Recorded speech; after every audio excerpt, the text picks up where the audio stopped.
People who are/have been homeless, what was the first night without a home like, and how did you adapt to your new situation? I was 13 when my parents kicked me out and told me they no longer wanted anything to do with me. I was terrified to visit a shelter because I'd known some foster kids and the whole system scared me, plus I wanted to continue going to the same school. Didn't want to lose my friends too. The scariest part at that age was really finding out what I was hoping to eat. There had been a dilapidated trailer just minutes down the road from my dad's place, so I stayed in that. I don't think it all really hit me until I had to choose one night between food and blankets because the temperature was expected to drop down to the mid-30s and I had only had one somewhat thin blanket at that point. The next day, I put on my best attire, which was nothing impressive, and asked for a job at Long John Silver's. I lied and told them I was 15 and I worked 5 days a week rushing over after school. I ate more unhealthy than I have since to save money for some form of shelter, which came in the form of a 91 Toyota Camry that I purchased out of the thrifty nickel for $300. I loved that clunker, plus heating myself was much easier from there. It was mostly uphill. Found an older lady willing to rent me her garage without any sort of credit check. Took a couch off the side of the road to sleep on. I even had internet in there where I mostly read scary stories all night. I wish video streaming services were really a thing back then, and I just kinda learned to roll with the punches. My childhood wasn't normal. It was downright terrifying a good chunk of the time, but it is what made me who I'm today. I was only homeless for about 6 weeks, at 36 years of age. After several years of depression and anxiety slowly eroding my resources, relationships and general will to try anymore, I ended up having a final blowout with my girlfriend, who reasonably couldn't handle me anymore. I started sleeping at work, which wasn't even a full-time job. The delicacy involved in not getting caught, and the freedom from the extremely unhealthy state my relationship had been in, kept my mind away from the absolute, abject terror that was hiding beneath the surface. The scary part of homelessness for me was the growing sense that if I fell any further I'd probably never get back up. It takes resources to be clean, fed and rested, and if you aren't those things it's very hard to get resources, let alone find the will to try. But that first night was all tridge, all focused on being sure the second night wasn't going to be on the street. I pulled it off for 6 weeks, and that time, actually, saved my life. I was away from conflict, intimately connected to how dire my circumstances had become, forced into a very regular schedule. Routine is really good for me, but nigh impossible in a depressive state, and, without bills, was able to save enough for damaged deposit and rent. I still struggle with depression in a pretty serious way, but the animal terror of having nowhere and no one really seared itself into me.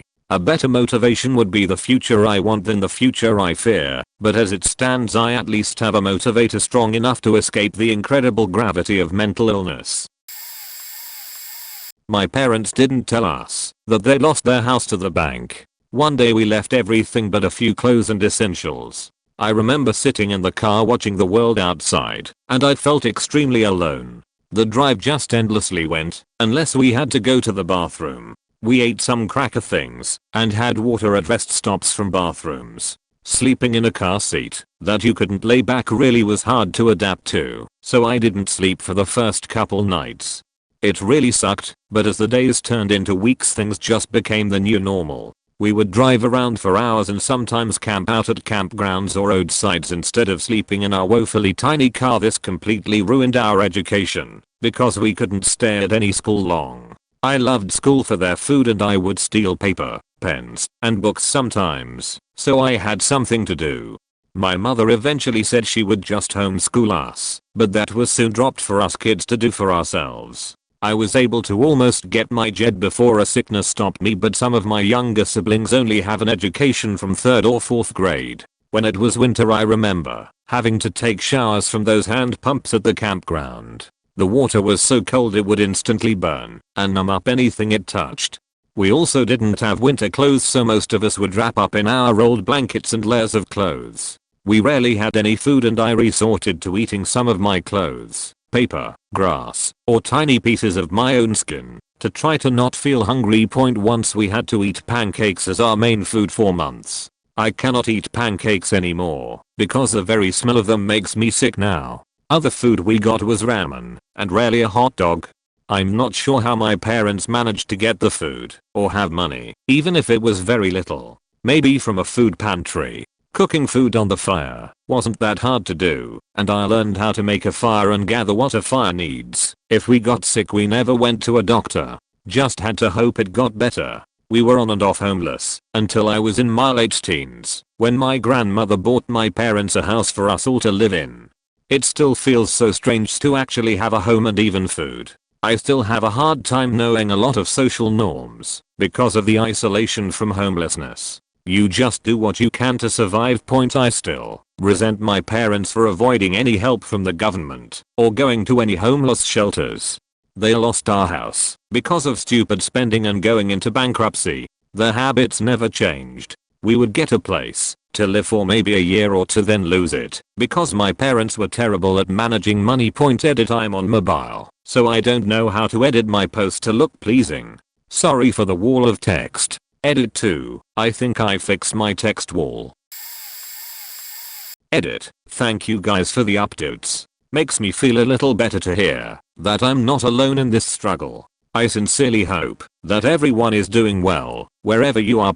I wasn't homeless to the extreme that some other guys I got to know who camped in the woods outside of town were, but I did a spell at a mission in town for a summer. The first night was pretty rough. I had been living with some friends after losing my place, but life caused them all to go separate ways, so one drove me to the mission and pretty much was like, "Okay, bye." The mission was your typical ultra-conservative Christian ranch shelter. The owners were hyper-aggressively masculine, to the point where they demanded your respect, even while driving around in their brand new sports cars, and treating you like dirt. The guys living there were a mix of ex-cons and drug addicts, but there were also some older gentlemen who were there simply because they were old and the government assistance wasn't enough. You have to adopt new ways of thinking amidst the less reputable side of that crowd. Learn how to keep people from stealing your stuff. Learn how to talk to people who are drugged senseless so they don't start beef with you. I pretty much spent that summer walking around town from dawn to dusk looking for a job. Pretty sure I applied at literally every business I could, updated with them regularly, did my best to avoid picking up any addictions. A year later I'm sitting in a rented house with a lovely girlfriend and a cozy desk job, and I'd rather die than go back to that hell. I packed 3 bags, one with clothes, blankets, and a pillow, one with food, and one with books. I couch surfed for a little bit, a week or 2 with each of my friends, slept in my car while I had it. I used other people's kitchens to cook stolen food, and ate food that 7 to 11 threw away. Every morning at about 6 AM, night shift would throw out all the food that sat too long. I would wait for the clerk to go back inside and then fish the bag out of the dumpster. Slept outdoors in some parks after the car got towed, and I used up my friend's goodwill. Got really good at 5 to 10 minutes wash-ups in public bathrooms with hand soap. Teeth, armpits, underboobs, and butt. Let me tell you how nasty hand soap tasted. Would occasionally wash my underwear with hand soap real quick too, and dry it with the hand dryers I would generally use too. 24-hour McDonald's at about 4 AM so no one would walk in on me. What I would do is I would panhandle outside of a subway station for enough money for a crack rock, an egg of heroin, a needle, and a sandwich and tea. If you wear semi-professional clothes and say, "Oh my god, my purse got stolen, does anyone have any spare change?" you get more money than just asking AMD wearing, like, jeans. I would then go to the first McDonald's, order the sandwich, and say I had to use the bathroom. Then I would do a wash up, grab the sandwich, and eat it on the way to the next McDonald's. At the second McDonald's, I would order a tea, and ask for lemon juice, pocket the juice, and ask to use the restroom. In the restroom I would use the juice to break down the crack, mix it with the heroin, and shoot up. Then, sadly, I would usually actually use the bathroom in a park or something. Did this for years, until I accidentally got pregnant. I would be goddamned if I screwed my kid up by being a junkie, so I cold turkeyed everything. I own a house now, and will be 14 years clean on November 18th. Edited for clarity and spelling. I once was fooled by an ex into moving back in with her after a breakup. After a couple of weeks she decided to have a yard sale. This yard sale ended up featuring most of my stuff. Then with money in hand she decided it was time I went back to my place. My place which had nothing in it. My place which I had given notice on. My place which was already awaiting a new renter. I spent my last 2 weeks sleeping on a hardwood floor using sweaters as blankets, and then when the day came to vacate I threw all my clothes in a plastic bag and just started walking. I was destitute. I had absolutely nothing, and no idea where to start. It was right in the Canadian winter, so staying outside would be a death sentence in many cases, so I did the only thing I could think of. I sat in a 24-hour Tim Hortons. I used what little money I had to purchase small coffees once in a while, so I at least had an excuse to sit there. Eventually my cash ran out, and I thought for sure I'd get the boot. Then one of the ladies working the counter came over and just handed me my usual order. I guess she probably figured out what was going on and felt bad. The second time she did it, I struggled not to cry. I'm pretty thankful, because my next idea, if I was asked to leave, was to politely refuse, then sit and wait for the cops. Better than freezing to death. Morning came, and I had saved only enough to catch a single bus. Headed downtown to try to find some friends. I did, and I couch surfed between a lot of them. I never spent a night out in the cold, but I spent many in a coffee shop, or bouncing between friends. It was the worst my depression ever got, and the closest I ever came to actually ending my life. Things are a million times better for me now, but I'll never forget how worthless I felt. Well, for me it wasn't due to economic reasons. I was in a new town for work, and had my wallet, car keys, and phone in my jacket. Went to a library to loan some books as I had nothing else to do. Left the jacket unguarded for 10 minutes and someone stole it. Had no access to any money. Couldn't call almost anyone except my family, and it was 7 PM already, and getting dark outside. Borrowed a phone, and called my girlfriend, then my parents, and asked them to contact the company I work for, and let them know what had happened and how they could contact me the next day. So I spent 2 nights without a roof, because it took that much time to sort things out, mostly because I couldn't really prove who I was, so I couldn't assess the things they helped set me up with. It sucks beyond belief. You can't sleep because it's too fucking cold, and there aren't any places to go either because everything is closed. I remember when McDonald's closed at 10 PM the first night. Jesus Christ, that was not fun, but I wasn't very hungry as I had had dinner before I went to the library. The second day I was tired as I hadn't slept. I was so cold as well. I thought we will sort this through today easily, but boy was I wrong.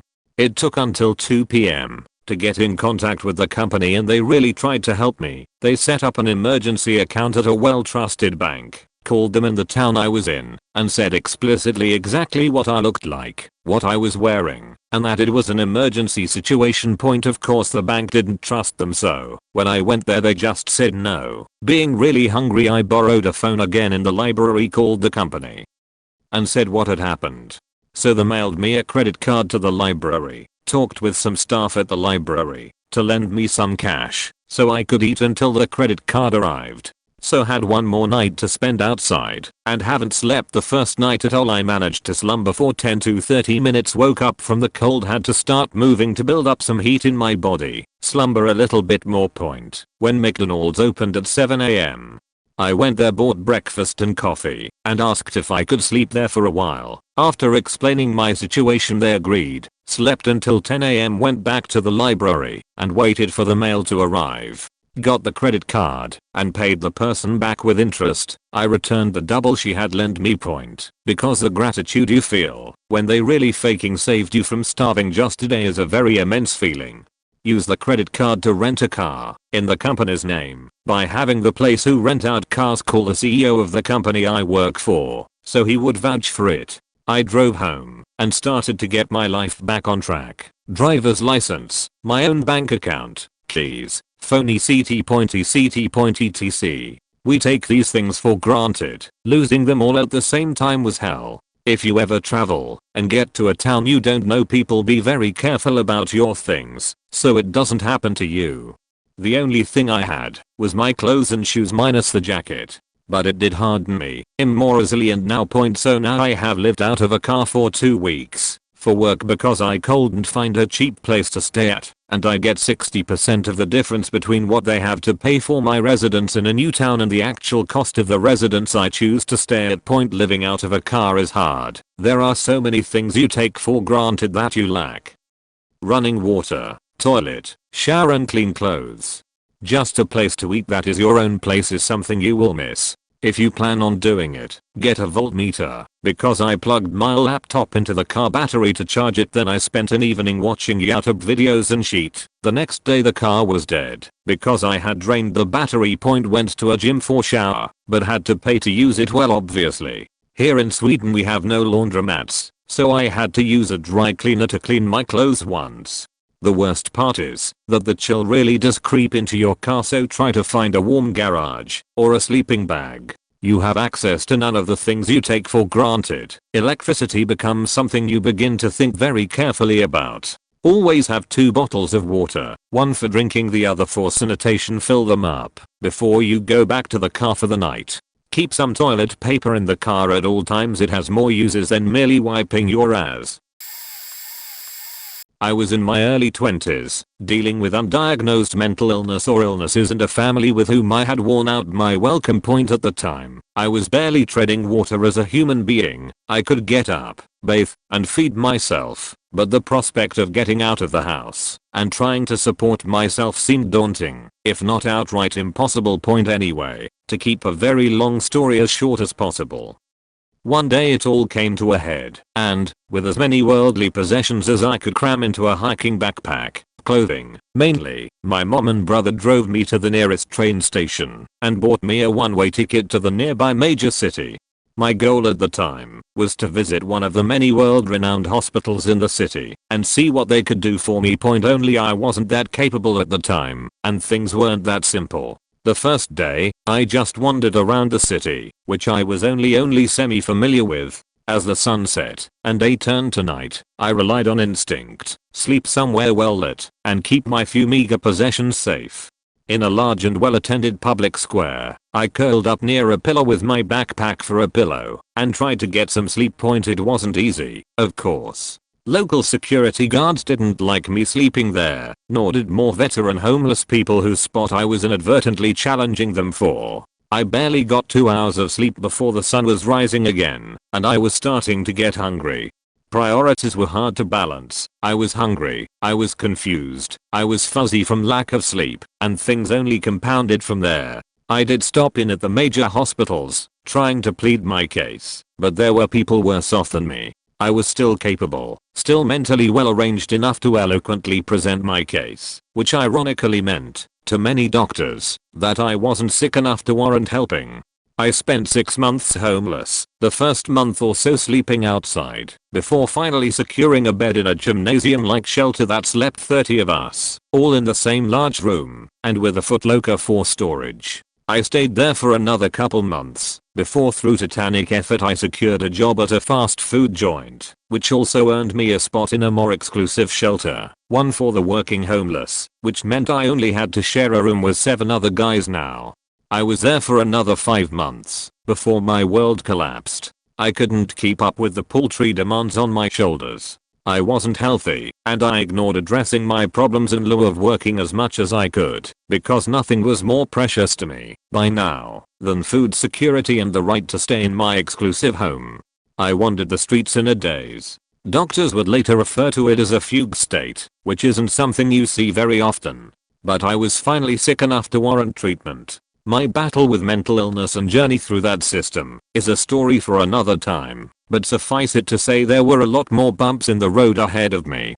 I'm in my early 30s now, and I'm doing a lot better, I'm happy to report. I'm receiving proper treatment for my illnesses, and I've largely conquered them. I'm in my own place, typing this on a PC that I purchased myself. It's a chilly Monday morning, and I'm drinking coffee and looking out the window at the beautiful world outside. I'm very fortunate, and I'm content.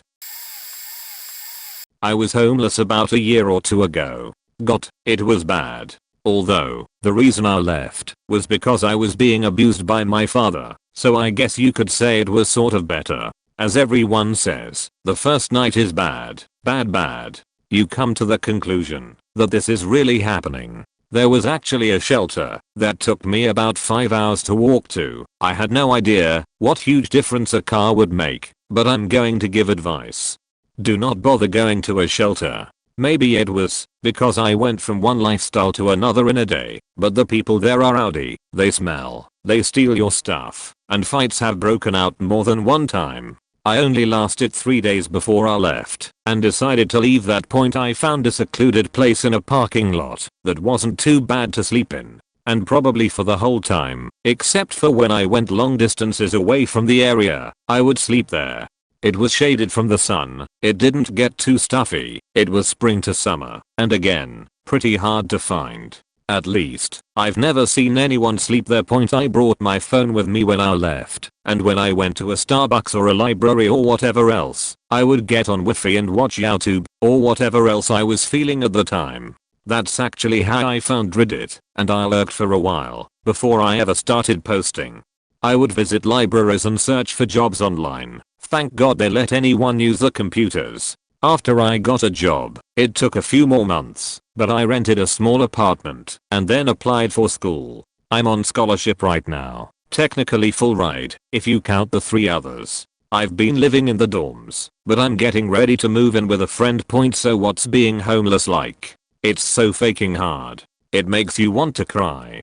I've had moments where I thought I would be better off dead, since both lives, with family and homeless, were failing. I never want to go back to that time. I'm going to treat my kids right so they never have to go through that, or feel like they have to make that decision for themselves. I kinda went off on a tangent, so sorry if I ended up saying more than what the question asked. Nobody else in my life knows about me being homeless, so I'm extremely grateful for Reddit letting me express myself. I was young, 11 years old, but I was aware my mom was on drugs and that my situation was going where it ended up. It started out with moving a lot, state to state, wherever the cheapest place to live was. The living conditions got worse with each move. In our last house as a family, before we got taken away by CPS, we had to clean it out before moving in. Some deal my mom made with the landlord. It was disgusting. Full of mouse sheet, dirty needles, Borno magazines, and the floor was completely covered in garbage. Oh well, I thought, at least it's a house. I was excited for a new place to live. Then, the gas got shut off, and the electricity, in the middle of winter. My mom's car got the windshield busted out of it, and we used plastic wrap to fix it. We were always cold. The cops would knock on our door, and we'd do as we were trained: hide under the beds, don't answer, don't make a sound. Once the utilities were out, I knew we'd be moving again. We stayed in a homeless shelter for a short while, until school started back up. I was in middle school for less than 2 months, before in the middle of the night, as usual, my mom said to pack our things and we'd be moving that night. But I didn't realize how bad on meth she was, not fully, not until we arrived in Death Valley and slept outside of a church.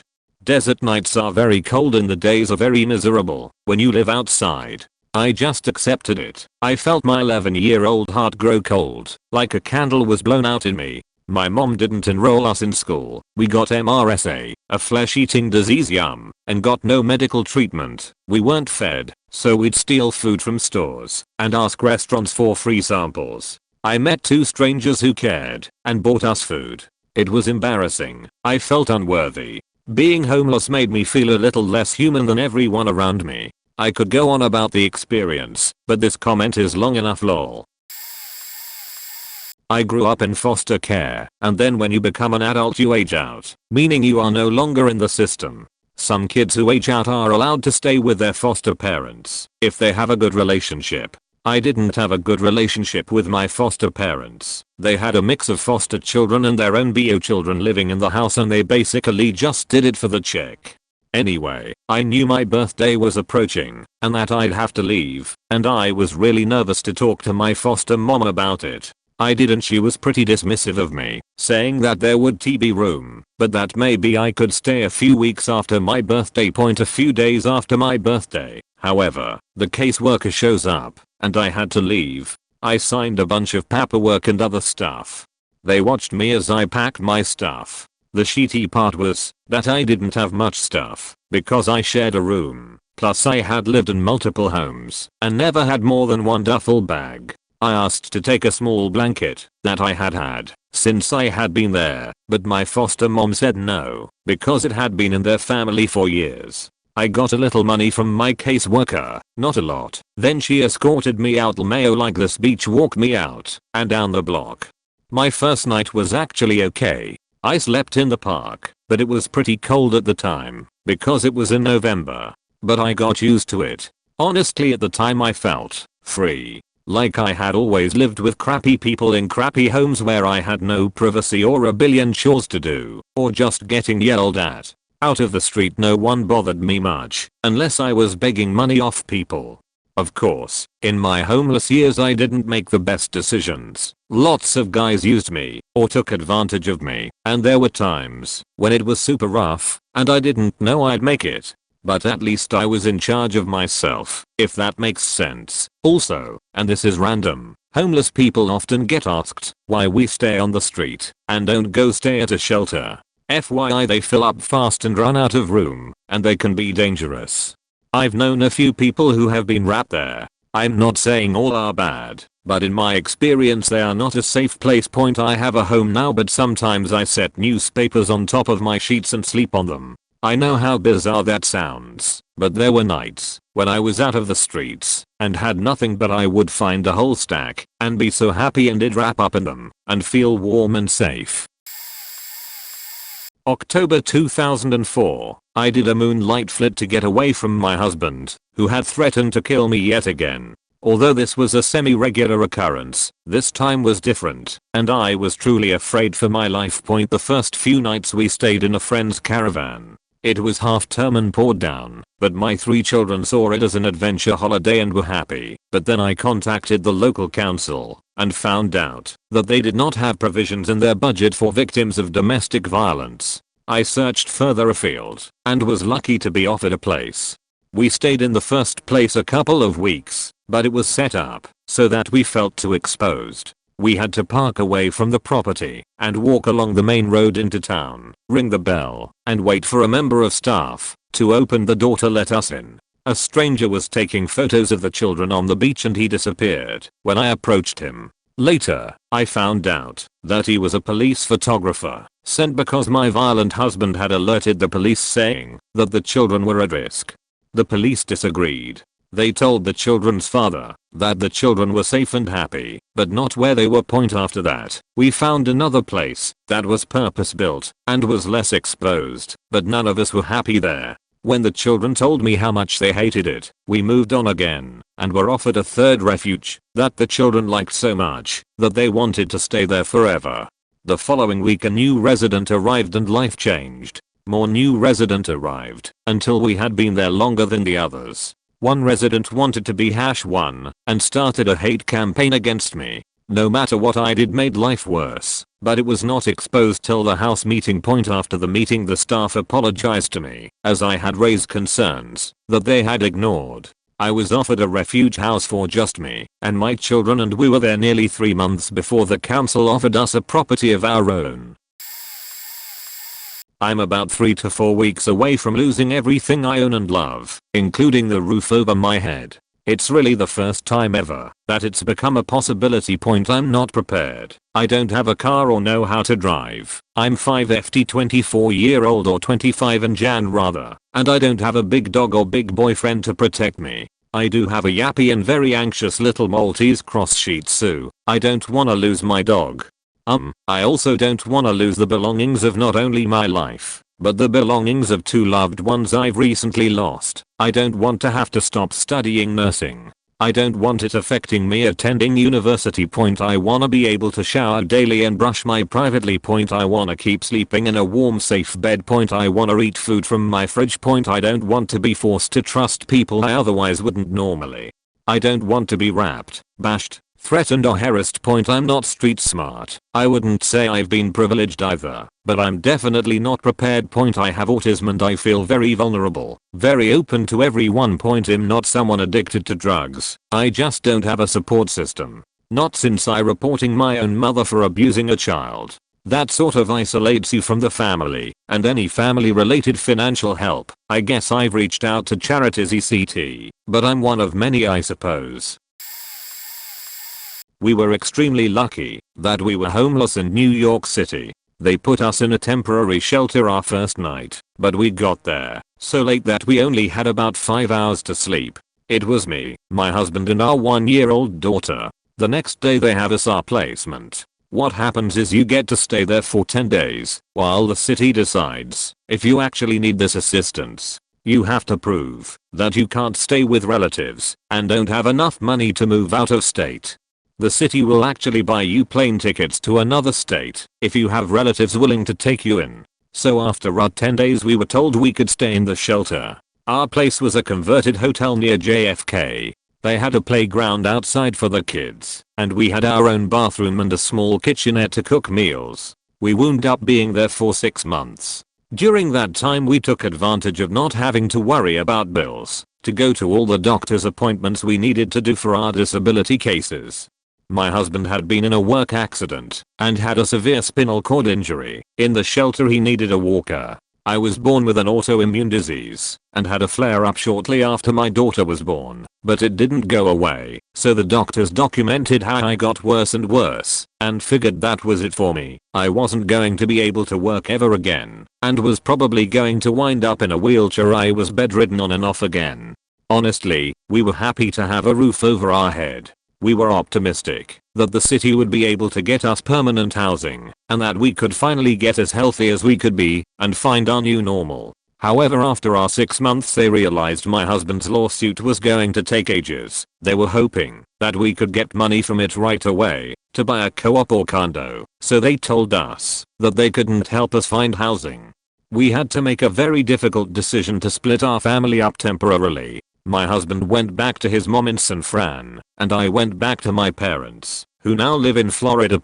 In August 2018 he took a settlement, and we had been back together for a year until August 2019, when he passed away. It sucks that part of my memory of him is being homeless, but we were together as a family then and that's all that matters. It was hot. I was living in the backseat and trunk of my 4-door sedan in Omaha, Nebraska. I needed a less shitty sleeping arrangement. So, I drove to Denver, Colorado, where the humidity wasn't bad and the nights were not as hot. I adapted by going into Dunkin' Donuts or some other place with a bathroom where I could lock the door so I could shave and wet my hair at least. I slept on side streets or in Walmart parking lots in my car.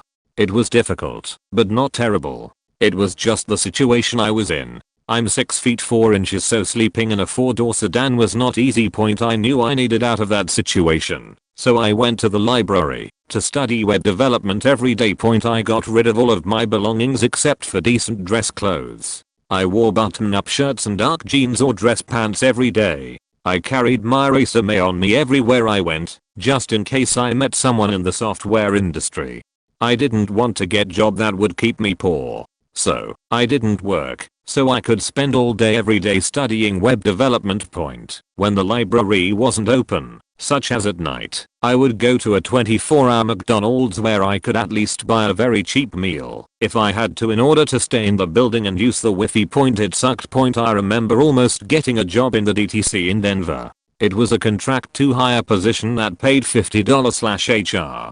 I totally bombed the interview questions. I had never been in an interview like that before. The hiring manager took me aside afterwards and said that he loved my personality and thought I was a culture fit. There was one question that I couldn't answer about closures in JavaScript. He said that if I could have answered that one question, he would have taken the chance on me. That was a 12-month contract at $50/HR, $2,000 per week, $100,000 per year, and I was homeless. Missing that one question kept me in the car. I remember crying while I walked back to my car, which was also my home. I looked around while I sat in the front seat while realizing that if I could have answered that one question, I would have been starting a new job in a couple weeks. After a few minutes I collected myself and went back to the library. I wanted to give up, but I couldn't. So, I decided to let myself be sad the rest of the day. Woke up the next morning and got back to work and studied closures. It's been a year and things are still tough. I got my first software job before the winter of 2018. It was in Boulder for $60,000 per year. Then another company reached out to me back in Nebraska. They were offering me $74,000. So, within 4 months I left for that job. They fired me after just 2 months on the job because I was talking to an intern about salary. I'm still fighting for back pay because they fired me for an illegal reason. Companies can't fire someone for discussing salary. It's a struggle, but I'm hoping my transition out of homelessness and into this field is successful. I work my ass off, but I also make mistakes. I wish I wouldn't have taken that job, even though it was a $14,000 raise in just 4 months in the industry, not including the cost of living difference between Lincoln, Nebraska and Boulder, Colorado. _LL bounce back. I always do. But Jesus Christ, it would be nice to have some sort of normal life. I'll get there. Someday. I'll get there. This is probably late to the party and will get buried, but I had to put my 2 cents in on this one. I have needed to get this out somehow, so what better time or place than on Reddit. lol. I have been homeless since the beginning of April. I've never been in this situation before, and it's been a desperate struggle from day one. I'm 27 years old, turning 28 in a month and a half actually. April 2018 there was a DV incident with my fiance. No contact order, civil standby, no contact order dropped, second assault, no contact order reinstated, civil standby, and then I was alone for the first time in 8 years. I was working 2 jobs. Working for a longtime friend's business cleaning houses as well as waitressing. My rent was too much for me to handle with my meager income, and he had left me with 2 months back owed rent, but I was stubborn. DVSAS helped with the back owed rent, but I was always a little behind, until I was a lot behind. My vehicle broke down, and I couldn't fix it. My friend fired me, and a short stint with a roommate that robbed me was just the icing on the cake. I got served a 3-day pay vacate. I vacated. I lived in a car with my ex that was abusive. He had a room at his parents', but he was practically chomping at the bit to have me under his thumb. Until the violations of a no contact order that sent him to jail gave me an opportunity to escape. The first night was spent in a casino parking lot. What else is open 24 hours, has clean restrooms, and provides free soda and coffee? Throughout this entire chow, I was self-employed and cleaning houses for the clients that followed me from friends' business to my own. I have hopped from entourage to entourage of users and abusers, but as long as they had a car and got me to my clients, I kept pushing onward. I've had my own car for a month now, and it's been a blessing. I only have a few more payments to make on it, and once that's done, I will be able to invest in some necessities like a laptop, business cards, personal mailbox, clothes. My ex gave most of my clothes and shoes away when I escaped. Cleaning supplies were vital to my income, so they were prioritized, and a vacuum for my business. Once I have all of that, then I can rent a room without all of these things I need weighing on my mind and stretching me too thin financially. I'm depressed and lonely, but I try to do my best to remember what I've managed to make it out of. None of my family knows of my circumstances and live on the other side of the state. Call it pride, but I can't tuck tail and go back to the unsupportive, condescending family that scoffed at my efforts to run a business and felt it was acceptable that they play the "I told you so" card after I'd had the sheet beaten out of me. My clients are truly one of the only things keeping me going. One of them is a particularly wonderful human being and is fostering my cat. Getting to the point that I'll be able to get my fur puppy back is my other reason to keep going. My hero client thinks the place I'm renting doesn't allow pets. I have a few different places that I can safely park undisturbed and sleep in peace. I've got a few places I can shower and do laundry, sometimes even get some sleep in a real bed. Because I have CPTSD from the abuse I went through, I haven't been able to bring myself to stay at any missions or places of that nature without having debilitating anxiety due to the feeling of being trapped. I've endured living in a Motel 6 with a hooker and her pimp, and with what turned out to be two tweakers that tried to pimp me out for drugs. I've been propositioned by many men, mostly with the promise of a roof over my head and everything I could want in exchange for my warm body in their bed. My experiences have changed my view of people, society as a whole, the system that can be manipulated or manipulate, drug addicts, homelessness, and life itself. I've learned to judge less, listen more. Sometimes I wonder why I keep going when it gets so damn bad, but I think of my business, my clients, and my cat, and it renews my determination to keep one foot in front of the other, no matter how hungry, tired or stressed I am. I've got some red velvet chocolate chip cookies to eat, tampons, imagine those being a luxury ladies, an eighth of a tank of gas, better than dry, blankets in the backseat of my car, and Wi-Fi to entertain myself on Reddit. You're okay. I tell myself. I'm on my way out of this type of life. I have to before something happens that destroys what makes me who I am. I hope that some of the beautiful people I've encountered that are in similar circumstances find their way out too. I've done what I can to help them, but how much can someone in my position really help someone else when I can hardly keep my own head above water? Edit. Word.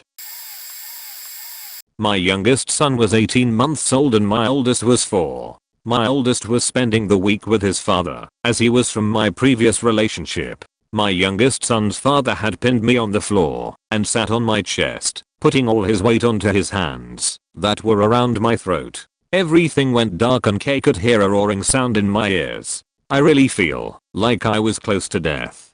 Then in the middle, of the roaring sound I hear this banging, which turned out to be my neighbor beating on the door.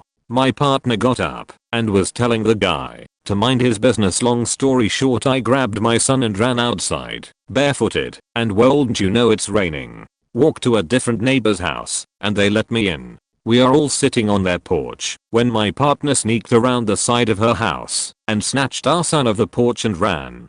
We called the cops and they found him hiding in a field, so they brought me my son and took his dad to jail. I walked back to the house we shared and gathered some things. Diaper bag was stuffed for him and an oversized handbag for mine. Oh, and I finally got to put on shoes. I knew that if I slept there I would just stay again. The neighbors had a full house already, so they agreed to watch my son while I walked around town to a few friends to see if I could stay with them for a few weeks.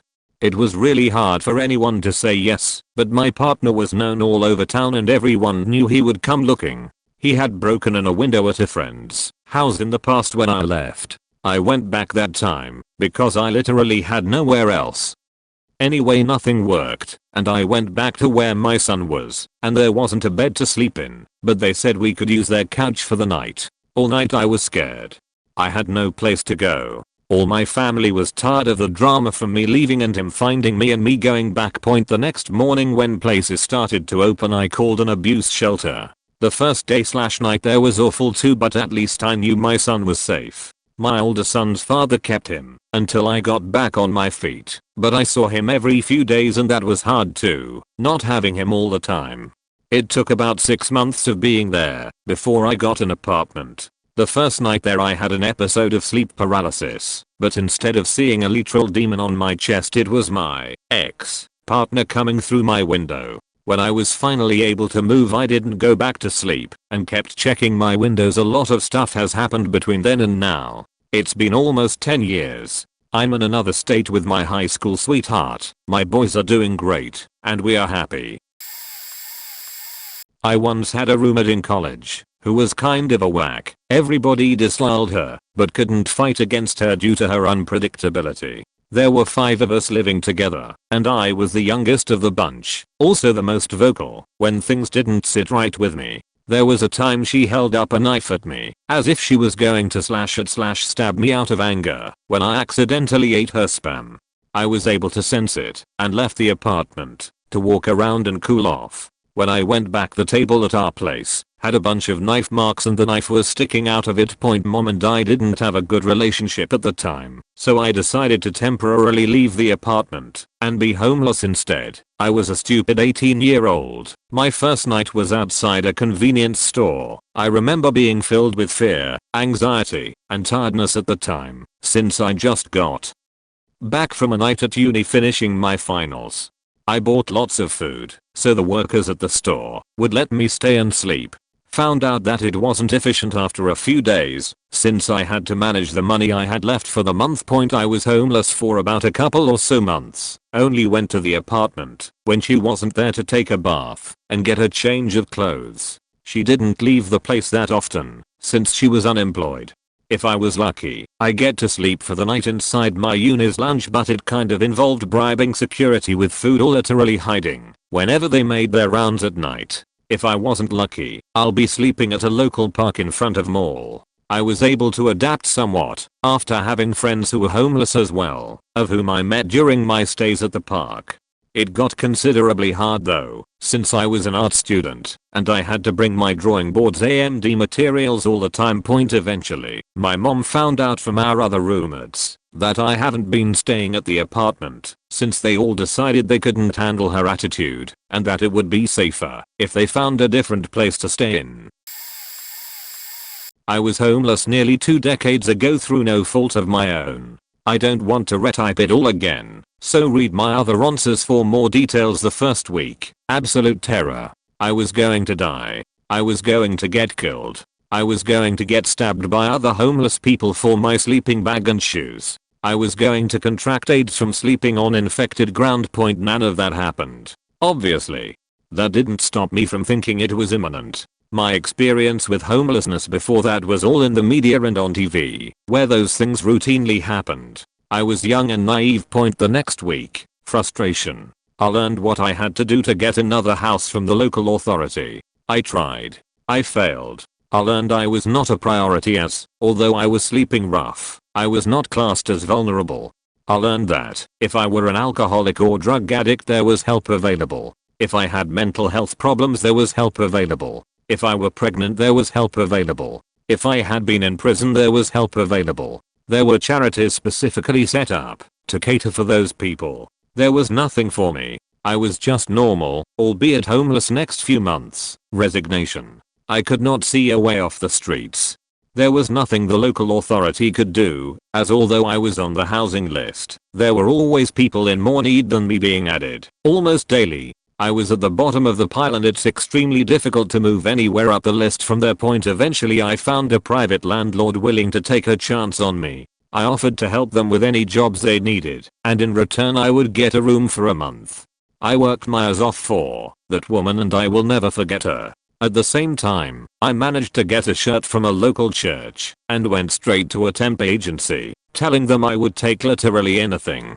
I had to wait a few weeks, but I got a job and an advance, so I could pay my rent. That first month was pure joy. I can't ever put into words how elated I was. I had made it. But there was also a deep sense of regret as I wasn't able to help some of the other homeless people I had become friends with. I couldn't risk my own home. I didn't have enough money to spare. For that first month, I was barely able to get by, but my experience on the streets meant I could tolerate no food a lot longer than most people. Although it was only a temp job, it was more security than I had had for a long time. I was able to finish my studies and eventually got the PhD I was studying for when I was made homeless. Because of my experience, I always make sure I have enough savings to cover a deposit, first and last month's rent and food money in case of an emergency. I will never ever let anything jeopardize a roof over my head. I've been off the streets a long time and been happily married to a wonderful lady for nearly 13 years, but being on the streets changed me in such a profound way that I don't class myself as an ex-homeless person. I will forever be a currently housed homeless person. I was pretty young and had serious mental health issues. I was violent and unpredictable to the point I honestly did not know how I was going to react to things. I had really bad to nearly no impulse control. I had a family that was a mix of career criminals and doctors and lawyers, and we are a huge family. Luckily before I was homeless I learned how to survive and became very streetwise. I can remember my first day homeless like it was yesterday. It was the middle of winter. My dad was in a foreign country working and nobody in my family wanted me in because one wrong thing said and I turned into an animal. I understood this and had nowhere to go. The first night I had nothing on me, so I just walked the streets all night, only stopping for an hour or so to get a quick shut eye, then getting back up so I didn't get pneumonia. Walking through the town I sat on a bench where a street pastor asked if I was having a good night. I snapped and nearly went for them, bearing in mind I was also training a lot and was boxing and was well known as a nutter. A young lass who was out clubbing jumped in front of me and managed to calm me down. The street pastors were extremely generous and so kind-hearted. They gave me some water, a silver blanket and some hot soup. I didn't deserve it, but they sat and talked to me for a good while. The next day I managed to get some warm kit, sleeping bag etc. and found the food drop-in point. That was my first night of many. I was homeless for a good few years in between some sofa surfing for one-nighters. Most of the days I was begging, so I could afford food and gym where I watched and trained. I also managed to steal and look for decent marks stealing phones, bags etc. One trick was going out on a night, steal a phone or wallet from clubbers and then following them to hand it back, earning me a fiver or a tenner. I never liked stealing, so learned tactics like this which made me feel a little better about myself. Eventually I found a charity that helps young people find a bed for the night. Volunteers get vetted and then offer a spare bed for a night. The people I met were the kindest, most patient people and eventually got into supported accommodation. Unfortunately my mental health was still unchecked and ended up getting kicked out within a couple months for violence. Not caught, but since I was lacking in money I'd also steal other people's food. I did make a couple good friends in there though, and even though we were faked up we did help each other. I did get some help but not much. After all this, put on different antidepressants etc. and was still moving from family member to family member for a few days as any longer, and I just became intolerable. I even attempted suicide on several occasions and the only response I got was, "You are lucky you aren't in prison." I managed to get my own shared accommodation and got work here and there which never lasted. Eventually I moved to a different part of the country as some cousins wanted me to move over. It made no sense for me to do it by anyone else's standards, but with no impulse control I moved without thinking of the consequences, where once again I found myself homeless. One of my cousins managed to get me a council house and a job. Things were going great until I got a phone call that my closest friend and cousin committed suicide. I stopped training, gained a load of weight, and went completely off the rails, eventually and finally being sectioned and getting diagnosed with antisocial personality disorder and borderline personality disorder.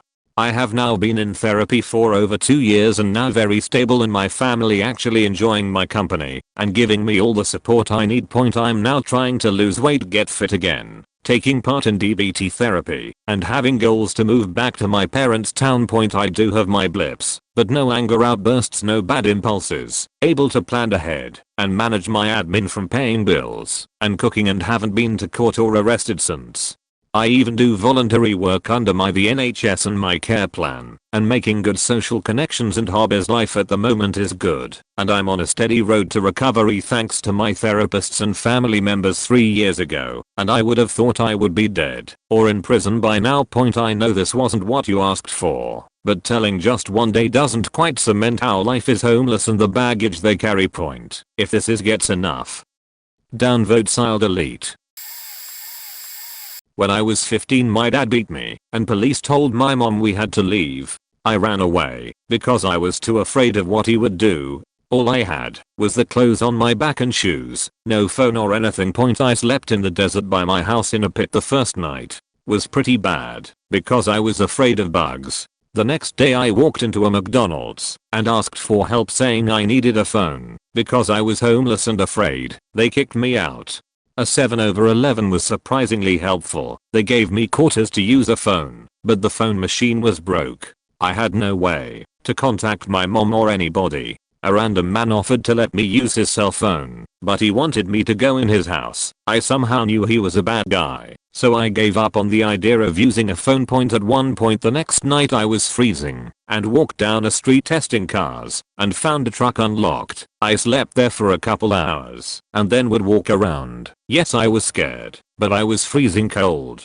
Mainly started sleeping in parks and other hiding places trying to keep warm. Men kept following me and wanting me to smoke with them or hang out. I was too afraid of rap as a girl, so I never approached anybody or asked for help. I kept hiding. When I discovered a 24/7 Walmart, I felt like it was a godsend.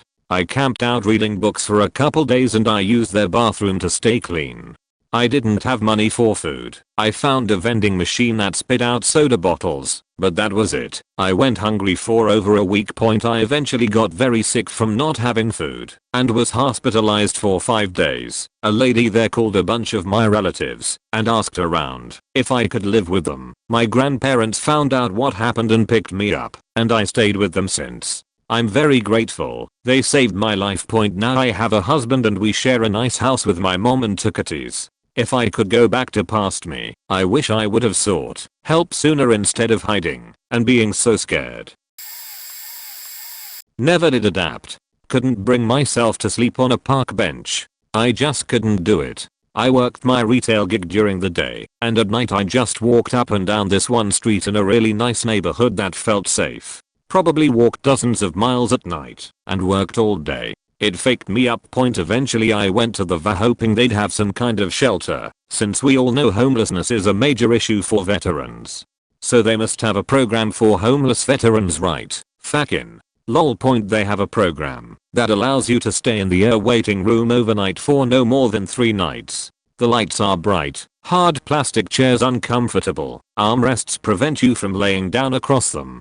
It's kinda horrible. I wound up staying the night for at least a couple of weeks. There was one really nice nurse that would let me actually lay down in this little exam room they have set up in the waiting room with little false walls.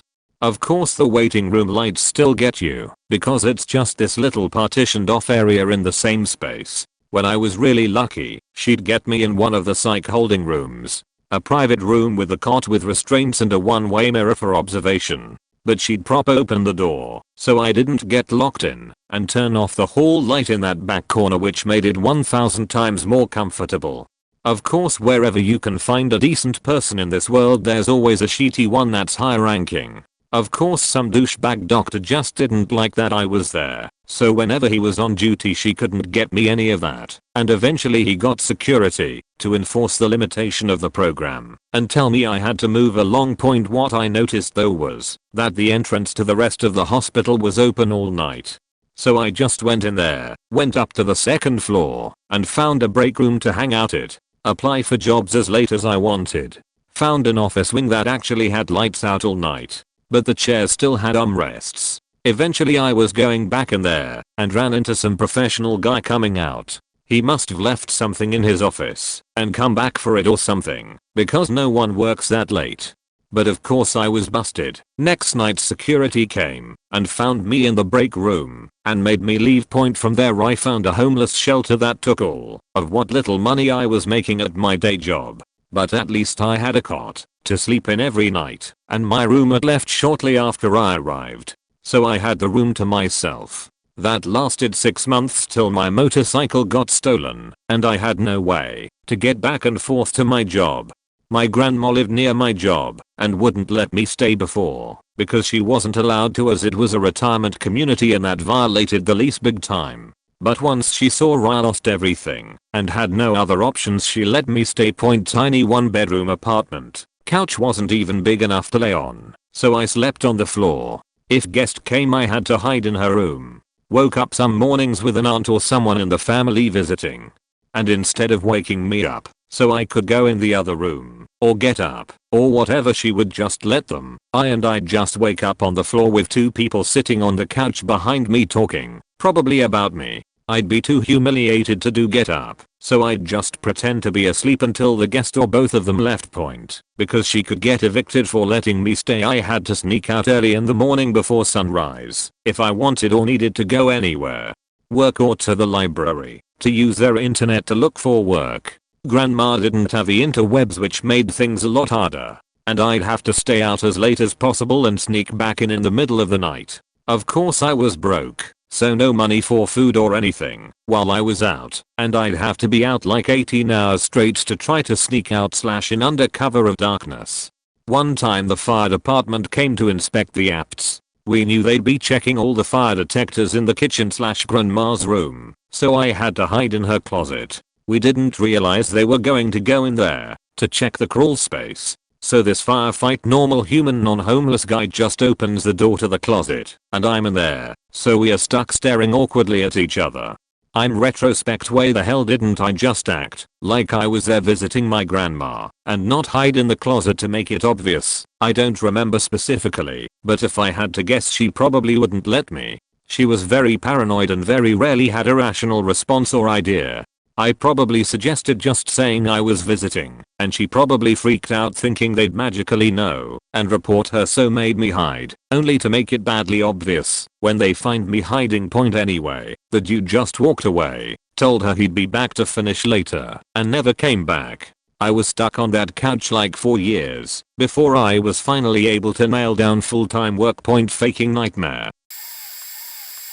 When I was around 15 to 16, my mom finally got up the courage to take me and leave her abusive husband. We had nowhere to go. He had isolated her from everyone she knew. We spent the first night under a gazebo in a park.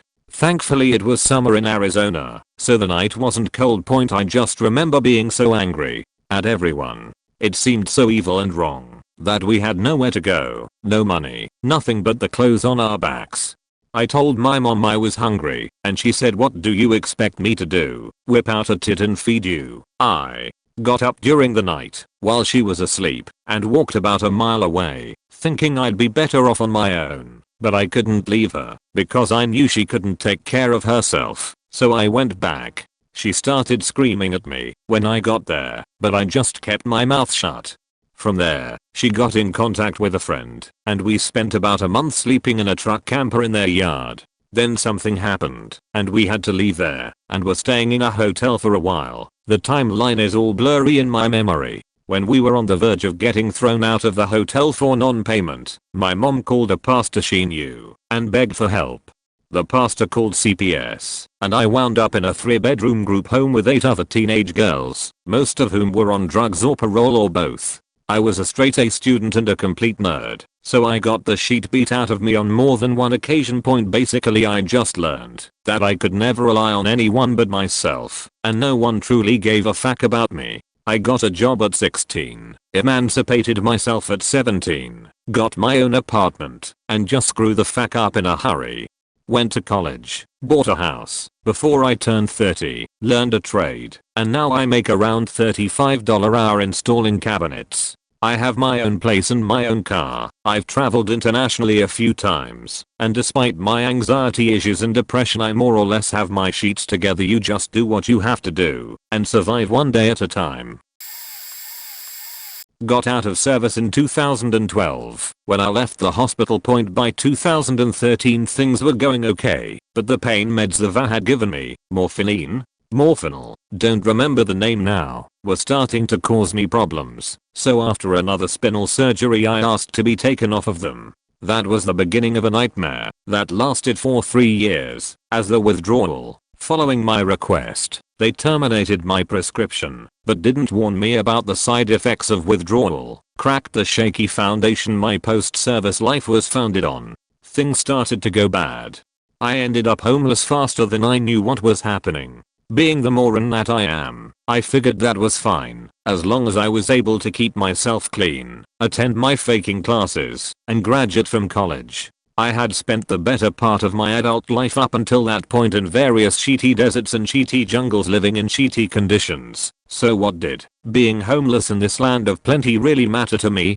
For a while, I lived on the banks of a river with another homeless veteran, or at a truck stop nearby where we slept in my car. I told myself that, as long as I was able to get myself showered, and to class on time, and get my homework done, I used the truck stop's internet, which they were kind enough to not bitch about, I was gold. Then the nightmares really started taking over. The other vet that was crashing with me, we'll call him Sam, used to wake me up by reaching over the back of the seat. I slept in the front, he slept in the back. Huge classic car that ate $400 in gas a month, and shaking my left foot. Said I'd start shouting orders or screaming in my sleep enough that the place was probably going to call security on us. I didn't understand what was happening, and despite all the fake information the service force feeds you during briefs that you sleep through, I really didn't know a faking thing about PTSD or understand what happening in my brain.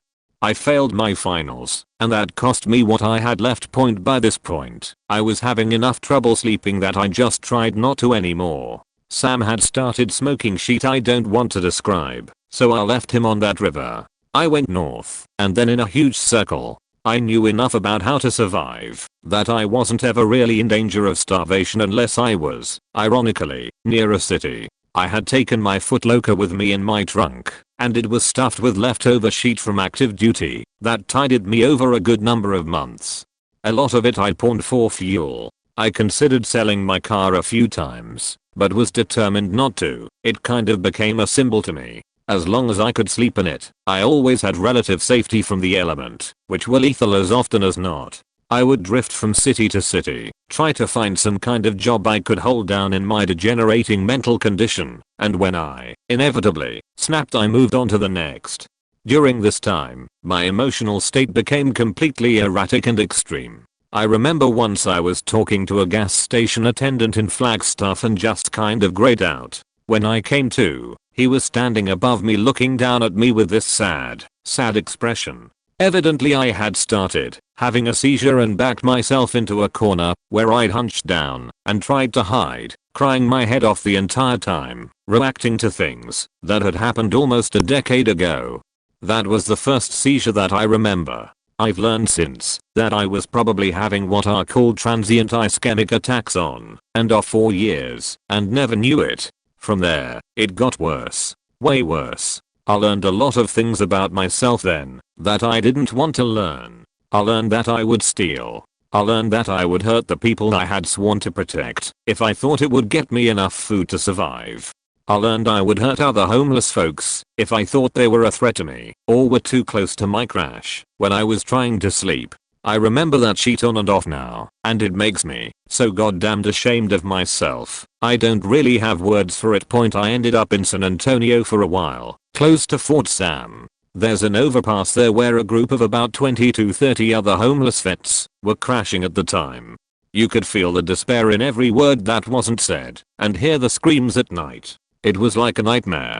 The whole tribe of guys down there were all on meth, or drunks, or both. The general attitude was, if the meth doesn't kill ya, the PTSD is going to anyway. The outreach promised by all these after-service organizations had turned out to be completely fraudulent, as the whole country has since learned, and the VA's mission was literally to kill us, so there was no place to go. There are huge numbers of guys like me that had no families, and no close kin, so there was no one to turn to if things go to shit. I crashed with a buddy I was on active duty with for a month or two trying to get my sheet together, but the VA didn't move fast enough, and he tossed me out on my ass, lol. Couldn't blame him really. I was a wreck and a complete head case. I left SA with just enough gas to get miles north. Figured I'd go someplace where it was warm enough that when I ran out of gas the weather itself wouldn't be enough to kill me. That entire journey, which took about a month, all told, my car died and was resurrected in Arizona by a really cool dude that fixed the engine for me, and by then I had sunk low enough and was frantic and terrified often enough that the motivation to keep going finally just started leaving me. The whole trip there, I could feel the need for it to just be faking over one way or another. A decade and a half in uniform, and once I got hurt bad enough and couldn't do it anymore, I just started to rot to death in a matter of months. In time my car finally croaked, and that was okay. I hadn't gotten any real protein in my body for around 4 days, and I was sick enough with the flashbacks that I didn't know I was having, and the shaking and the crying, that I really did just want it to be over. Like a light from God, while I was taking everything I thought I could carry out of my footlocker, I found what was left of a bottle of my pain meds from a few years ago that I didn't even remember putting in there. I took them all. I didn't know that there was a dude watching me and that he'd called the cops when he saw me just sit down hard next to my car and start seizing. I had thought overdosing on opiates would be like falling asleep. It really faking wasn't. I woke up in a VA hospital. I was luckier than I had any right to be. That particular VA had a particular doctor that volunteered with them for exactly this kind of scenario and ran the only organization in the country that specialized in dealing with guys like me that wasn't an awful cynical scam. With his help, I have since learned about the physical changes that happened in my brain and why I started having, and continue to have, seizures and blackouts.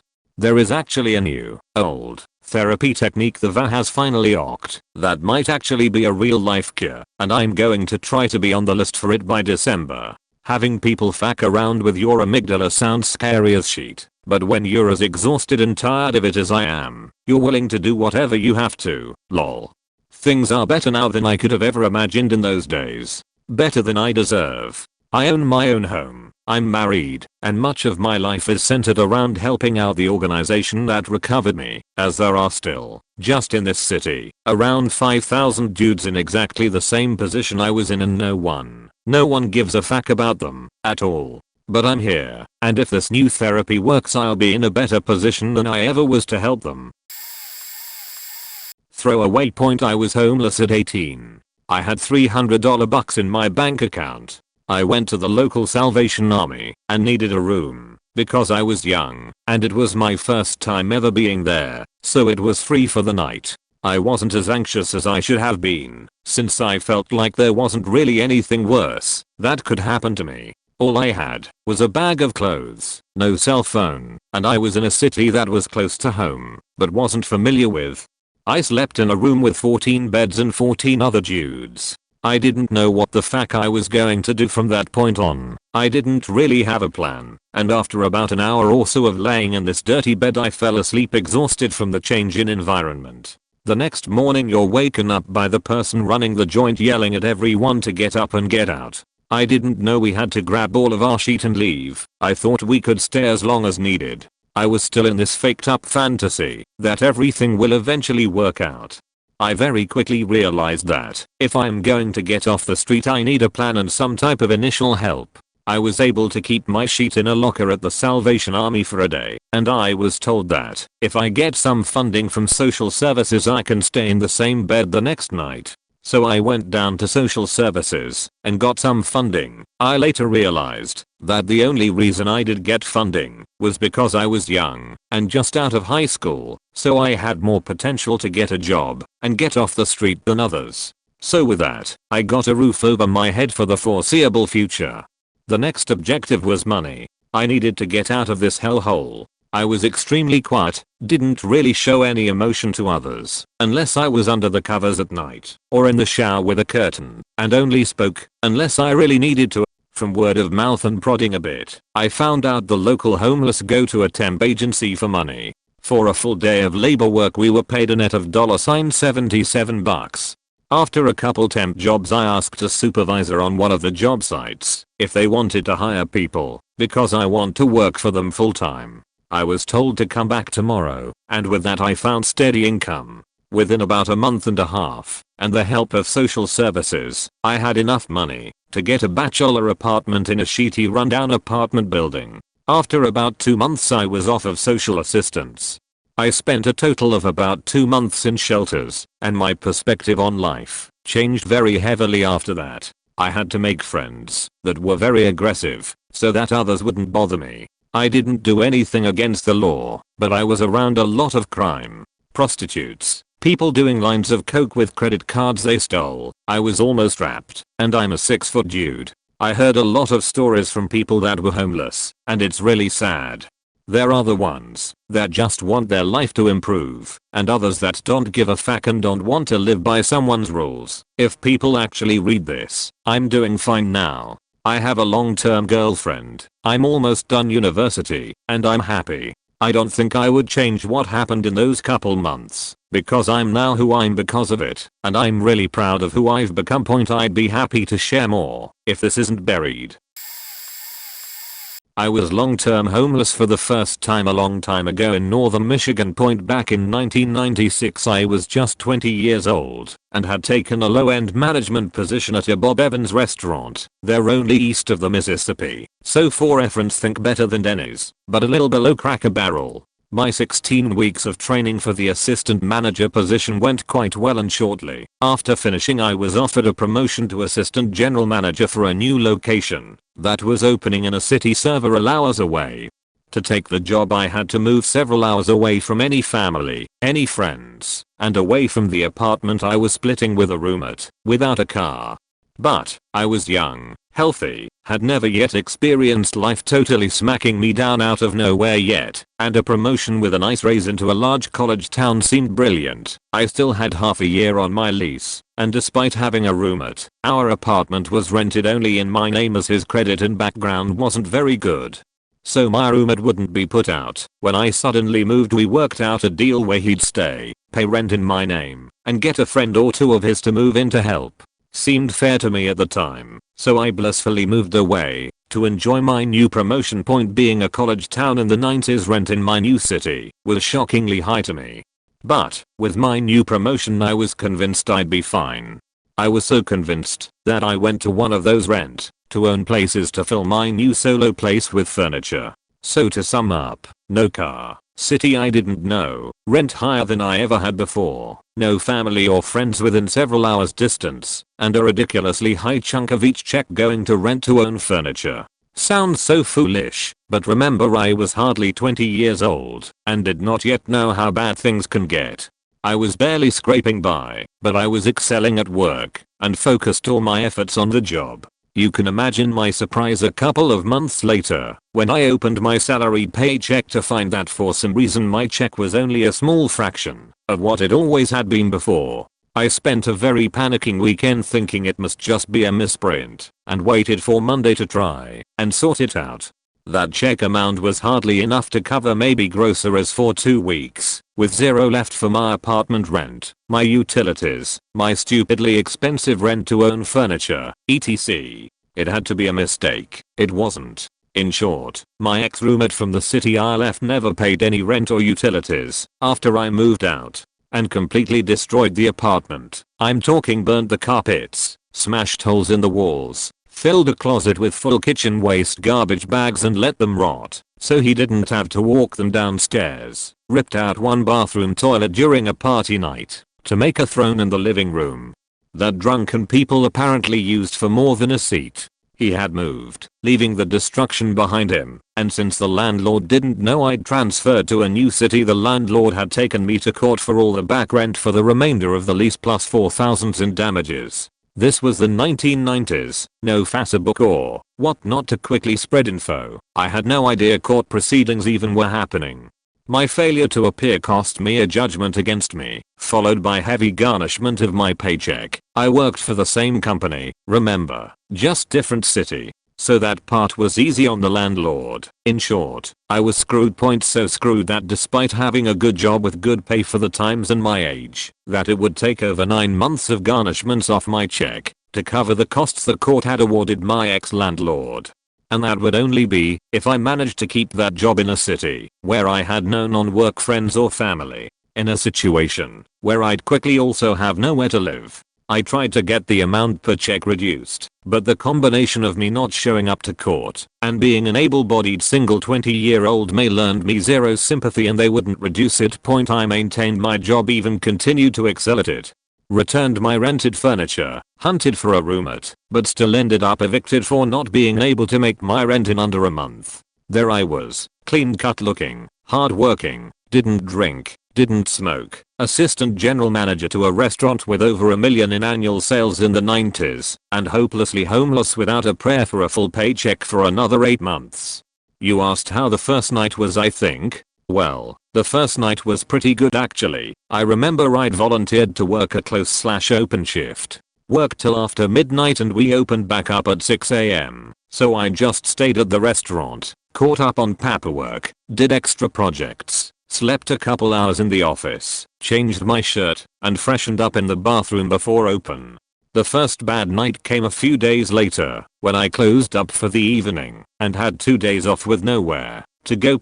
I walked around a lot. I cleaned myself up at gas station bathrooms, had a tiny $50 storage shed, maybe 5x5 I could keep my few possessions in along with clean work clothes, and being late summer in a college town I got away with sleeping in parks for a while on days off. After a couple of months of often volunteering for a 6th workday every week I could, gave me a place to be, clean up in private after closing, and free food. The other managers I worked with became suspicious. It was a salary position. Why would I always want to work extra and close? But I kept my mouth shut and worked hard, determined to sort it out myself, and constantly worried about winter.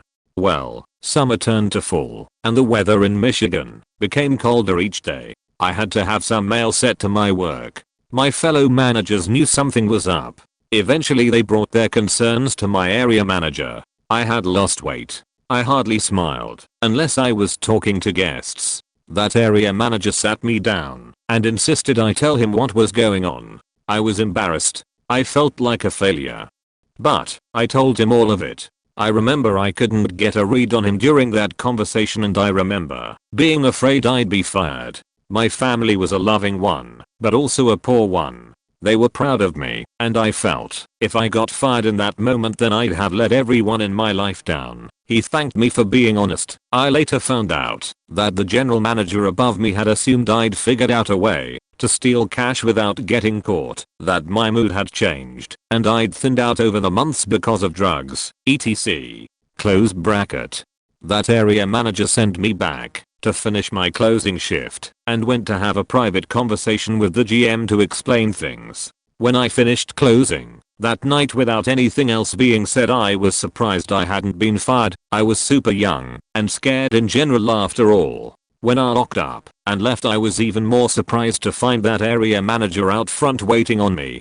The guy was about the age I'm now, mid-40s, and had gone home after a talk to chat with his wife. They didn't have kids and lived pretty close to my restaurant. After talking it over, him and his wife had decided to offer me a couch in their basement till I paid off the garnishment. I'd been hiding my homelessness from everyone, including my family, for about 4 months by that point, and the moment he made that offer was the first time in those 4 terrifying months that I couldn't help but cry.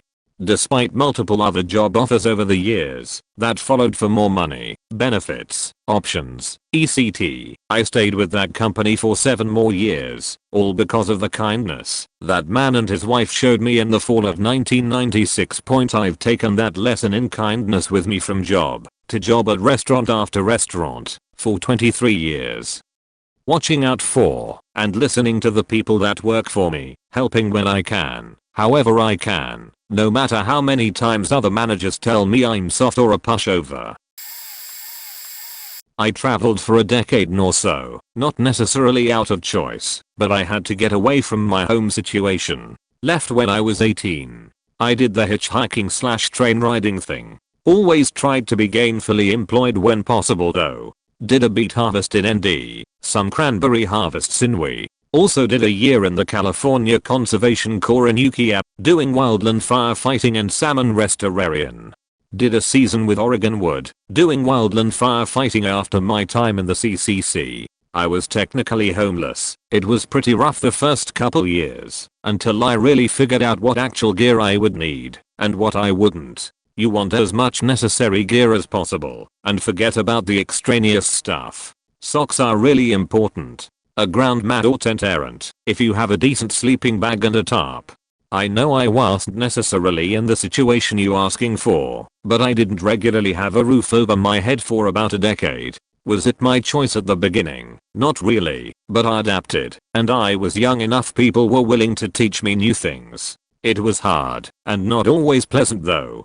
There are some bad, shitty folks out there, and not all of my friends made it out of that lifestyle. Overall though, I wouldn't trade my experience for anything. Gave me a new perspective where I don't take anything for granted. I'm now a sous in an amazing restaurant. But that perspective of only having what you can carry in your pack will always be with me.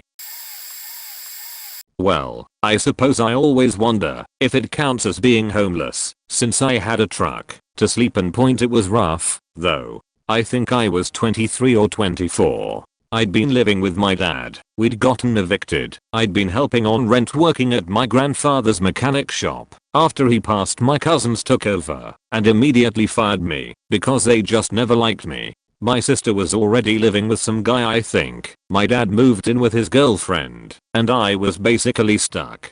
The first couple nights, I went to stay with my other grandfather. After like 3 days, he had an episode He has dementia, where he got angry about something trivial. I think I'd left a bowl in the sink or something unwashed, told me to leave and not come back point. So I drove off and realized I had nowhere to go. No friends to hang out with and maybe crash on a couch. No family I could call. I think I'd been depressed for so long at that point. In a weird way it had kind of prepared me for that sort of situation. I wasn't even emotional about it. And trust me, I'm an overly emotional wreck most of the time. I was just like fuck it, I'll just sleep in my truck. It's not that different from falling asleep in the car when someone else is driving. It was cold, but fortunately I was in the south, so it never really got that cold by most people's estimates. Uncomfortably cold, never life-threatening, at least, because I was inside a vehicle, so I was protected from any sort of rain or wind. Funny enough, the months after that I was homeless, I actually wasn't bummed about the homeless part. Again, though, I had a truck, 1997 F250, a decent sized truck at that, so my experience was likely quite different to others. The part that got me down was constantly applying for jobs and just never hearing back. I had a phone and phone charger, so I was scouring Indeed and user jobs, but to no avail. Honestly, that's what makes unemployment so bad. It's not the struggle to get by month to month, but the growing feeling of worthlessness, that you don't have any sort of value at all. I think it was about 9 months later, my dad's girlfriend was moving into a house with her kids. They'd previously lived with the father, and she offered to let me move in. Admittedly, I was moving into the shed, but still, it was something.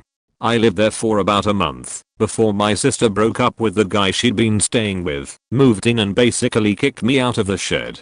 By that point, though, they were fine with me sleeping on the couch. I just made sure to clean up after I woke up. I'll say, being in that position, I think the sensory overload causes you to sort of turn off some of those senses. Even as suicidal as I've been for most of my life, I never really dwelled on the idea in that time, because I think I was just trying to survive.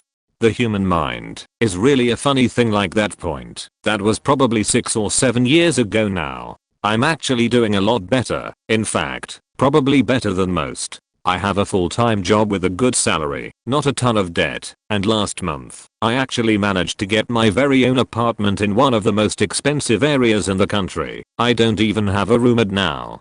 I've been incredibly fortunate, though, that I've had friends and family willing to help. Few people have that. It's a big reason why I'm a huge advocate of welfare reform, because I really don't feel like the system in place does anything to help people climb out of poverty, so much as keep them in poverty. Although in my case, I guess I just hadn't paid enough into taxes to collect any sort of unemployment or food stamps, so I got zero government assistance. I was homeless for 4 years. It all started with drugs, specifically heroin and meth. At first I had a car, then that got wrecked, and I was reduced to being on the streets. My whole mindset on things changed. I used to love the cold and hate the heat. Now it's the complete opposite. My wife now jokes about how I love having the car heater on full blast, even if it's warm outside.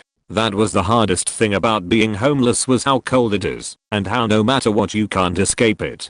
My life consisted of stealing from every store around to support my habit, and stealing from grocery stores just to eat. I would sleep for a few hours at the library during the day and try to stay warm. The police would stop me constantly just for walking down the street, and I would be told things like, "Our city doesn't want your trashy self around here," or "junky piece of shit, just die already." The looks I would get from people were so demoralizing and defeating.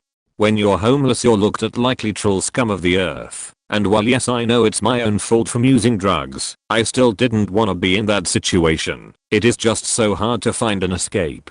The last time I got arrested, I was so tired and exhausted and sick that when the cops showed up cause of where I was sleeping, I upfront told them I have a warrant and you can just arrest me, just because I was so fed up and tired. That's the biggest thing when you're homeless. You're just tired. Been off the streets and drug free for 2 years.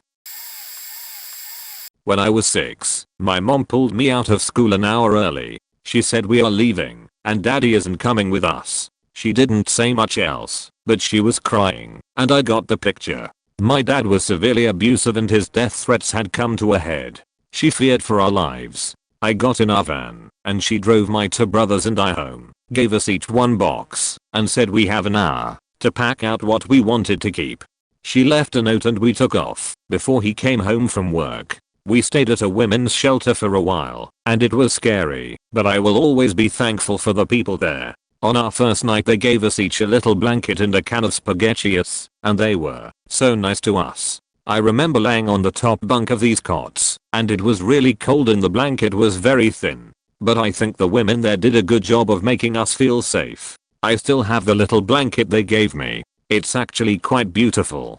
After I don't know how long, my mom's friend helped her buy some plane tickets and we went to Florida, where a minister's wife took us in. She secretly organized some type of fundraiser or something for us through the church, while my mom worked to save up for a security deposit. I still remember the day my mom signed the lease for our new house. We walked in the door, each with our single box of possessions, and were greeted with a full house of donated furniture, clothes, kitchen stuff, etc. It was incredibly humbling, even for a young child. We survived through the courage of my mother and the generosity of many.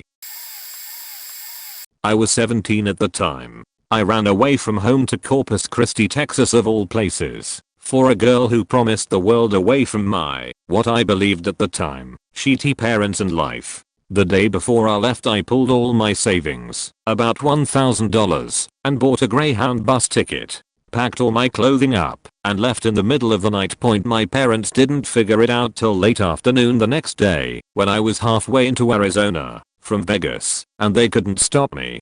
When I got there the girl looked nothing like her pictures, and she took me to this really shitty apartment where her mom lived. 2 days later the girl, and who I thought was her ex, robbed me at gunpoint. By the time I got back to her mom's house everything was gone, and the locks were changed. The police could do nothing. I was in shock. I found a huge box, and slept in it. During the day I'd sit outside a Whataburger where I eventually became friendly with a girl who worked there.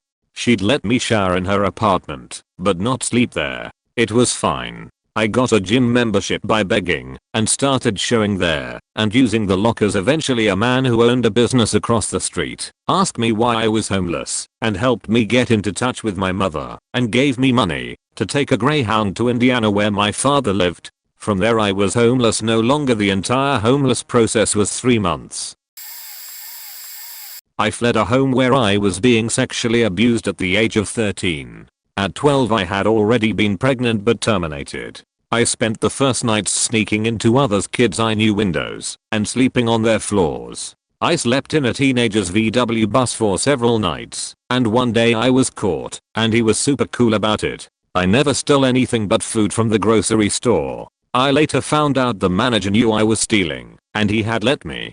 I moved around a lot for fear of being caught, because my family was looking for me. I slept many nights in the local country club's pool house. It was cold, and it was a concrete floor, but it was safe, and I got a shower, and cleaned my clothes in the pool. I got scabies, grew feverish and sick, and I ended up jumping in that pool, right after it was chlorinated, and then showering, and this got those damn bugs off me. My family somehow got an interview with a local paper, and I was on the front page. I was portrayed as a struggling youth who had been talked into running away by a boyfriend. While sitting at the beach someone spotted me and called me in. The SWAT team was called. Out of nowhere police came rushing out from behind dunes and tackled me. I was taken to a mental health facility. I was locked up for a month there. No one bothered to ever learn why I had run away, and I was sent back to my family. The mental health facility was a pretty good one and I did not want to leave. I went back, and my family did several things to keep me there. My mom had me arrested for assault and battery, and I was put on probation. My mom was abusing me also, and had since I was a baby. My brother, 5 years older, was also abusing me.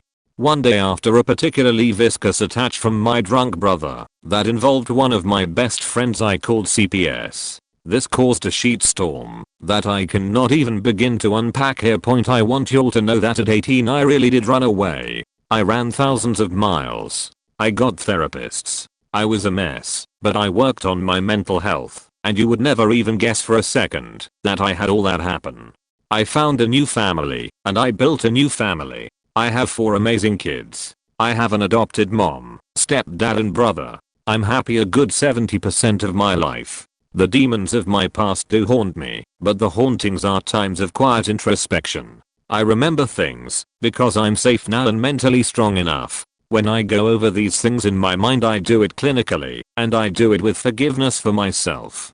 I realize I'm lucky too. Many people like me never get a chance to heal, and become addicted to drugs or alcohol instead of dealing with the pain. I dodged the addiction train just barely, but dodge it I did, and I'm sober every day except my birthday. If anyone is reading this, that is going through anything similar, know that you can recover from a lifetime of hell, and you can be whole. You are not broken permanently. You will mend, even if you're in 1,000 pieces. Healing is a long journey, but it is only hard near the start. Keep going. There is life out there, and life can be beautiful. The first night was in the backseat of my car. It was a lot of self-reflection, but also a lot of self-loathing and pity. I got up the next morning, was out with a friend of mine, and he said something I won't ever forget. It is a good thing you feel sorry for yourself, because you're a sheet no one else is. But now that you are done feeling sorry for yourself, what are you going to do to fix it?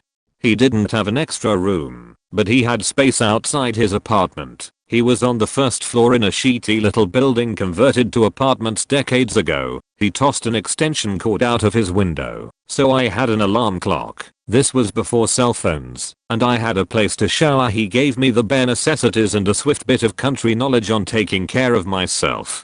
I got my other job. I worked hard. I met a lady. I was still homeless, but we fell in love in a loft in the barn/garage I was sleeping in. In winter with no heat you find ways to stay warm. The next morning her stepdad tells her it is his house, his rules, and if she wants to stay in his house and under his roof she will need to follow his rules. I didn't drive her home overnight because it snowed 6 inches overnight, and my car had sheet brakes and bald tires.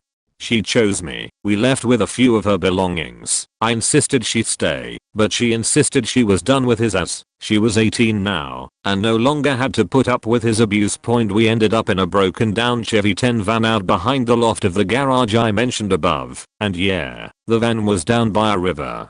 But damn, it was cozy. Fast forward 18 years together, a couple of cross country moves, 3 kids, lots of strife. Hasn't always been easy, but now I own my own house. Well, I pay the bank to let me live here. We own our 25-year-old truck free and clear. She works for a gaming company doing a job she absolutely loves. And I work for myself as a photographer and picking up any odd job I can. I worked in tech support in the corporate world for 15 years. I need to get back into a career, but fuck if it isn't hard to pivot at 40 and find a new career. There are days we will sit outside around a fire and reminisce about the freedom and relaxation that was living in a van. No kids, no bills to speak of. Both of us had full-time jobs as servers making pretty good money and always had cash on hand. Sometimes that seems almost like a better time. The adaptation wasn't hard. You do what you have to do to survive. Outward appearance is everything. Think about your coworkers. How many of their homes have you seen? I made sure to stay clean, well presentable, and never to mention I was homeless. If I said anything I just said I need to run home real fast, and for me, that was my home. Frankly, it was harder to adjust to owning a home and paying for literally everything. I pay over $1,000 in bills alone now. That's ridiculous, not even counting the mortgage, which is $1,300 a month. Sheet gets hard when we are averaging only about $2,000 a month. We often talk about how much easier it was being homeless and together. I was raised by my grandmother. When I got to around 10 years old, she started to develop dementia really bad. We lived together in a tiny 2-bedroom rundown trailer. At 15 she went into nursing care, and I was left alone in the trailer to raise myself. When I started high school the propane tank finally ran out. It was around late October, so I had no heat. My father was a truck driver and came home every 2 weeks. I spent a week without heat using a borrowed electric heater in my bedroom in order to stay warm. I showered with cold water and took my laundry to a friend's house once every 2 weeks. When he came home I told him the heat had ran out, and he simply said so what, and left to go to his friend's house to do drugs. About a week later the power was turned off. After that I didn't see him again for several months. Around Christmas, I told my friends at the lunch table what was up, and we got a plan for me to sleep on the floor in different people's houses. I did that for around 3 months, then finally my neighbor and best friend's mom found out what was going on and just let me stay on the couch at their house over Christmas. I did that for a year, then told them I couldn't be a burden on them anymore and needed to leave. I felt guilty as hell and like a parasite, so I signed up for the military. They told me to wait till I graduated high school, and my best friend's mother, who was a school teacher, demanded I finish and live with them till I left. I'm thankful that they pushed me to finish high school and helped me along every step of the way. The first night was frightening. I'm a 15-year-old kid with no clue what's happening, and Hoss' grandmother is basically dying in a nursing home. I just had to keep repeating to myself that I'm only sleeping over at a friend's house, that's it. Well, I have some pretty severe camping skills. I started out with getting some tall grass and tied it together to make taller grass. Then I found some sticks and I started tying them together with the grass I put together, but making sure not to break the grass, because working with grass is pretty fragile. I built a frame for a place I could at least sleep in for the night, and I was pretty proud of my work. I made my second frame, and I put together more sticks and made a kind of A-frame. I put some more stuff together, and then I had a place to sleep. The next morning I had to find a job. After searching for a couple of days, I got a job in construction and actually started getting good money, and I started to kind of see how I could make more. Fast forward a few weeks and I have my first paycheck. I went to buy a sleeping bag and some tape. To make my life easier, I made a fire with what I had and then fell asleep in my sleeping bag. Few months later, my boss finds out I have no home and have been living in sticks, and he tells me that he will help me. He says that he can build me a house and provide the materials to build a house, just as long as I built it myself. Thanks, boss. I know his name, but just for security I won't say it. I made a small shed just to sleep in while I work a long time later, and I have a place to live. That was an amazing feeling I had working there, and I still work there today. My husband and I were homeless with our young children. We had both worked in the finance industry in the US and lost literally everything when 2008 hit, including our jobs, savings, car, and house. At first we couch surfed, staying with family members, crashing in spare rooms and home offices. As much as our loved ones were excited to help, when we were down on our luck, they quickly realized how inconvenient it was to have a family with young children, including a newborn, in the house 24/7. Our kids were very well behaved, but a newborn is a newborn. We were never welcome to stay anywhere very long. Eventually my husband was offered a really good job several hours away that included employee housing for our family. We couch surfed long enough to save up the gas money we needed. Then I gave my 2-week notice and we moved. And the day we arrived at our new home for our fresh start, the employer's company announced bankruptcy. We were stranded. An elderly couple in the area took pity on us and offered to let us stay in a dilapidated farmhouse on their property that was just sitting there, not being used. The shelters in the area had no openings and we were hours away from friends and family. We had no other options, so we accepted, and it was terrifying. The roof in the back half of the house was collapsed, so we shut the door to the hallway to keep the kids out of there and prevent the animals living in the collapsed area from coming into the front of the house, and slept in the front room. The kids all shared a queen mattress with us, which was good because it was literally freezing. The home owners told us the fireplace had been cleaned and inspected, so my husband chopped wood and built a fire, but the chimney itself caught on fire because it hadn't been cleaned. Luckily it didn't burn the house down, but we had no heat source. There was also no working appliances, including no water heater. The well water was foul and undrinkable and burned our skin when we showered. The worst though was at night we could hear the rodents that had taken residency inside our mattress scratching around. We often woke to mice or rats biting us. I used to put shoes and several layers of mittens on the kids before bed because I was afraid their fingers or toes would be chewed off at night. It was probably an irrational fear, but I didn't sleep very much during the 2 years we lived there. I don't really talk about those years much, tbh, because that baby is 7 now, about to turn 8, and has some pretty severe health issues, including slowly losing his eyesight, progressing scoliosis, partial facial paralysis and chorea. I blamed myself for many years because of what we went through when he was tiny. But an MRI last year ruled out a brain tumor, and thorough testing has now confirmed that his struggles are related to a rare genetic disorder and not any kind of environmental circumstance. It still haunts me though. But to answer the question, our first night wasn't so bad because we didn't realize how long term our circumstances would be like that. We had a false sense of relief that night. Despite being cold and scared, at least our kids weren't lost in the system or hungry on the street. We thought we'd just need to get through that night. After a few months in survival mode, you start questioning if your kids would maybe be better off without you though. That's what it feels like to die inside.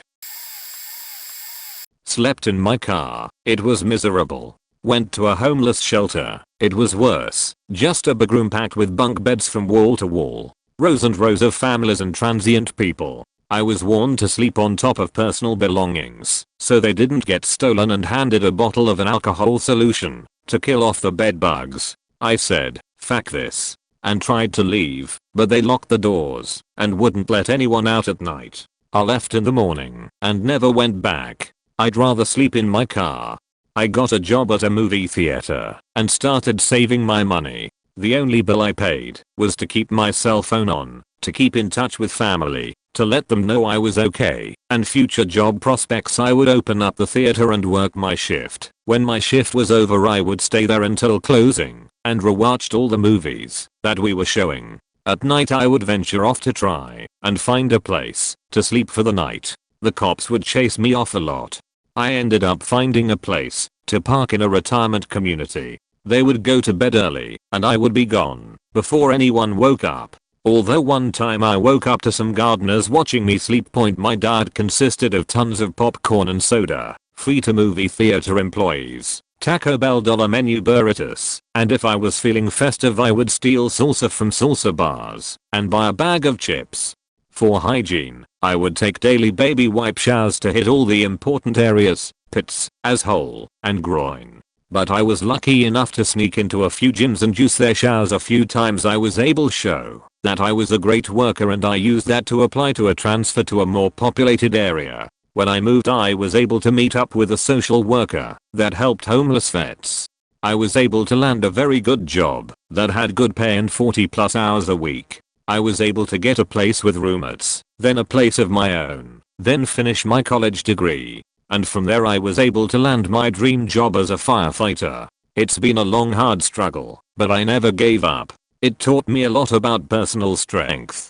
I never panhandled, but there was this one cop that rolled up on me. He noticed I was living in my car. I briefly told him my story, and I thought he was going to run it off. Instead he gave me $25 and wished me luck. I wish I could track him down to thank him again and let him know how my life turned out.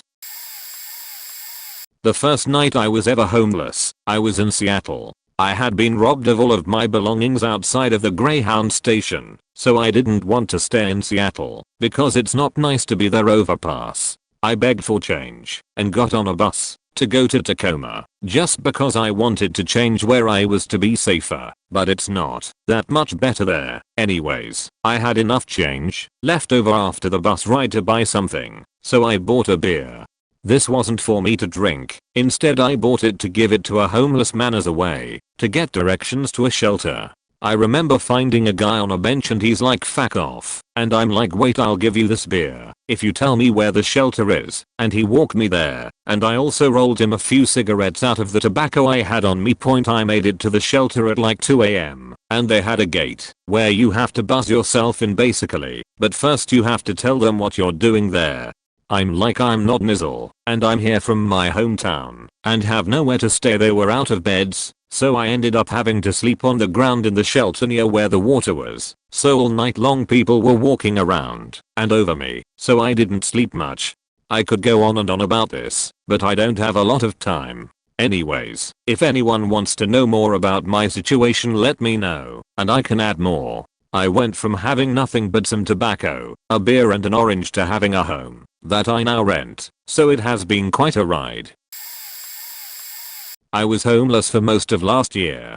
The first night was tough because of the uncertainty. You go through life with this idea of never being in that situation, so when you find yourself there it hits you hard. I drove around for hours looking for a place to park, finally settling for a Walmart parking lot. Luckily there were two where I lived, because every few nights a manager would ask me to leave the parking lot, even though I was a good distance from the building. I had to swallow my pride and speak to a manager of my local Target, who gave me permission to sleep in their parking lot overnight. She even gave me her business card and personal phone number in case the police gave me problems. I had everything I own in my car, which made sleeping in it tough. I had to learn how to sleep sitting up without falling to my right and hitting my ribs. Then there was the shame of going into places to brush my teeth/bathe. After a while I started using Airbnb, but each and every one of them was shady. One lady let me sleep in the en-suite, but when I'd take a shower, she'd be in my room when I got out. It was super awkward. Eventually I decided leave my job and school to move to Florida, and after I found a job, I finally found an apartment. Things are tough, but at least I'm not in my car anymore. The strange thing is that I'm still living like I'm homeless. I can't seem to get in the habit of using my dresser. I keep my clothes in my hamper, and I'm using forks from fast food places. I don't know if it's some sort of PTSD, but I'm trying my best to get past it. Thank you for asking though. It's good to get it off of my chest. TLDR. I lived in my car for almost a year and had to move to a new state to fix my situation. I slept in the stairwell of a random apartment building that was unlocked. Did that for a few nights and went to my friend's for a shower and food when her parents were out. I was 15 and my mom kicked me out. I don't even recall the reason, because she kicked me out so many times after that for various reasons like my sexuality and my anxiety. The first night was scary. I used my bag as a pillow and woke up every hour because I was paranoid that I was going to be robbed. My back and neck were sore from sleeping in an odd position. Each time I became homeless after that, I adapted better and learned survival skills. I definitely had scary things happen to me though. I was robbed a couple times, had my life threatened, went 3 days without food once, and more. I developed a drinking problem and dropped out of school to cope. All my friends were into partying, so that is what I did all the time. When I was 20, I was diagnosed with PTSD. It was a shock, but it also made sense. I went on medication and attended therapy since then, with some breaks. When I felt like I was cured, I learned how to play the system, and because of that, I worked my way out of the system. I got my JED and quit drinking. Then I got into college, which was fully funded by the government. Now I work in a homeless shelter. Not everyone is able to make it out, sadly. I'm thankful that I was able to and now have the opportunity to help others try to better their lives and achieve their goals. The first night I spent almost entirely walking, but eventually ended up jumping the wall at the back of a multi-story car park. This put me between high walls on both sides in a little gravel-filled alleyway that no one could get into easily, with the top covered to stop the rain getting to me. It was very cold. I didn't have much for layers, just a coat that I wrapped around the front of me.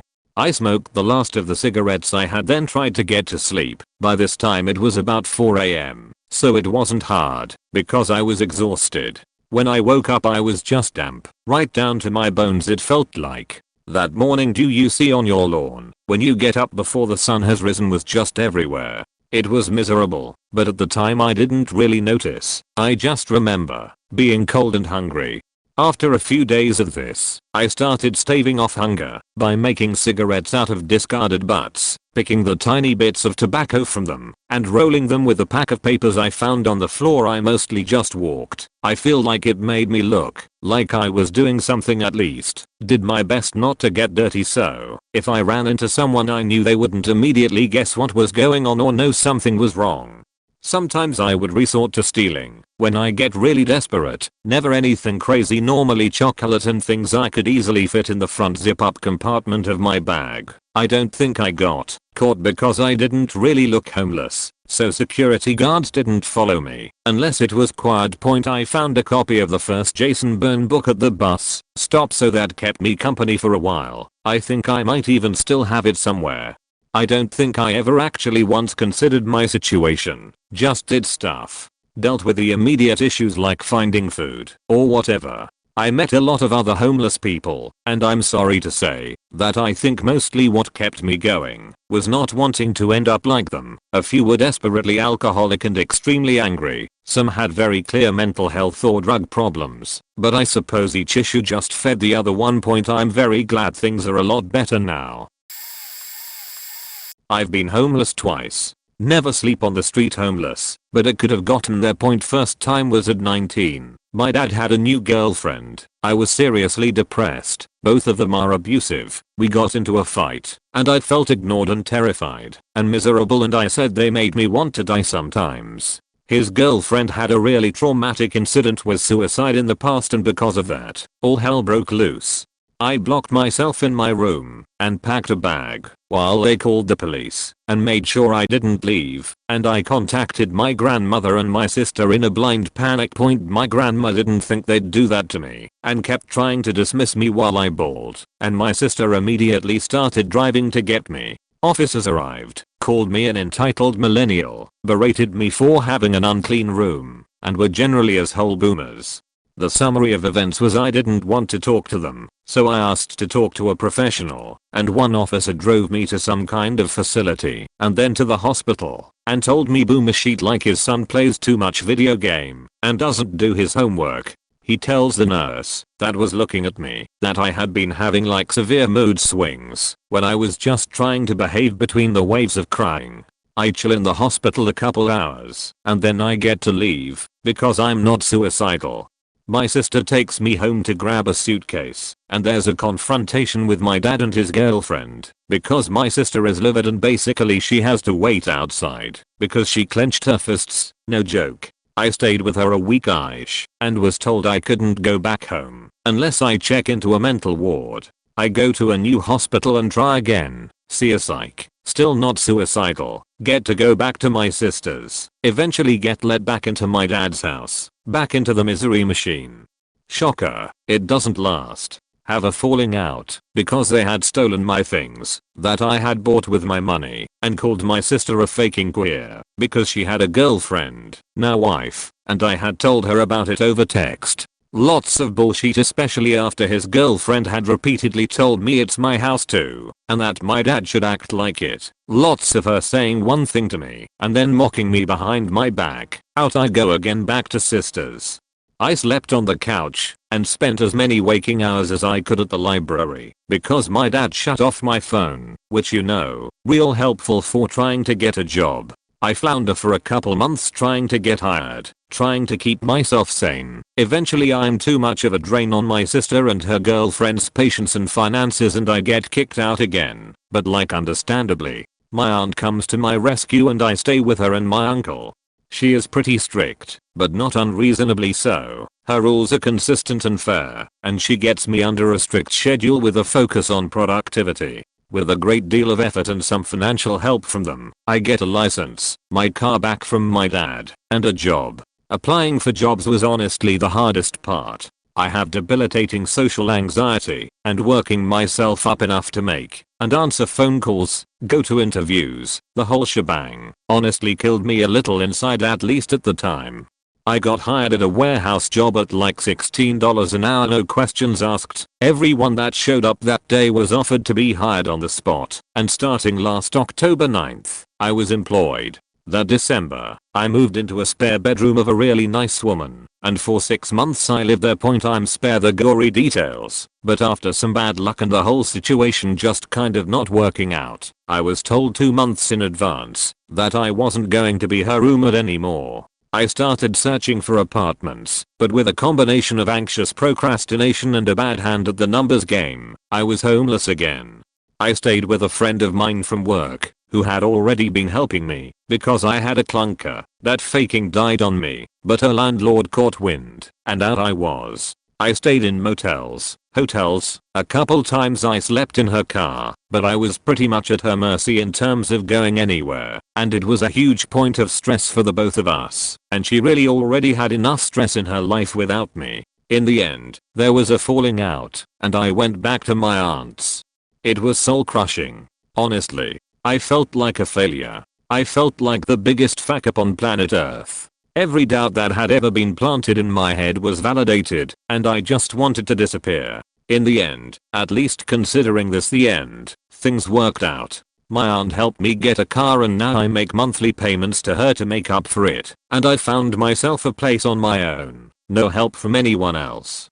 It's not perfect but it really is my home, and there's nowhere I'd rather be. I'm struggling to balance my work with my mental health, but so far, nothing's tipped. I never realized how good I have it, and how grateful I really am, because I try not to think about those times, but it's so freeing, and comfortable and safe, not only to be taking care of myself, but to not feel scrutinized, to not feel like a burden or something to look down on.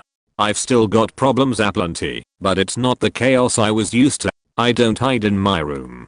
I don't tell anyone I'm staying with a friend when I'm really sleeping in my car because I feel guilty for doing badly. Everything's still faked, but it's so much less faked when I have a space that's just mine and a warm bed. To come back to point, God bless everyone with the strength to keep on keeping on through so much worse than I've been through. I couldn't imagine the strength you possess.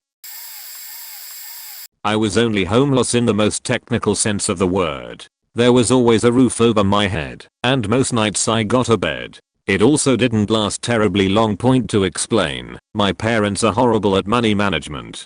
My early childhood was spent in rundown rentals or apartments or trailer parks. There weren't many luxuries, but there was always food and Santa came every year, even though that as whole seemed chronically stingy when it came to video games.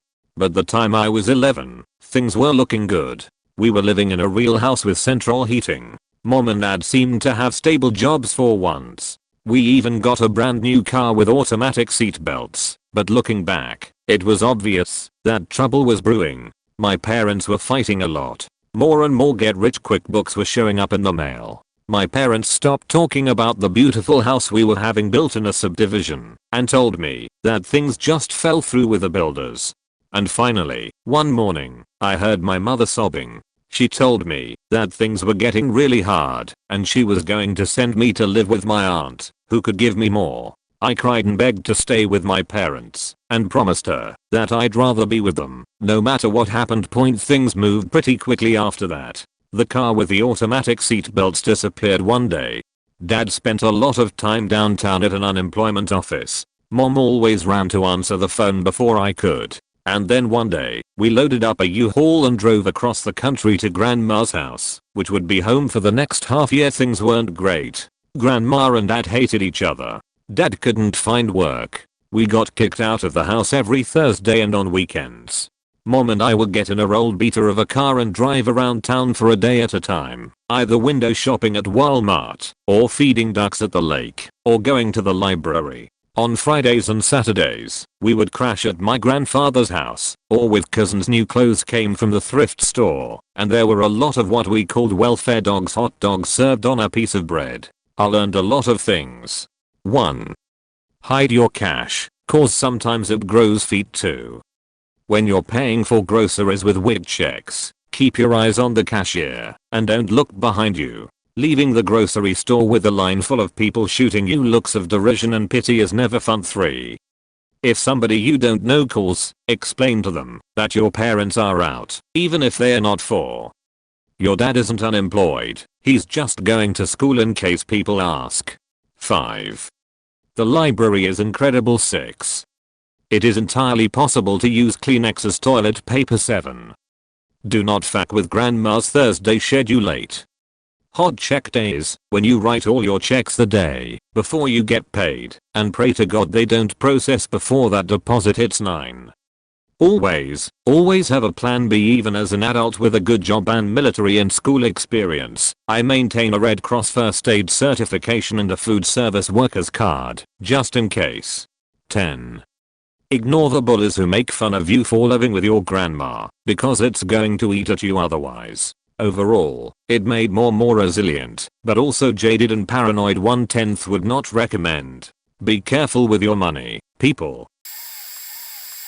I was a 16-year-old high school dropout living with my dropout girlfriend in a shitty trailer park for $100 a month. My girlfriend cheated on me and I decided, fuck it, I'm leaving. Where my parents were is a much longer story, but they weren't really around. I loaded up my truck with everything I owned and put a tarp over my stuff in the bed. I cranked up that F-150 and hauled us to anywhere but there because I had nowhere else to go. Living in Mississippi along the Alabama state line, it took about 30 minutes for me to cross into Alabama. I had a friend out there and I was hoping for somewhere to go. Unfortunately, she still lived with her parents, so I didn't know if they would let me crash there. They did, but only for a few days. When I had to go, I had no money, very little gas, and nowhere to go still. On top of all that, I was hungry as fuck. I found a small public lake and parked at it. I've always been an avid fisherman, and I had my tackler box and pole, so I thought I would try my hand at catching some dinner. And I did. First thing I caught that night was a crappie on a spinnerbait. I continued catching fish until I had about 2 crappie and a base. Enough for dinner. I was in Boy Scouts when I was younger, so I was no stranger to camping or building fires. Because I smoked when I could afford it, I had a lighter. I built a fire, cleaned the fish, and roasted them on a stick. I wasn't used to cooking fish like this, so I overcooked them to make sure they were done. I had my dinner as I finished my last bottle of water. Having no money though, that bottle gave me an idea. I remember learning that you could make a shitty filter using a water bottle, some sand, crushed charcoal, and pebbles by layering it right. So that's what I did the next morning when the fire went out and I had some charcoal to work with. I began filtering the lake water and boiling it in a metal thermos thing I had after removing the plastic sleeve on the inside. Not sure if what I was doing was good enough, but I never got sick from it, so maybe I'm just lucky. So I lived there in my truck by that lake like that for about 3 or 4 months. Pretty much all summer. Sometimes, if I needed something bad enough, I would steal shit from a Dollar General or gas station down the road a few miles away. Sometimes I'd ask for money or work and sometimes I'd get it. Some days I wouldn't catch shit and I would just be hungry. But it all worked out in the end. 14 years later I've got a home, a wife, and kids. I'm in landscaping, and I'm happy with how things have turned out. Weirdly enough, every now and then I look back on some of those harder times and almost miss it in a way. I wouldn't go back, because I like my current life better. But there was something nice about fishing every day and just living off the land like that. Sorry if formatting is bad on mobile. Very long. Okay, my parents have kicked me out at 14 and 16, where I would crash with friends or sleep in the park, but that's not the homeless time. I was with a girl for almost 2 years. We had talked wedding and were engaged. I was at her place 5 days a week until we didn't talk for a while due to not having a car, roommate issues, and being stuck 2 towns apart.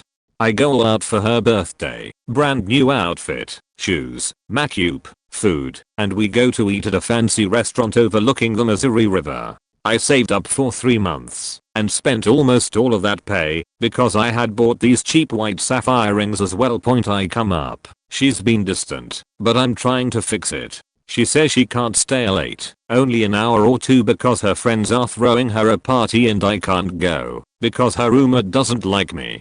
Okay, she ignores me for weeks before breaking up with me. I ask why, and she just doesn't give an answer. I took a handful of Xanax hoping to OD. I had been paying her half of the rent and saving for a car, bought her great gifts she literally told me she threw away because she didn't like the makeup.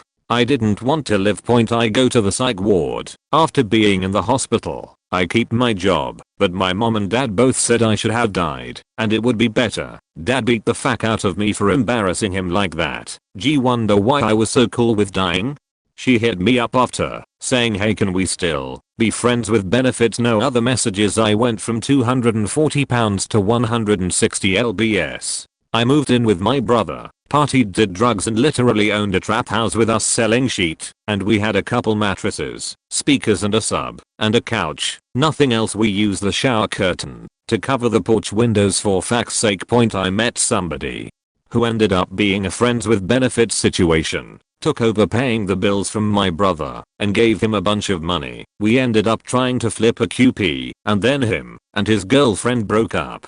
He left, hadn't paid the bills I gave him money for. I lived in a trap house with no power, no heat, for 2 months in the winter, had cold showers and stole food, saving money to just pay the bills. Lost my job for too many appearance infractions. My brother's grandparents had outright bought the house for him. He told me he was selling it and to get out after saying I could stay there / take over paying bills and pay him rent to own. He apologized for this and I forgave him. He was deep into meth and we were alcoholics, drinking every day to feel better. He was suicidal too and we made a pact to go out together next time we tried. Well, I moved back in with my dad, was there for like a month before he found out my FWB turned significant other was a trans boy and he beat the fuck out of me. I can link the alt that goes into those details or my Instagram if you want for being gay and with somebody who was mentally ill. Okay, cool. I spent a few months bouncing around friends' houses, ended up sleeping on church porch steps on Thanksgiving with nothing but a t-shirt, jacket, and skinny jeans / Converse on. I would go applying for jobs for 4 or 5 hours, go to Walmart and steal some food, go look for more jobs, and then head to the park at night to fill up my Gatorade bottle with water, pour the drink mix I stole so it didn't taste as muddy, and repeat. I would change where I slept, always somewhere hidden enough I couldn't be seen by a cop car. I avoided the police like the plague, hearing so many stories and seeing them be buddies with my dad when I called them about him beating me. Side note, I have a real phobia of police and feel extremely uneasy when cops are around. I still avoid them as much as possible and leave places they come in. I don't want anything to do with them. Every time I called them about my dad they would be laughing with him when I would get my stuff to go live with my mom. She was unstable and on drugs, so I couldn't stay with her long before I'd go back to my dad's because I had nowhere else to go. Things would be good until they weren't. Finally found a job and ended up getting my own apartment with my trans dude homie. Got a summons and told I was facing several charges for stealing from Walmart. Yeah, that's fair. I owed restitutions amounting almost $1,000 and did what I could to pay it off quickly, working 60 hours a week at one job and looking for a second one all the time. I still have 35 hours of community service left, but we didn't get a car until this month, and my next court date is November 1st. I'm really scared I'll go to jail, but I'm working literally every day a week, and no matter how much I ask for days off my job, won't give them to me, because we are short-staffed. I work 3:30 to 11 PM most days. My fiance works 7 to 3 PM most days with only one car. I usually end up walking 2 miles to work to go in early because we can't afford our bills as is and have to borrow money. It feels like I'm drowning and I can't get ahead for anything. I burned my arm bad enough. I have scars all over my wrist and hand and massive bubble blisters, but couldn't go to the hospital because we can't afford it. We can't even afford gas near the end of the week and it's usually food or gas as it is. We don't have a TV, we don't run heat/shack, we don't go anywhere but work and his family gives us a little bit of money for groceries. It's degrading. We have our phones and we watch TV on them. We have a laptop with no internet and a camera. That's it. Hell, it's his faking birthday today and he doesn't have a faking cake for it. He got faking groceries for his birthday. We play disc golf in town because it's free and we have discs that are faking life and it feels like all it will ever be at this point. I've been clean of drugs and alcohol for a year. I have nothing still. Homelessness is a faking travesty and there are no support nets. We get $15 a month on food stamps and that's it. I hate my job and he hates his. This was completely off subject, but I need to vent. I know so many people have it much worse than me. I just wish this was easier. I don't want to be alive. I have seizures from being beat. I think I can't go to a doctor to see why. My throat closes up when I eat, and I have to throw up. I faking see shadow dudes, and have ton sleep with a nightlight at 23 because of it. I just wish it was easier. I help out the homeless dudes in town. I make combos and box them up at night with sides and everything. When we throw them away, outing them down gently. I take home one burger for me, and one for me fiance too. I wanted to make music videos, and be a musician as a kid. I wanted to play the drums, not spend most of my life being beat and threatened and hiding bruises, but trying to get teachers to notice, not giving up food so my fiance could eat, not driving a car with a donut and cracked windshield and no brakes because it was the cheapest. I had the idea I would be a faking person. I'm just nothing. I was more free when I was homeless than I'm now. Life is a faking joke. I slept in my father's car the first night. I had a pretty severe undiagnosed mental disorder growing up. Eventually, and I had a fear in the back of my mind that it would. My broken strewn together life collapsed. It was already barely a life. Ending up without a net to catch you was inevitable. You just couldn't cope anymore. I stopped going to school, where all I could manage were D's, no matter how hard I tried, and quit my job at a theater that I was embarrassingly bad at. I had been kicked out of every one of my family members' house, mostly because they thought I was lazy. That very first night, something comes over you. Your life becomes a struggle. Without realizing it, 80% of what's constitute your life vanishes. Your sole purpose is to survive. You forget the meaning of the words luxury, break, good night's sleep, home, relief. By the third week, it's like being stuck at the airport with jet lag. Your mind splitting with paranoia. The faking cars passing are so faking loud. The sun beats on the back of your eyes like you're staring straight into high beams. You're sitting in Starbucks. You smell. You need to go home and you can't. You realize you have no way to get out of this situation. You want to cry. It's become a muted itch gnawing its way at you. I cycled through hospitals. Most of the time, I was in serious danger due to the level of psychosis I was experiencing. Maybe twice a month I'd be admitted. You got warm food and slept on something comfortable. Every day becomes a battle. You go to sleep in a ratty shelter with ex-convicts. They wake you up way too early and feed you too little. For the next 12 hours, you walk around the city, overtired and scared.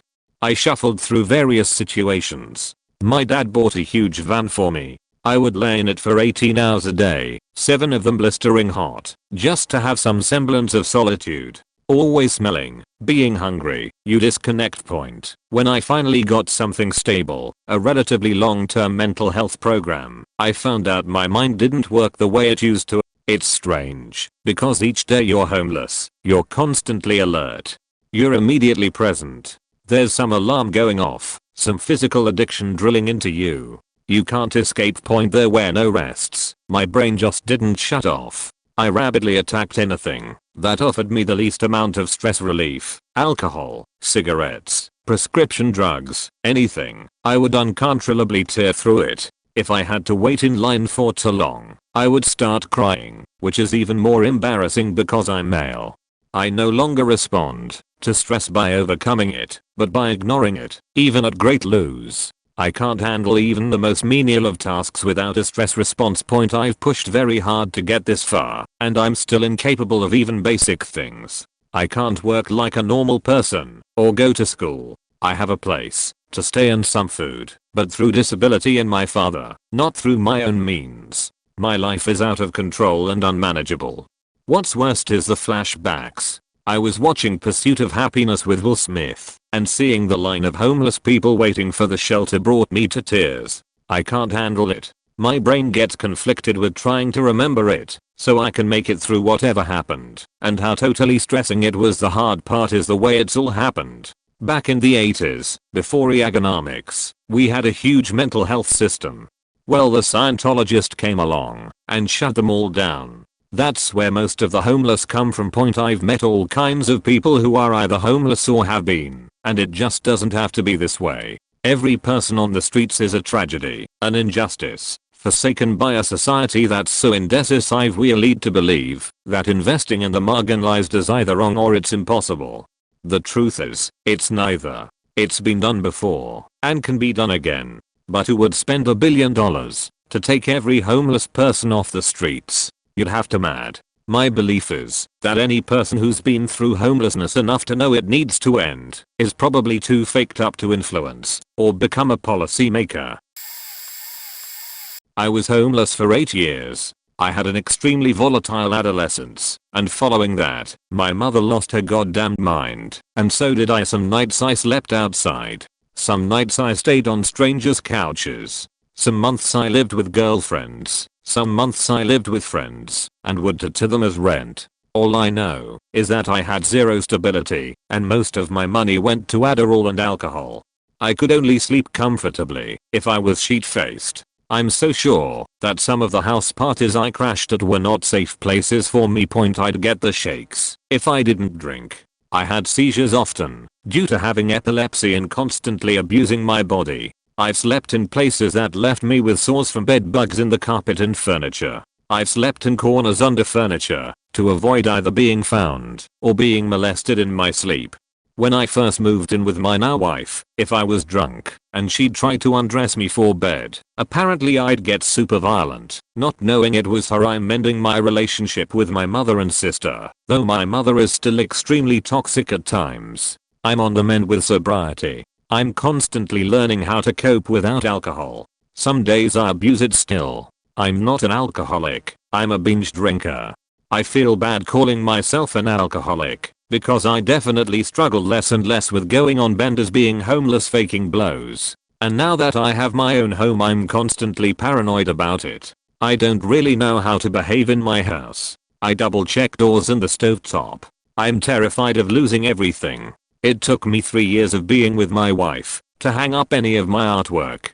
I kept it in a backpack in the sketchbooks. Easy to grab if there's an emergency. Every day I'm so grateful. I'm grateful that I sleep comfortably, eat comfortably, and live comfortably, and that I'm loved and have my own business producing and illustrating. Once we get my wife's kid through college, she had her daughter young and is 10 years older than me, we are building a schoolie and traveling. It sounds crazy, but my homelessness also showed me a lot of parts of the country I love and miss. It showed me I don't need a lot to find the good in things and get by, and it showed me how to stay humble. And I'm also not worried about surviving the zombie apocalypse. I love cold canned food, and I'm a good on the spot medic. It can get better if you're one of the ones that catches a break and is in a place to receive help. It can definitely get better. It was absolutely miserable. I was 18 and trying to escape a severely abusive family and boyfriend. Should have left for college, but a bad car accident delayed it. Trying to avoid the abusive family and the abusive now ex left me with few options. Most friends had left town for college, so couch surfing wasn't an option. Ended up sleeping in my car during a very cold winter. I spent most nights in a panic that I would be caught and arrested for sleeping in my car. Every little noise made me jump. I learned how to dumpster dive behind the grocery store for food. I asked the local churches for help, but because they knew my family I was always told no. Your family would never do something like that. They're too nice. Christmas that year sucked. When it got so bad outside that I needed a warm bed or shower, I went back to the abusive ex. I think his mom knew something was up, but didn't quite know the extent. She gave me a super soft warm blanket and a small pillow for Christmas, which I still have. During all this, I needed to go to physical therapy to regain use of my arm and hand from the car accident. 6 months after my car accident, my abusive family member had a car accident that required a lengthy hospital stay with major recovery. It was only because of this car accident that I was able to go back home. What sucks is that I was able to get away for a few years, but moved back a couple years ago. My view of the town is distorted. Being raised in churches that preached help those who ask for help, then being told that they couldn't help me when I needed it most, has made me hate most of the people in this town. Hypocrisy at its finest. My boyfriend is homeless when school lets out. He's lived like this since he was 18. He's 20. He's told me that his senior year of HS, that summer before college, he lived in a tent on the side of the road. Summer and winter he lives in a motel next door to the Burger King he used to work at. In between his housing for school point he tells me it's the most soul-sucking and lonely experience he's ever felt. Far above being rejected by his mother, were gay, losing his dad to a stroke, not dead, but checked out from the family, being used. None of it compares to working 12 hours at way below average pay for similar positions. $10/HR for a manager. The average in my area for that is $12. For the same position, to come home to a motel room, and you're all alone. Your only human interaction for most of your week is your GM yelling at you for dumb shit, coworkers being dicks, and customers complaining at you. Much less all this happening to a homeless 18 to 20-year-old who likely has depression. He hasn't been fully evaluated, but there was one session where a school psychologist said it was highly likely, just trying to make enough to keep what little he has. It's an awful way to live, and I'm honestly scared that one day everything will come crashing down, and he'll give up and stop trying to get a better life. His situation is so fragile and he's working his ass off to keep it all from falling apart. My first night homeless was spent on the on-ramp off of Highway 70 as I had planned on hitchhiking across the American West to find work in construction in California. This was during the mid-90s. It was really nuts. I didn't know what to expect, so I packed my backpack with a lot of food and stuff I thought I would need. While on the road, my backpack weighed a ton. About halfway across the western half of Missouri I met another hitchhiker. He was not a good guy, and he convinced me to drop half of my stuff out onto the countryside. I then ended up walking across Kansas and Colorado and developed very painful sores on the bottoms of my feet. My only shoes were a pair of construction boots, very bad for walking long distances. It felt like walking on hot broken glass. I should have gone barefoot. We ran across the countryside in Kansas to get away from the state troopers who wanted to make us go back to where we came from. Kansas is worst state to hitchhike, so we had to sneak into the country and run across cowfields to get out of his jurisdiction. We also had to sneak onto a farm we cold easily been shot and look for a spigot to fill up our water bottles. We finally started getting rides in western Colorado and ultimately got a ride from a group of hippies with a VW van. We went to Las Vegas and had a lot of fun.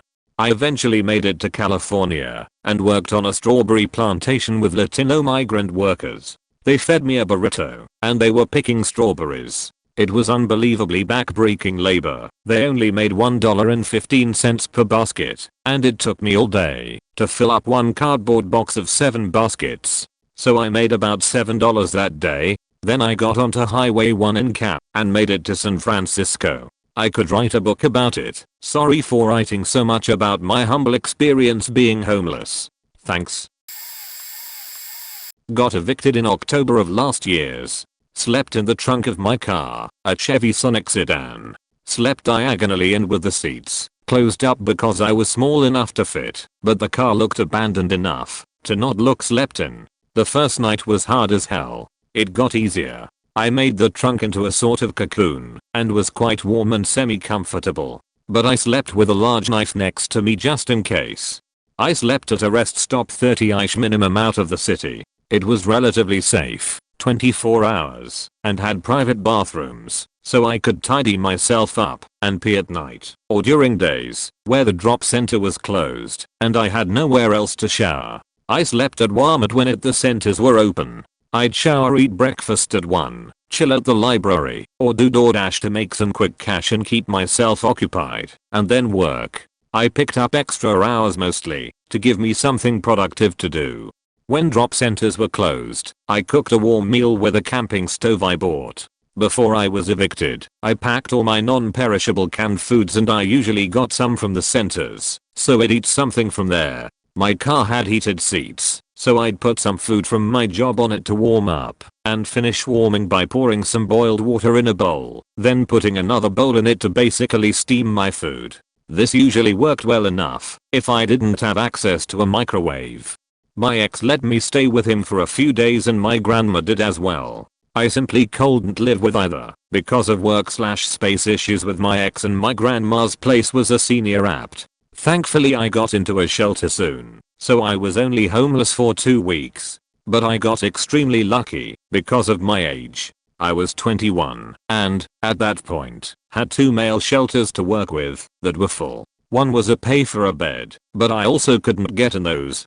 I was in a shelter and technically homeless from then, late October, until March. Now I have an apartment I'm happy enough with. But after living in shelters, 4 total, and being straight up homeless, I genuinely have a lot of sympathy for those who are sheets hard and scary. Especially if your car is your home, you're always terrified of finding it stolen, or towed or booted. Or if it doesn't work, how to move it, and where to avoid suspicion.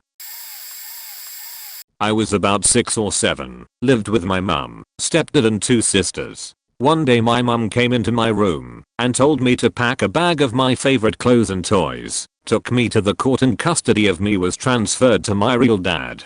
Turns out my mum was pregnant again, and they wanted to move, but couldn't afford a house that fit us all. My stepdad never liked me because I reminded him too much of my dad, so they decided to leave me behind.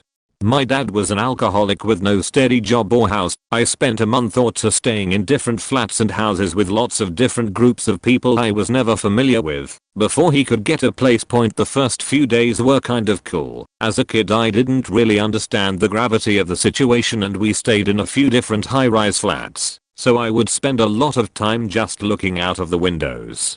The first time I think it really hit me was when I lost a bag of toys I brought with me. I had collected hundreds of little Pokemon figures with my sisters, and it's the only thing I brought with me when I left. They got left at one of the various places we stayed in, and my dad didn't care in the slightest. That was the only thing I had left that gave me a connection to my sisters and my mum, and to this day I wonder what happened to them.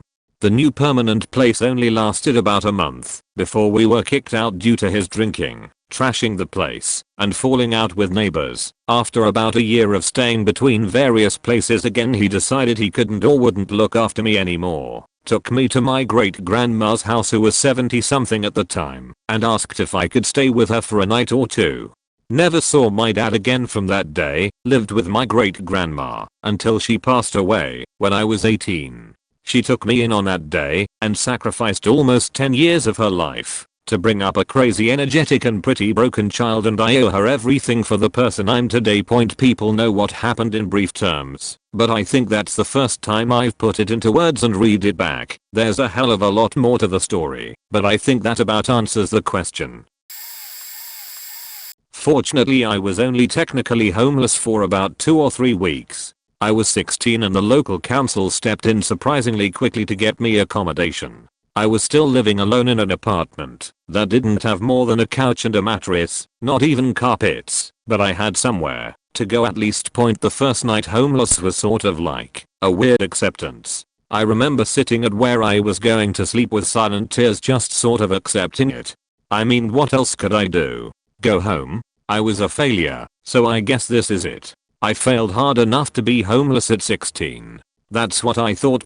I've been sitting here for 15 minutes trying to think of a way I can write this that could be like a general experience which other people could relate to, but I've realized the events surrounding the abuse and darkness which led to me sitting there homeless on probably one of the worst days in my life is deeply personal.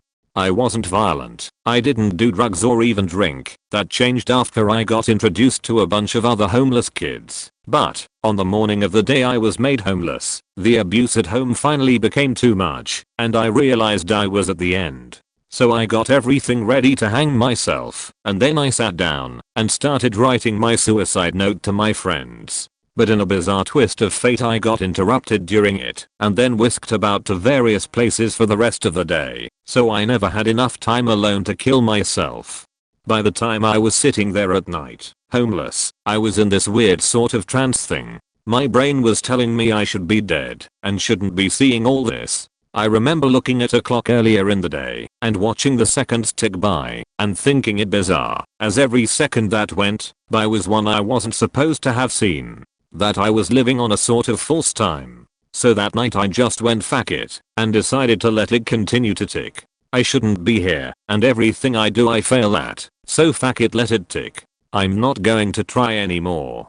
That's what my first night was like. A weird detached trance, where I pretty much did nothing but silently cry and float through everything. Adapting afterwards was strange, because I didn't care about anything. If I stopped to think about it, being homeless was horrible, but I didn't think about it, or care about anything. Food was my only concern, and when I wasn't thinking about food I wasn't thinking about anything. I just sort of existed.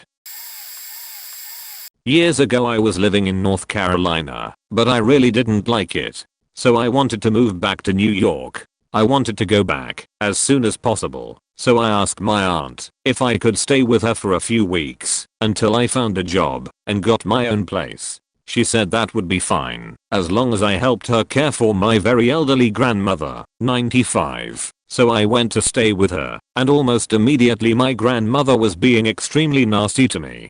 It was very weird, because she wasn't like that ever before. It would up getting really bad where she started screaming, "I want you out. You're going to try to kill me." It was so strange and terrifying. So I just left, out of anger, thinking I'd find somewhere to stay relatively easily. I didn't learn until some time later that she was acting like this because she had developed dementia, and my brain dead aunt somehow didn't realize something was very wrong. Anyway, I wasn't able to stay at a friend's house. After living in NC all the years I did, I totally lost touch with my friends. I didn't remember some phone numbers, and the ones I did were no longer belonging to the people they used to point. So I walked to the closest friend's house that I knew of, as I didn't have a working vehicle at this point. No one was there, but I did eventually get him on the phone. He was out of state visiting his parents and said he'd let me stay, but all the doors were locked and his security system was on, otherwise I could go through a window if absolutely necessary. He said if I couldn't find anywhere else to go, I could stay in this big shed thing in the backyard if I had no other option, since it was cold and snowing. Well, obviously, considering what this threat is, I never found a place to stay, and I wound up having to sleep in the shed thing. It was by far the worst night of my entire life. I was so cold, sleeping on the hard ground, only having a regular jacket and a hoodie underneath it. I think I maybe got 20 minutes of sleep the entire night. The next day I got a hold of some people, and I wound up staying at a friend's house for a couple of days and just went back to North Carolina anyway. So I left my job in North Carolina and gave up my apartment for absolutely nothing and wound up living there again anyway. A few years later I moved back to New York again, not learning my lesson the first time, and staying with the same aunt. Grandma is in a nursing home now. My retired aunt is too stupid to care for someone. She said I could stay with her as long as I wanted. What she failed to tell me while I was taking the 18-hour car ride there was that at some point during that ride the sheriff came and gave her an eviction notice. I get there with all my stuff, and 2 days later the sheriff comes knocking at the door and we gotta leave, and I lose everything. There was an eviction thing I saw when I got there and asked her about it, but she said she worked it out. This woman is a sociopath or something. Something very seriously wrong with her. This time I wound up being homeless for 5 days. It was in the summer, so no snow, but lots of rain. 17 homeless. Slept in my truck. Then got mixed up with some people using meth. They let me crash in their apt, but not before I got hooked on the stuff. Couch surfed from meth house to meth house for about 9 mo until I got daring one day and stopped at a 7-Eleven that was owned and frequented by the cops. Squad car in the parking lot ran my plate while I ran inside for a kiwi strawberry Snapple. I left the store. He followed. I had just left my drug dealer's house with a 1/4 of weed, but it was stashed in a fake compartment in my dashboard. This is in the 90s, when weed was a class 6 felony. Cop pulls me over, says I'm a runaway, and he has to take me in. Finds 2 seeds in my driver's side carpet. Charges me with 2 felonies. Intent to grow and distribute, and possession of a class 3 drug. Also charges me with a dangerous weapon charge, because I had a noose my friend had made me hanging from my rear view. All in all got booked into adult court with 2 felonies and a misdemeanor. Had to go back to my mom's, who at the time was on drugs and the living environment was hell. Had to do random drug tests for the next year while doing drug and alcohol rehabilitation. Paid a $1,500 fine and worked 300 hours of community service. Still have the felony on my record almost 30 years later, which does a number on yeah when looking for a job. I never went back to using meth. My mom and I have a good relationship now. I'm married with kids of my own. Live in a big house, make good money, and have a good life. Don't let anyone ever tell you you're a failure or can't accomplish something. I've been to hell and back, but it made me who I'm today, and I'm proud of that, man. I had someone close to me steal everything I had, including money, without me knowing about it until the last day of the month. I was too trusting and oblivious back then. So came the day I had to clear out the house. I hid in the bathroom for a bit, panicking and terrified, crying. Tried to come up with plans, but my mind was racing so much that nothing was making sense. Tried calling friends and family first, but no one was able to help, and I decided to bite the bullet and face reality. I'm now a broke homeless person. The first night I snuck back in the house and slept in the shed. I kept waking up hoping it was all a nightmare and I would panic that I made too much noise and the new residents would hear me and call the police. Told myself that in the morning I'll be able to be clear-headed and make plans with nowhere to stay and clean up myself and shower. I decided I cannot let people know about my situation and this embarrassing position I'm in. I told my work I'm leaving for a few weeks and will be back. They didn't like that and said I can quit and reapply later, so I had no other option but to quit. Each minute felt like the world was crashing down on me, and it was getting worse and worse, and I won't lie, I thought of just ending it all. The second night I spent in a park, and it was one of the worst sleeps I had. I hid behind some bushes so no one could see me, especially someone I would know.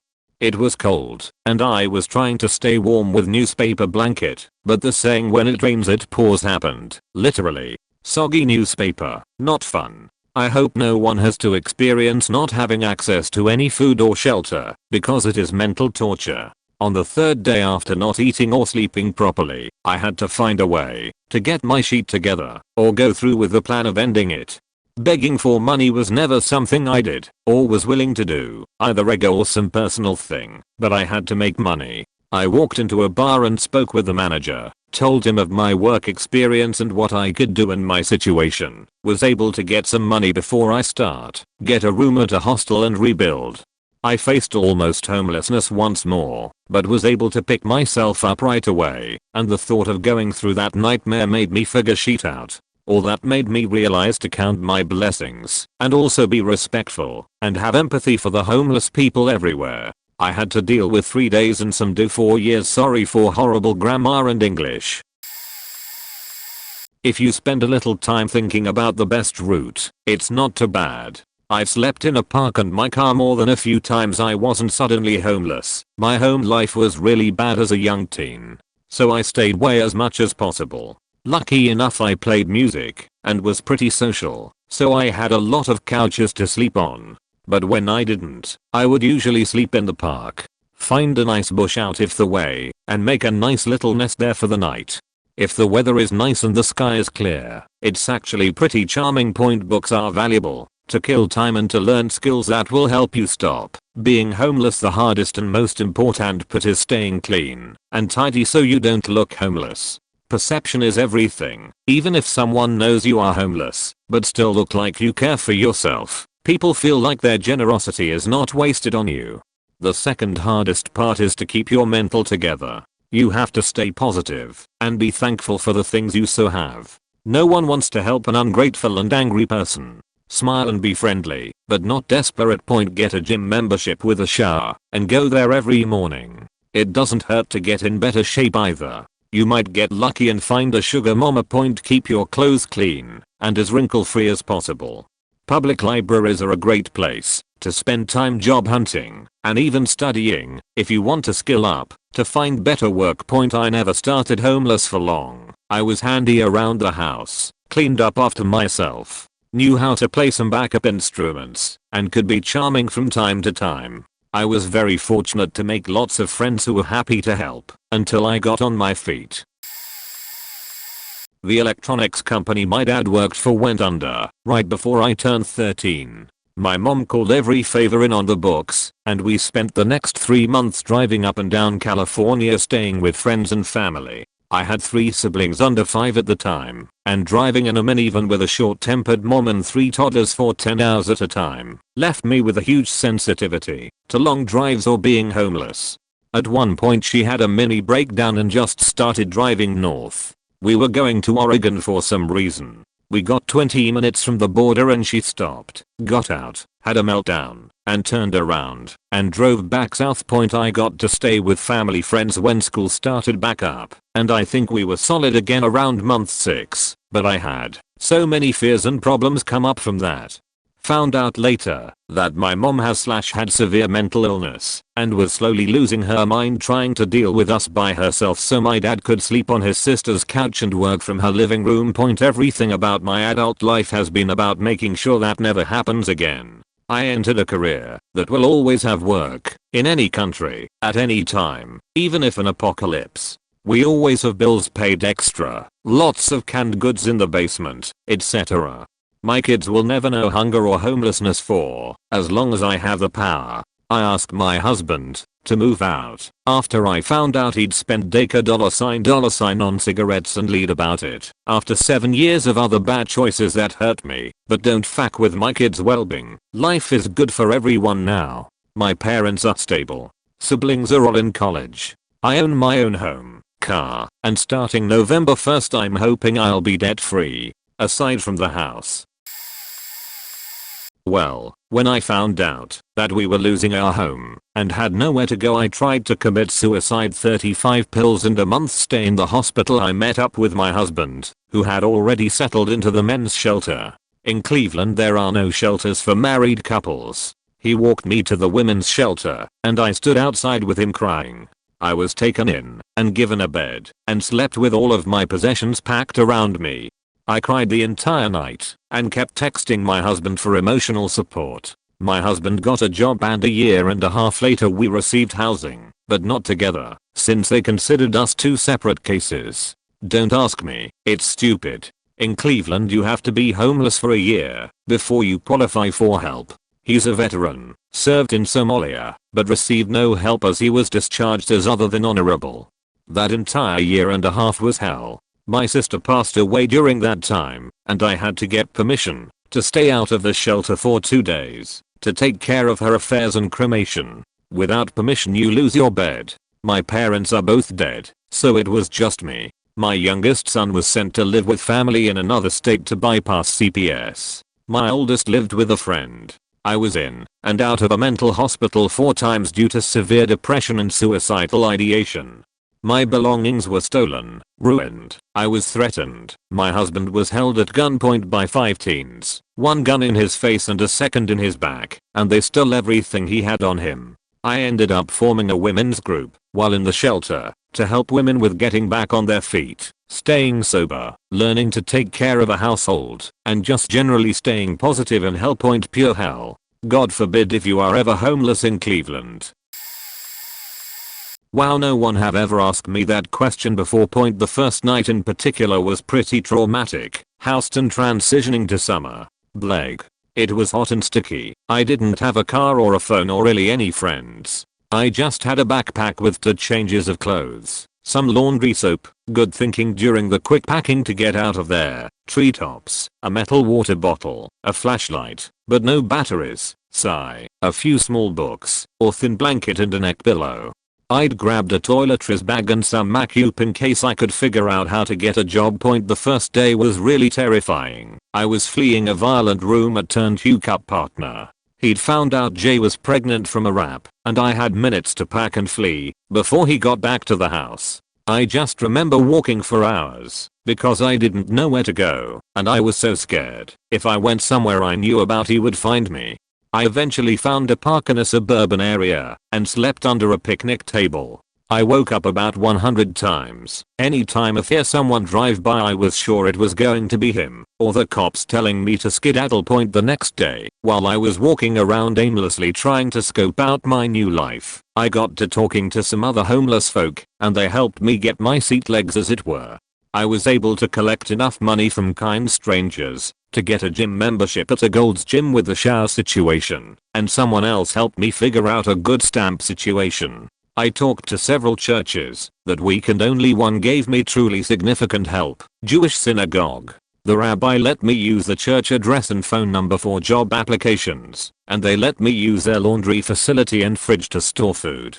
They became kind of my home base, and one of the office ladies called around and took me to a doctor. Hurricane Ike started to pick up steam, and I had to get the hell out. At that point eventually I got in contact with my parents halfway across the country and was able to scrounge enough money for a bus ticket back to the West Coast.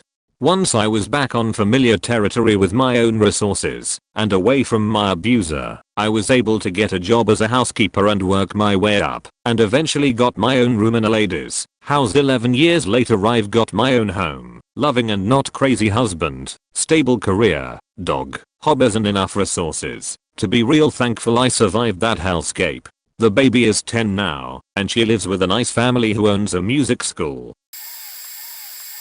I was homeless for almost 2 years. It was due to a combination of substance abuse, domestic violence, and a super shitty family. I live in the Midwest. It gets really cold at night. Luckily, I wasn't completely alone as my now husband was with me 99.9% of the time. I had a few nights alone. We broke into a family member's garage and slept there a couple weeks. We found an abandoned truck that by God's grace had a blanket in it.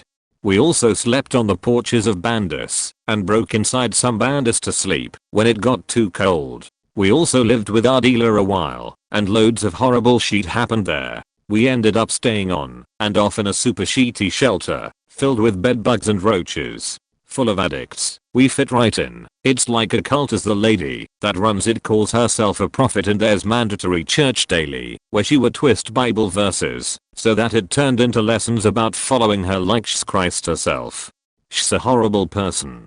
People that are fortunate enough to have link cards, food stamps, are forced to pay her the majority of it for rent, but when they run out of food, she tells them to go to food pantry. Also calls said payment a donation, but you get kicked out if you don't pay it. Also, the houses she buys to house poor, unfortunate people, us residents were forced to clean for free. If we didn't do it, we were licked out.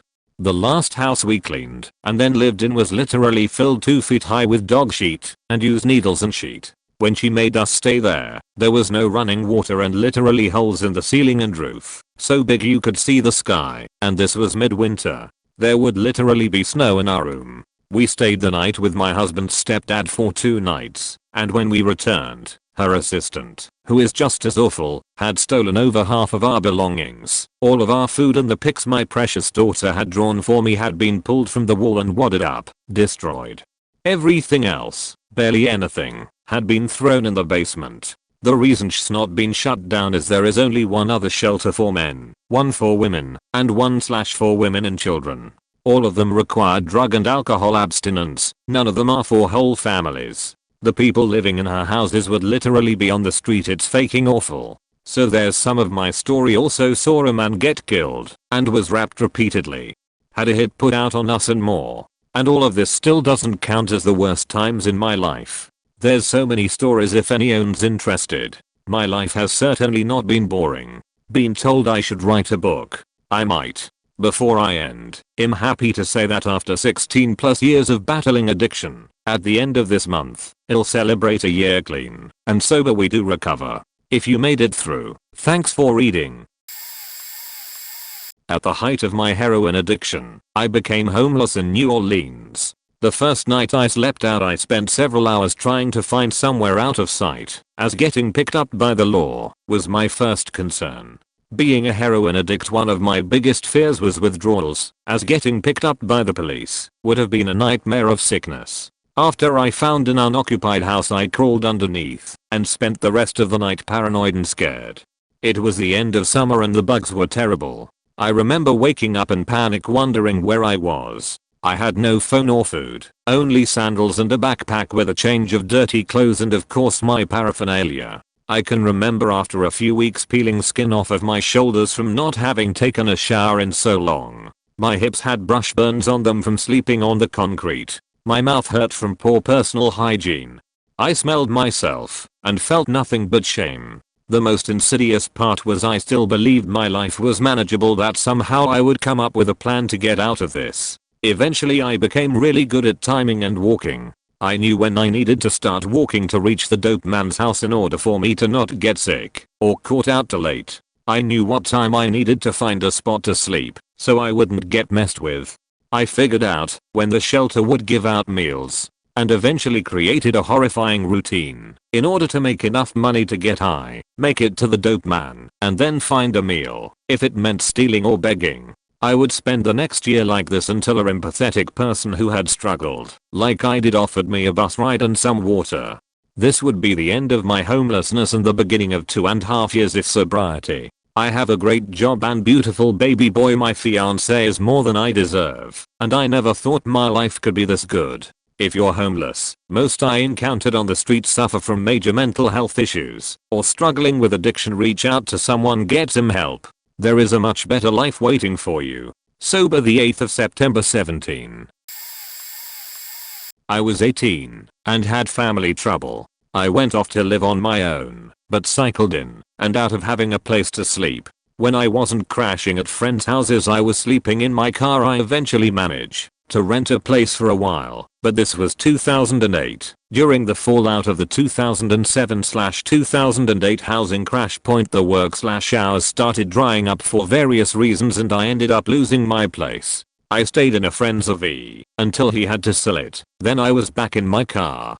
Eventually a friend's mother let me crash on their couch, but they eventually became one of the victims of the mortgage scandal and lost their place. They too ended up homeless and moved north to live on a ranch point. That friend gave me an old tent with holes that we patched up with duct tape. I pitched my tent in the hills of a nice residential area under an olive tree where no one could see me.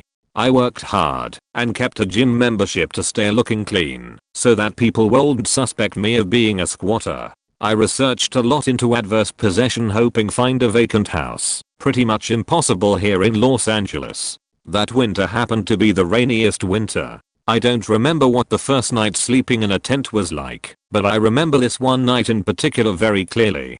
It was cold as fuck, like any other night. I was huddled under blankets and jackets to try to stay warm. I eventually fall asleep and the rain poured down that night. It kept waking me up, and I kept going back to sleep, but eventually the tape somehow gave out, and I finally woke up with my tent flooded. There was water leaking in and pouring all over my neatly folded stack of clothes.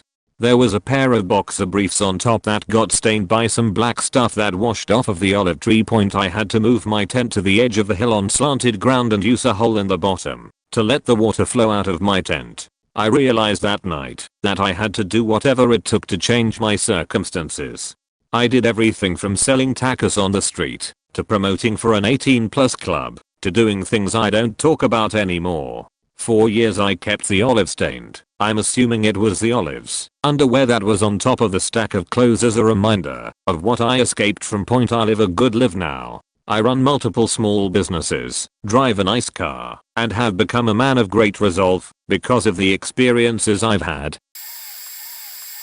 I slept in my car, so I was lucky in that regard. Lived off the same $3 15 inches long subs for like maybe a week or so at a time. My situation was semi-long term, and every night was generally the same. I filled water bottles at those public fill-up deals, showered at truck stops somewhat illegally, supposed to be for truckers only, but I dressed like a trucker and no one asked. It got pretty fucking cold. Cold enough that storing my sandwiches for a week wasn't much of an issue.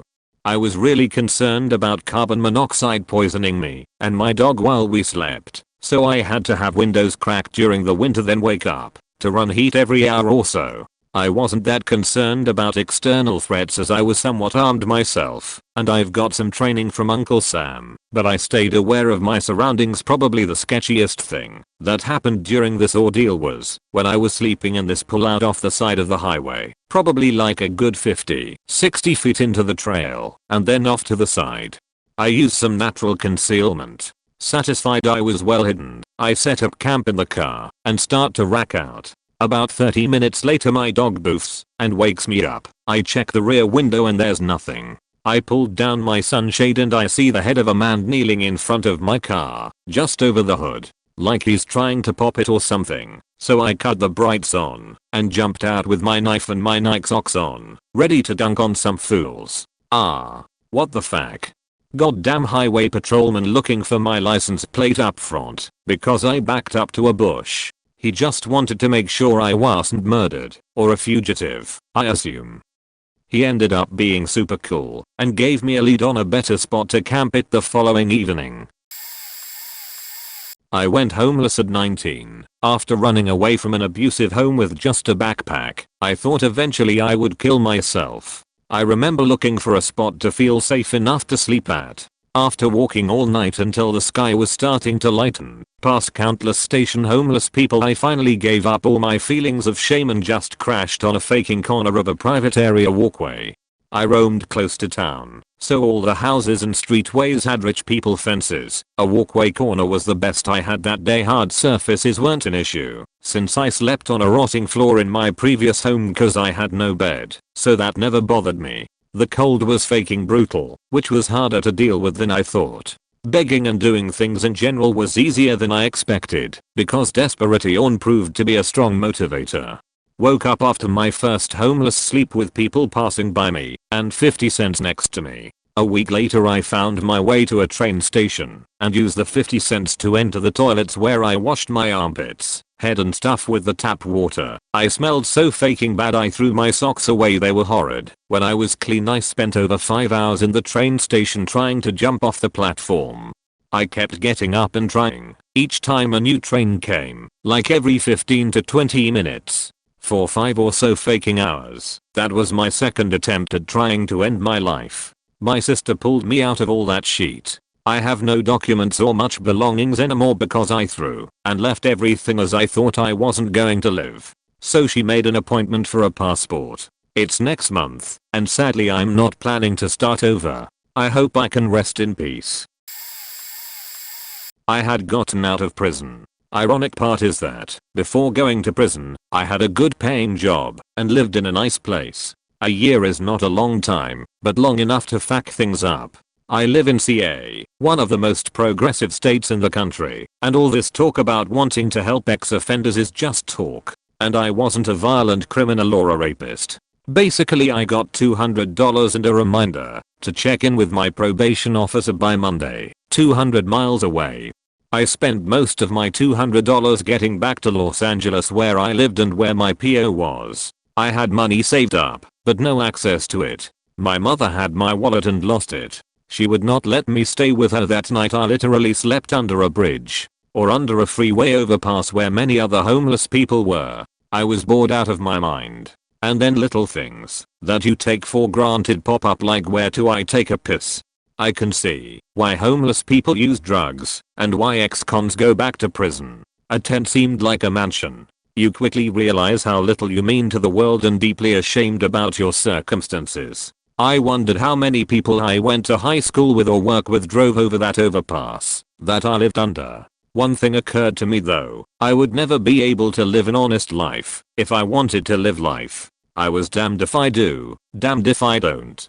Eventually, my probation officer put me in some halfway house in the straight up hood. Found a shitty accounting job at a failing small business. It was a band-aid. This was no way to live life. After I finished my year of probation, the place I worked went out of business, and I had to move out of the halfway house. I had money for a year, but no one is going to rent to a felon with no job and bad credit. There were all these programs to prevent someone like me from going back to homelessness, and they would find any reason not to help. I had a job, I didn't have a job. I had money, I didn't have money, or they straight up ghosted you. Point, my mom had to rent a place in her name and I live there. A huge no-no. I lived off savings and started sending out fake resumes detailing what I could do, just that I worked at places I never worked before. I interview well. That led to job offers. I figured out a way to beat the background checks. I fabricated documents. And no, I will never get caught. Right now I'm making $70k a year as an executive assistant. Hopefully, I will do well enough 6 months from now to where I can move in a nice area and never worry about money. When I was 19, I had dropped out of college after losing my scholarship because my parents couldn't afford college without it, was fighting lifelong depression, and refused to live in my parents' house, because I'm mentally ill. I had a job as a glorified custodian in a machine shop, where I swept, cleaned and did basic day laborer work. The job barely paid me enough to feed myself, pay car insurance, etc. After my initial refusal to live with my parents, they essentially disowned me because I stopped going to church and was a piece of shit according to my dad, and my mom was embarrassed to have to tell people about me. This was all pre-smartphones too, so I did not have the luxuries that come with those too. Circa 2004 I ended up staying with friends on weekends under the auspices of Too Drunk to Drive, but no one lived close enough to my job to make it practical. Every Sunday night, I would drive my car out to some property where my friend's dad had 100 acres of woods with jeep trails. I made a little campsite with a tent, dug a latrine and fire pit, and essentially roughed it. I'm a Eagle Scout and a hunter, so living in the woods was way less scary than being a standard homeless person in a city, and I had lots of camping supplies from those days.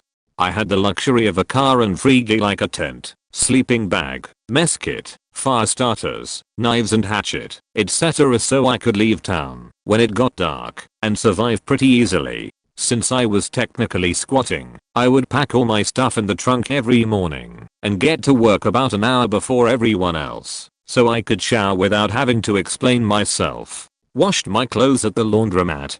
The first night wasn't really scary as I'm at home in the woods, but I almost used my personal defense weapon on myself that first night. Close ain't I ever came to ending it. Despair would be the word point. After a while I got used to the coyotes and raccoons rummaging around my camp in the dark. The worst was that I started this on the tail end of a summer, but even in South Louisiana, winters are cold.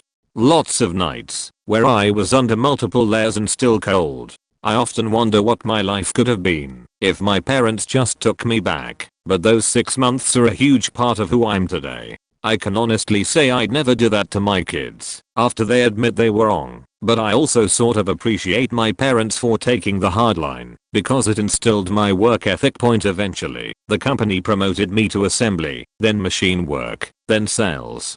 I met my wife and got married, spit out 2 kids, moved 100 miles away for a better opportunity, and today, I'm a regional sales manager for a multinational industrial products manufacturer, living the suburban dream. House, 2 cars, 2 kids, dog, summer vacation.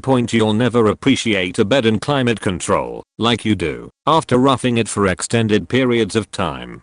I'm so grateful for my life and family. I'm faked up in the head, but I take my pills, go to counseling, and make an effort to be the best I can be every day so that my family doesn't have to go through what I did. My wife literally saved my life. Had I not met her, I would be dead today, 100%.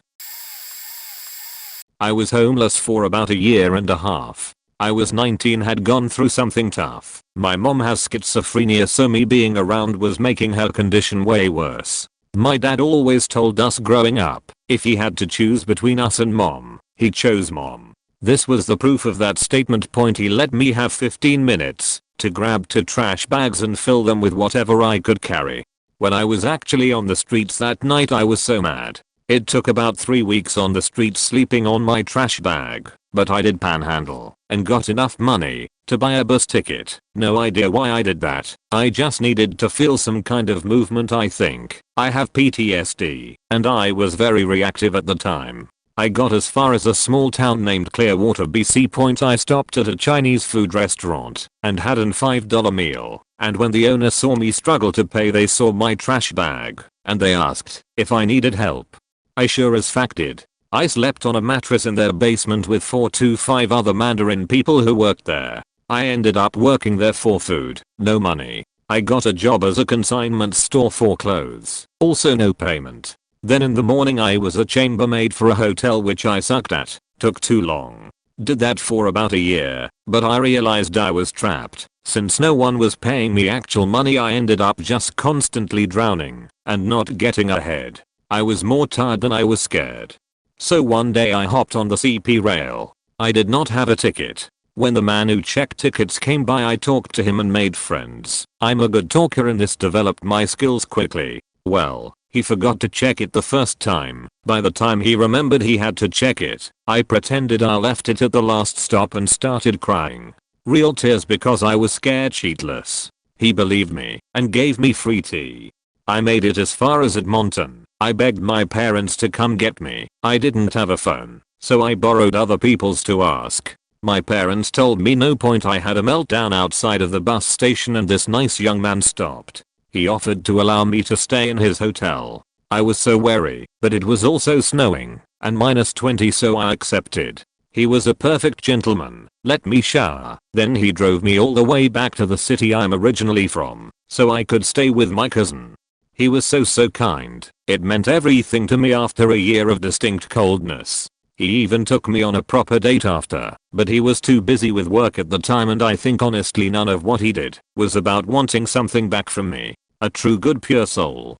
I was very lucky and forced to be smart in a lot of ways, but I'm now so cautious of money and savings. I never leave my fate in other people's hands and will never depend on another human to care for me because I can't really trust that. I'm very independent now and I can say I developed skills being in survival mode that I never would have had otherwise. But it was a very scary time for me. In 2016 I spent 8 weeks in a women's shelter with my daughter and 2 cats after my ex-partner broke into my apartment, rapped and beat me a week after we had broken up. I've spent nights in my car and on the street and I've spent a few nights at other shelters, but that house holds my best memories as far as being homeless goes. Life changes in an instant, everyone. Here's a little story about it. There was to be no going back to my home for safety reasons. I was able to get 1 police escorts and salvaged my hard drive with daughter's baby pics, some clothes and my kids' favorite things. I pretty much lost everything in a 1,200 square foot nicely furnished apartment. We stayed in a tiny room in a house with several other families. Life continued on. I took my kid to school. I tried to work as best I could. We spent Christmas there. There was drug addicts actively using, overdoses, fights, child abuse, suicide attempts, self-harm. But there was also love, amazing workers and volunteers, nacho dinner parties, baking, crafts, kinship. The workers always asked, within reason, about which groceries everyone wanted, and they made sure my daughter went to school with a normal looking lunch and as normal looking clothes from the donations room, so she didn't stand out. There was a rotating chore list, but they were so kind, and because of my health issues and injuries I just had to sweep, and only if I could. It felt a lot like a rehab center, if you've been to one. They provided cat food and litter, and were the only shelter in the area that allowed pets. They had to stay in your room though. I have mixed feelings about it. I lost everything but my daughter, and I talk about the secret house often.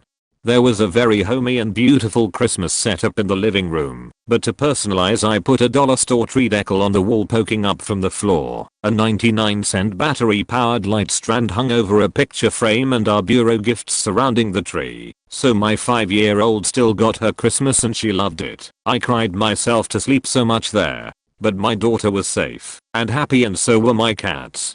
Once I had an apartment again they helped me furnish it. From mattresses to kitchen stuff and clothes. My daughter attended summer camps for 2 years through their organization as well as therapy, and at Christmas we went to a mommy-kid gift exchange, where the kids go in a room and choose something and wrap it, and vice versa, so you get at least a gift for each other for Christmas after. We did that for 2 years and it really helped us out.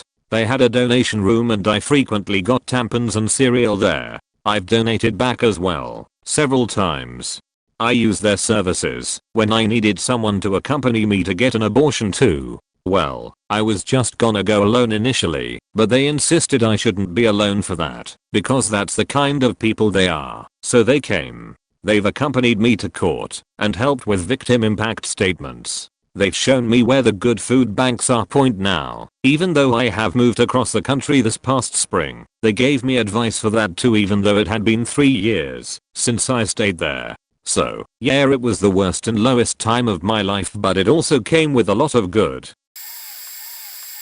I became homeless at 15, almost 16. The short version is my mother chose an abusive drunk over me 100%, even married him after kicking me out, only to divorce him a few years later after his multiple DUIs and jail stints. My first few months homeless I was able to stay with a friend and his family, but that only lasted so long for various reasons, like them not really having the space for me, and my mental health wasn't the best. Eventually I moved on. Sometimes I had a place to sleep, and sometimes I didn't. I fell through all the cracks, had to drop out of school, no one would hire me, etc. It sucked. Point, I definitely got a perspective not everyone sees. Where I live in Alaska there is a dynamic, a mix of people who choose to be homeless and live this transient lifestyle. Some of them are drunks and druggies, some of them are just happiest that way. But opposite that you have the people who are homeless not by choice, but by chance or circumstance. So many of who have some kind of disability or mental illness, whose caretakers or families just don't care, or who fell through the cracks. Invisible. Teens whose families have thrown them out for all kinds of reasons, and like me just fall out of the range for help from available agencies. Some end up coming out of it, but I have seen so many turn into those adults who have just been homeless so long and transient so long they don't know anything else, or so many invisible teens lost to drugs or sex trafficking or other horrible things. I definitely count myself lucky that I got out. Point, during my time homeless I was taken advantage of by men twice my age. I was raped, abused physically and mentally, and got in countless fights. I was almost trafficked into sex work, and sometimes I had to give up my body just for a warm place to stay. I'm still not exactly sure how I made it through all of that and didn't flounder or end up a drug addict or worse, and I feel extremely lucky that I have a home and a family and a life now that is stable. But I will always feel for invisible teens and homeless people in general. I think people feel hostile because all they see is a negative of homeless. Very rarely do people take the time to get to know or actually try to help the homeless population. My mom dropped me off at a local shelter, Shelter 1. There were valid reasons I couldn't stay with her. When I arrived they did a whole list of stuff. If you had meds, they held them for you. No weapons past the door, of any kind. Checked your hair for lice. Made you take off your shoes and empty your pockets, so they know you didn't sneak anything in. Took your cell for the night, and charged it in the office. And also for privacy/safety reasons, no cameras. Functioned as a domestic abuse shelter too.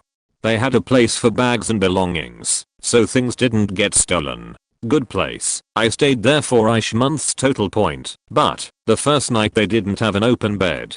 They referred me to a much less organized, nightly based shelter I walked over, about 20 minutes away in October around midnight. I got there, and they didn't have a bed, but had floor space. All they needed was for me to take all my clothes off and put on paper scrubs so they can high heat dry my clothes to kill lice, just in case. Then they'd give you a spot in a few smallish dark concrete rooms. The spaces were unisex. People were talking to themselves, crying, making noises like they were dying in their sleep. They had a couple old blankets, and all your belongings got dropped. Okay, the pavement outside, where anybody could take anything they wanted. No locks, etc. Just drop your bag by the door and hope it's there the next morning. The whole place smelled like alcohol and sweat. I didn't even make it past changing into paper scrubs. The guy who was working pointed out where I'd sleep. Against the wall between 4 other people, to silent, one talking to himself in his sleep. The last guy just staring at me like a creep. I was already freaking out. He took me to the office and told me to change to paper scrubs, and I just shook my head and said nope, I can't do this, and left crying. Grabbed my stuff and walked to a local park and sat on a bench in the freezing cold. Some park security guy came up to me and talked to me for the 30 minutes of 2 hours, so it was around 3 or 4 am. He convinced me to call my mom, which I didn't want to do, since I already knew I couldn't stay there. Thank fuck mom said I could stay one night and go talk to the original shelter in the morning. The rest of the details are specific to me being a trans woman. If you don't care about that, here's your warning. I was clear about this when I arrived at Shelter 1. Apparently this shelter will put trans people in a separate space, since it was a women's shelter, and I guess it's a bit cheaty, but I get it. The main area is rows of beds in a big room with gym type bathrooms and shower stalls. I can see how that could go sideways, for my safety I mean. A lot of the ladies there were not super mentally stable and some were hyper religious and might be violent or cruel or make a scene if they knew I was trans anyways. This separate space was also for people who were really sick too. They had a sick lady already, so when they said they had no beds they meant the separate space for trans people is taken, so you can't stay with the rest of the people, so go here instead. It being late, it was just rank and file people working, so they didn't know what to do, so sent me a waypoint. The next day I talked to a caseworker there and they found me a different space and basically said everything was the same for meals and stuff with other people in the shelter. I just slept separately. They did also encourage me to keep being trans to myself, which again, I get that. Somebody almost got into a fight over missing leggings. I'm okay with not rocking the boat. Point all in all, night 1 was horrifying. The rest was made significantly better by an amazing local shelter who helped me job hunt, see a dentist/doctor, and have 2 meals a day. They are amazing, and the people who worked there were super helpful. Point also, a huge amount of the homeless I met were mentally ill. I knew many of them from my visits to psych hospitals, depression/bipolar, before ever going to the shelter. It was really faked up knowing a lot of people just bounce between psych hospitals, shelters, and being on the street. Point TLDR, night 1 sucked and was scary as hell. Local shelter was amazing. Mental health is a major issue for homeless people.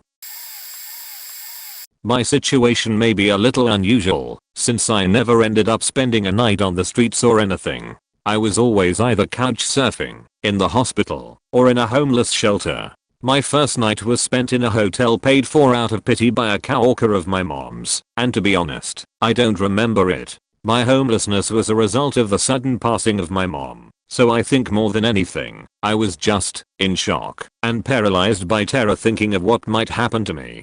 And as for how I adapted, I didn't. Really, I was left with almost no possessions, didn't have a car, not that I could drive anyway, hadn't even finished high school, had already been living with severe depression, and I experienced numerous traumatic events/situations throughout my year of homelessness, so my usual everyday went like this: wake up, be unable to function, waste time crying and doing very little. Plan to commit suicide, pass out.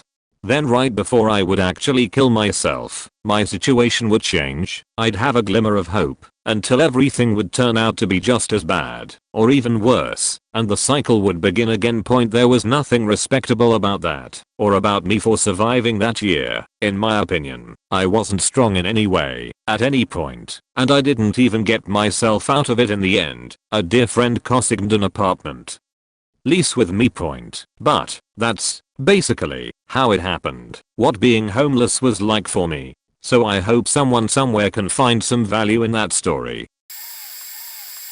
Logged in just to post here. Hi. Bit late to the party. Point the night after my ex-wife took my daughter, almost everything I owned, and left me while I was at work. I came home thinking we were robbed. Found out later she packed up and left during the 11 hours I was gone. By the time I got home, she was a third of the way back to Phoenix. Point I had 16 days left on the lease, then I had to leave. So I consolidated everything and took both my cars separately to a Walmart parking lot I knew about that let people sleep in the lot. It honestly wasn't too bad. I slept in an Isuzu Rodeo with the passenger seat removed, so I could lay out completely, drove the Bonneville to work and back. The Walmart workers got used to seeing me there, as I'm sure they knew everyone else that was using the lot. I was homeless for just about 2 years. Like a few other redditors said, I showered at the gym, hung out at libraries, arcades, Starbucks, and other social establishments during my free time, and saved up to pay down the broken lease on the apartment my ex neglected. Paid my phone bill, insurance for cars, gym memberships, and that's about it. Point it's pretty easy to adapt, really. You figure out how to balance charging your phone and battery pack, good ways to stay warm/cool during seasons, places that have Wi-Fi, the works. I was pretty lucky and had both cars for a majority of my ordeal. One got T-boned, RIP Bonneville, but it's not as bad as it seems if you have access to a vehicle. One guy in the same lot as me was sleeping in a Ford XZ2 coupe, so it might suck, but it's not as bad as others have it. Point for anyone experiencing or about to experience homelessness. Laundromats are good places to get out of the element and wash your sheet. Truck stops, gyms, and other fitness centers usually have showers, so check your local spot for access. Be courteous to your hosts. Your situation doesn't make you a different person or a bad person. Food banks can hook you up with non-perishables. A lot of temp agencies pay the same day you work, so don't shy away from it if you don't have work, otherwise it will get better. Late to the party, but feel I should write a reply. There was a point in April when I realized my husband had stopped touching me, not but to butt in bed, not ever for any reason. I realized he was absolutely in love with some person from the internet and wanted nothing to do with me. I kicked him out of our bedroom. He made no efforts to address my concerns. After 6 weeks or so I went to spend a month with my parents, then came back to a faking disaster of a house. So done. I went to help out a friend getting evicted, ended up camping with him for a few days, came back to the terrible house that went back and forth for a few months. Misery, escape, repeat. At the start of September I went to see my friend, now my is he or isn't he boyfriend. He had been homeless ever since he was evicted. He had been homeless before. 5 weeks now. I've lived out of my car with him. We have cell phones. I use Wi-Fi at the library, if that's the first utility people think of. When it's warm, we sleep under the stars. When it's cool, we sleep in a tiny tent. When it's freezing, we sleep in a tent with a tarp as a top blanket. And when it's wet, we sleep in the car. On 1 or 2 occasions I've gotten hotel rooms to ride out a storm. Oh, for a time we used a little open utility trailer and put a mattress down in it. That was comfy, but severely stressed our gasoline budget. I'm a homie awana. I can't go home. My husband is there with all his misery around him. So for some faking reason I, an adult, am homeless by choice. What would you do? The first thing about being homeless is peeing and pupping. Peeing rough is different for chicks. Smelling like stale urine is not good.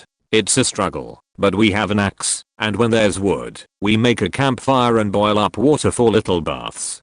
Did you know, some campgrounds and trailer parks offer showers for a fee? $5 is a good price for an untimed hot shower. Pupping. All you'll understand pupping. Dig a hole, cover it up. I've pupped in the woods so many times.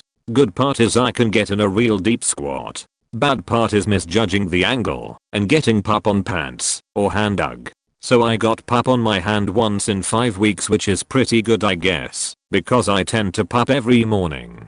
In summer and the start of fall, I was never really cold, but fall is really coming down, especially in the mountains. Some snow/frost, some rain, some below freezing nights. It's what's made me give up on this and go to my parents again. FWIW This whole time I have been looking for a place to live and a job but found nothing. Have been looking since like January actually for a job. Ugh, back to utilities. You've also got to consider water. Stream water is all well and good if you trust it, but mostly you're going to want to boil it for cleanliness. So that takes a lot of wood chopping. We got a camp stove, and cooking over propane is easier by far than cooking over a wood fire. Our kitchen is usually just the tailgate of my station wagon. Kitchen, bathroom, bedroom, what else? Sometimes we get city water from parks, sometimes we buy it from grocery stores. Lately it's like 50/50 park taps/boiled stream water. Trash is the last amenity you'd forget about. I've driven around with a week's worth of trash in my damn car, just looking for an unattended can. Ended up finding one behind a small town business, closed on the weekend. But lots of people lock their dumpster/large trash hoppers.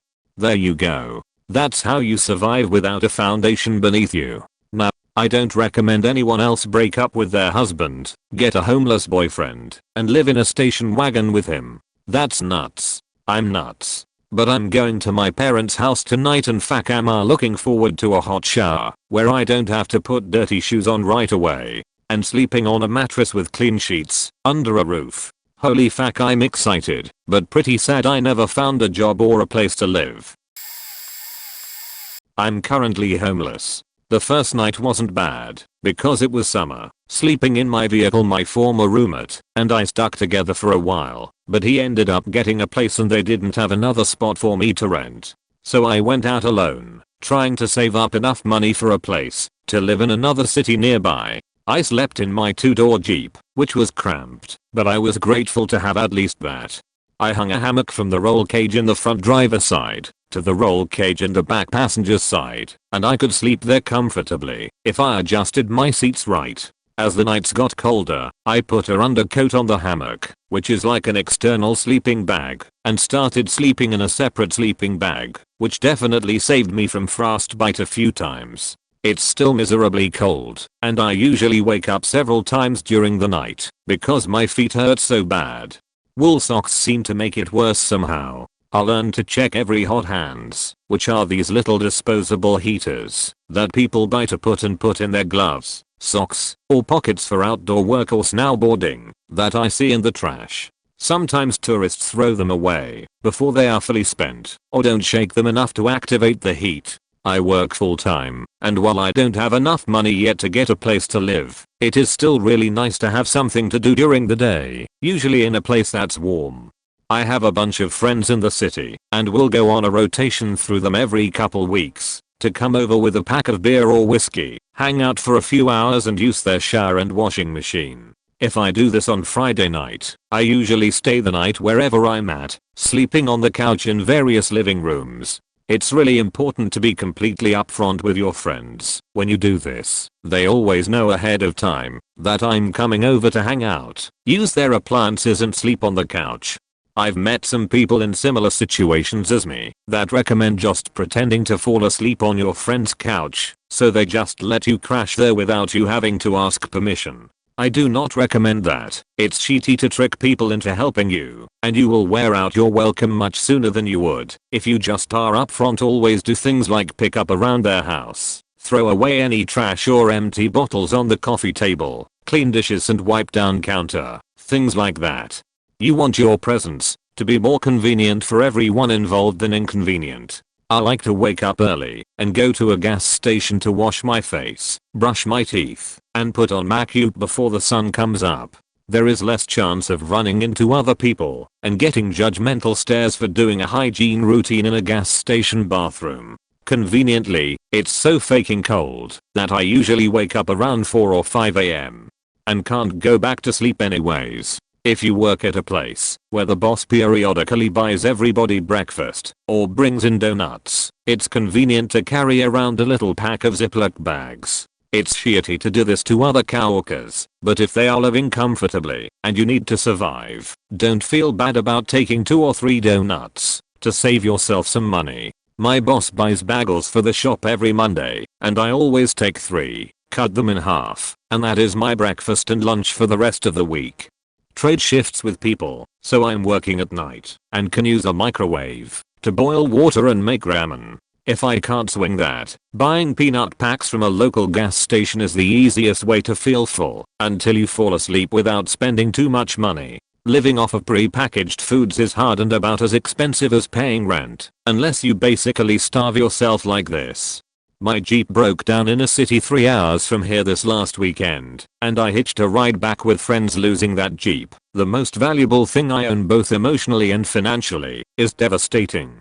And I'm not sure what I'm going to do now. I'm staying with a couple of friends for the next few nights, and going to rotate that to a couple other friends afterwards, but I don't really see that as being sustainable. Nobody that I know can add another person to their house. So now I'm cashing out my $401k, looking for a second job, and hoping I can find a place before it gets too cold. There's already snow on the ground where I am, and even if I wasn't, I would have to hike about 4 miles on foot one way to get from the forest I normally camp in to my job every day. It's good to remember that strength is important. That all of the stuff that all of us are enduring right now will just be a story someday about how times were hard and how we fought to survive and we won. Keep your chin up, other homeless folks. We've fucking got this. We are gonna make it. The first night was awful. We had a Ford Explorer, so the trunk area had everything we needed and a bunch of blankets covering it. The back seat had all our food and daily supplies, which also had a blanket cover. Behind the driver's seat was food and water for our 2 cats. Their litter box was behind the passenger seat. The blankets were for our cats to lay, so they would be comfortable.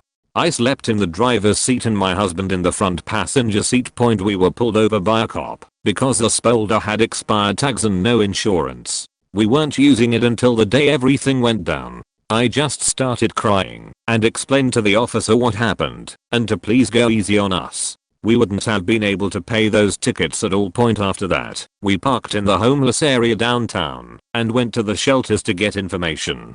It was winter, so it was freezing, and then the air from breathing would be warm and awful. It was so embarrassing. Sleeping was hard and cramped. I cried a lot again. I was used to just getting by, but never thought I would be homeless. We didn't qualify for the same shelters or aid because of our age differences. I was 26 and he was 24. The shelters where we lived had options for under 25 and 25 plus.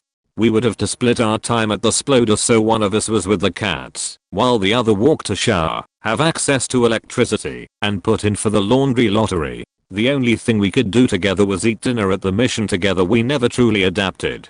It was so hard finding a bathroom at night and asking to use it without being judged that we would do drugs in them or something. We couldn't stay in parking lots for long and there was no 24-hour place around the area. It would have been way too much in gas to drive to Walmart for the night and then back to the shelters in the morning. One of our cats escaped and we never found him. So many other homeless strangers I may have judged in another situation actually helped us look. I'm grateful because I never met anyone mean or that tried to hurt me. I now believe that is a select few of them. We were all down and just trying to live. I'm going to stop here. This was a very painful time in my life that I would like to forget. I'll try to answer any questions. I called people I'm related to. If you don't give yourself a chance. Between distant family putting me up and friends letting me crash after a night out, most days sadly, I only once or twice slept outside. Then a relative my family didn't get on with let me stay for 6 months while I got myself together. You can't expect that nobody cares about you because that sheet will kill you. There is someone somewhere that doesn't want you dead under a bridge or frozen to death outside a shop doorway. You call every number in your phone until it runs out of battery. Then you go somewhere warm and ask for water in your bottle. 2 free things to keep you alive. My darkest days, fortunately not as dark as most, and for that I'm grateful. I was not hungry while I didn't have a home. I was hungry when I got one and had no money left to buy food. I had a few crackers left and that was all. Crackers mashed with warm water will fill you up, especially Rivetus. It will be hard to eat. Places will give out warm water/hot water for baby bottles, so just ask for one. Crackers can be like 30p. When it's disgusting, that is when you know you are struggling, but you must eat. I went to bed that night with a fairly full, totally unsatisfied belly in tears, but all I can think is how much worse off other people are. You should also go to your local council and ask them what to do. They can give out housing for a night and all sorts, even loans to get you back on track before it's too late and it becomes a way of life. Help is better at the beginning. Not terrible. I was new to the area at the time, but I found some safe places to sleep in my car until settling into a specific area, especially once I rented a storage unit in the area where I'd decided to sleep so I could get all my crap out of the car. There was also a laundromat and a really nice grocery store nearby. I used a few local libraries for internet access, shaved and did my teeth in their restrooms. Eventually I joined a gym to shower as well, off of a work friend's suggestion. Before that, it was baby wipes and washing/shampooing my hair with bottled water in the car, then swiping on deodorant. My car is roomy, so I had space to put my seats all down and sleep with some comfort, and it was mid-September through October when I was doing this, and in the northern US, so weather wasn't too bad. Got pretty cold a few nights in October, but I bundled up.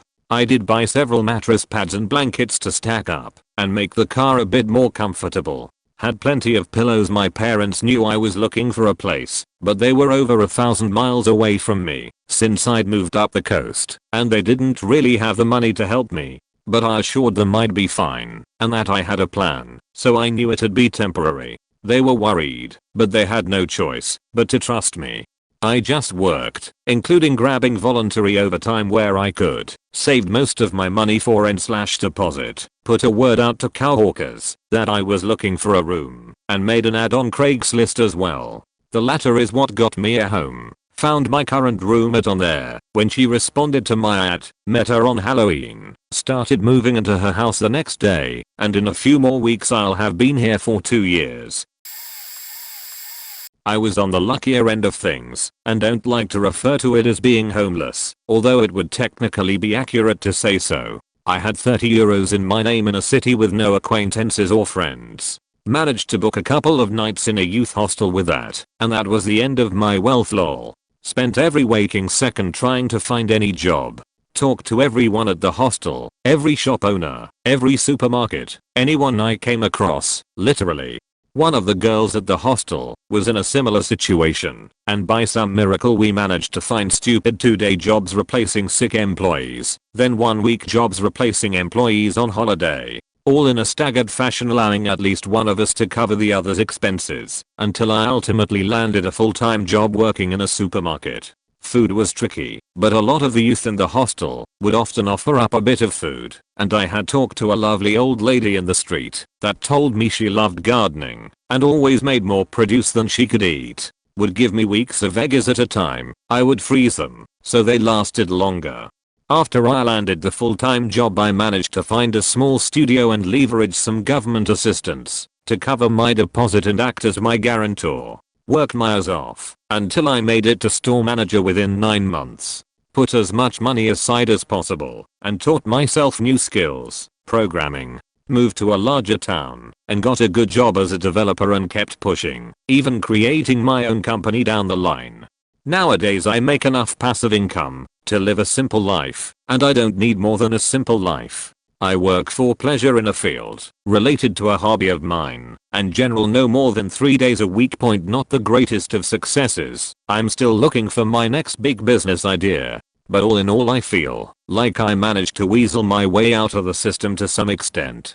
If I've learned anything from the whole ordeal, it's that life doesn't reward you proportionally to the amount of work you put in. You need to be smart about it and make sure your time spent is done in a manner that will increase your odds of opening opportunities. They are never guaranteed, so it's the best you can do. Also, learn to cut your losses. Be smart, not stubborn. Was dropped off at a homeless shelter by my sister-in-law right when I turned 18. My brother at the time was disabled, and his condition was such that he was barely aware of what was going on around him. She didn't like me being around because I kept him hopeful, and I realized that she was sleeping around with a few of the soldiers my brother was serving with. He was transitioning out of the army at the time due to his medical condition.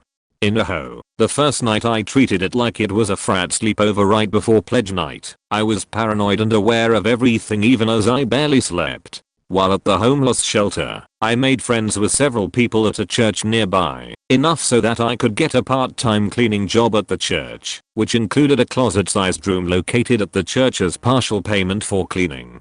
The church served as a shelter as well for battered women and children. I'm slightly ashamed to say that I pretended to be far more of a simpleton than I'm in order to stay there. The church was preferable to a homeless shelter eventually. I earned enough money to get a plane ticket back home to my parents, got a job, and moved on with my life. My brother and his wife got divorced within a year after she dropped me off at the homeless shelter.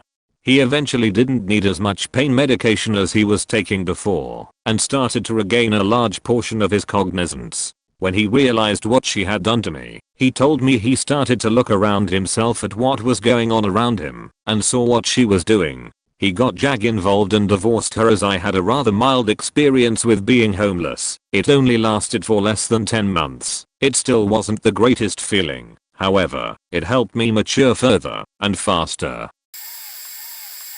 Scary point: my dad came home with my sister and started yelling. My sister held a knife up and threatened to kill me, screamed I was ripping the family apart, but the truth is, it was already in shambles, and I was the scapegoat for coming out, even though I had always been evidently different. My dad started throwing punches, telling me I made him want to kill himself. I dodged a lot of it and fled. It was my last night at home. I knew I lived in an abusive situation, but it had just been different blows before.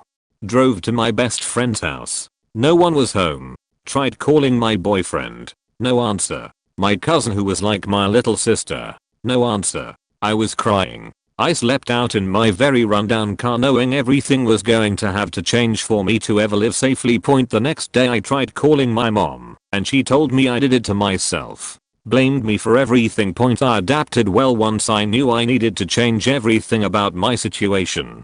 My ex told me I should move in with him earlier in the year, but once it came down to me actually doing it, he somehow held reservations. I'll never forget laying in his bed that weekend, bruised and thinking, this isn't the love I deserve. He hadn't ever been truly supportive. Change that. I ended up couch surfing with friends, took up small spaces in others' houses without impeding on them, etc. My job was openly discriminatory, so I changed that.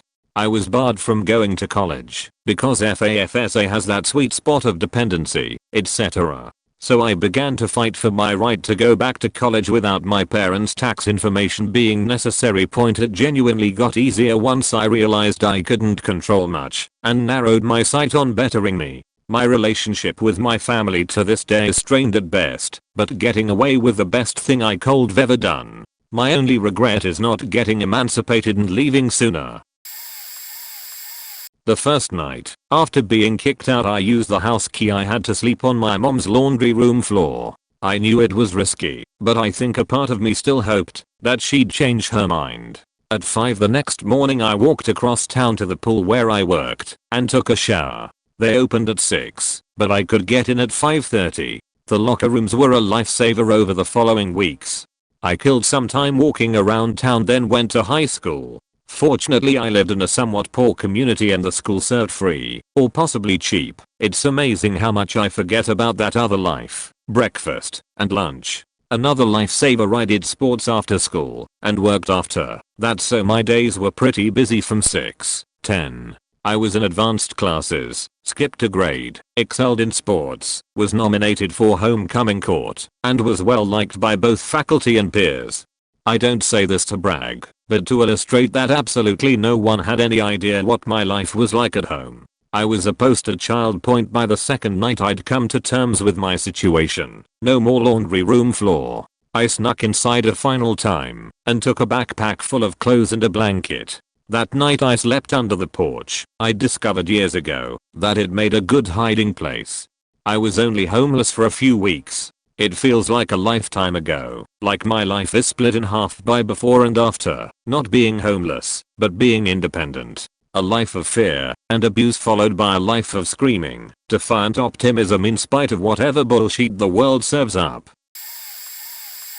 TLDR, not all homeless are destitute. r/vagabond is a community of thriving travelers on low or no dollars. Contrary to the experiences of many here, my first night without housing was awesome. I ended up spending 3 years alternating between homelessness and conventional life, often preferring the former over the latter. There was one very important difference. I traveled. I often didn't have a dollar to my name, but I always had a destination, and that gave me motivation and direction.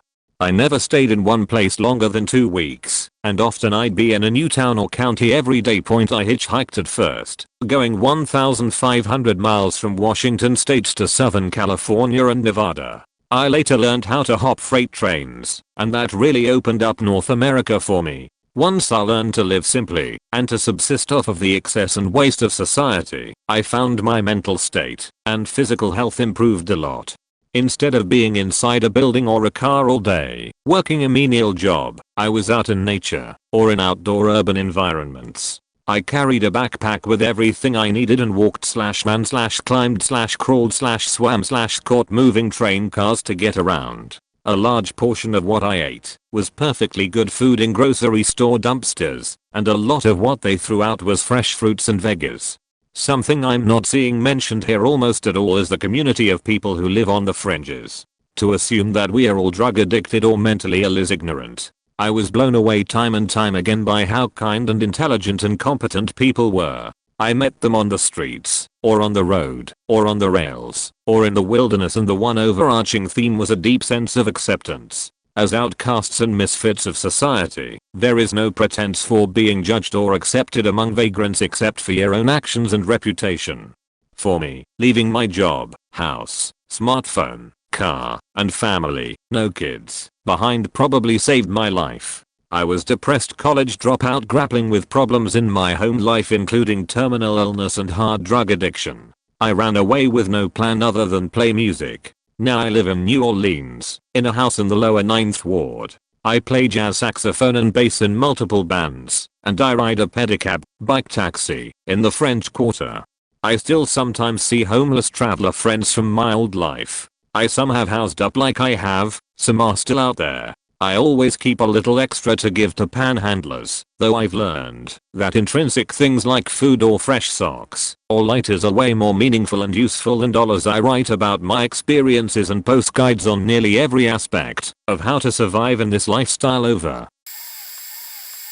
Spent about 9 months living in my car. It started during the summer, which wasn't so bad most of the time. But I live in Tennessee, so some nights the inside of my car could get well over 100 F and I would roll around in the grass trying to cool off. What was painfully embarrassing was hitting up people I barely knew, old high school classmates or former cowhawkers, looking for somewhere to crash once it got cold.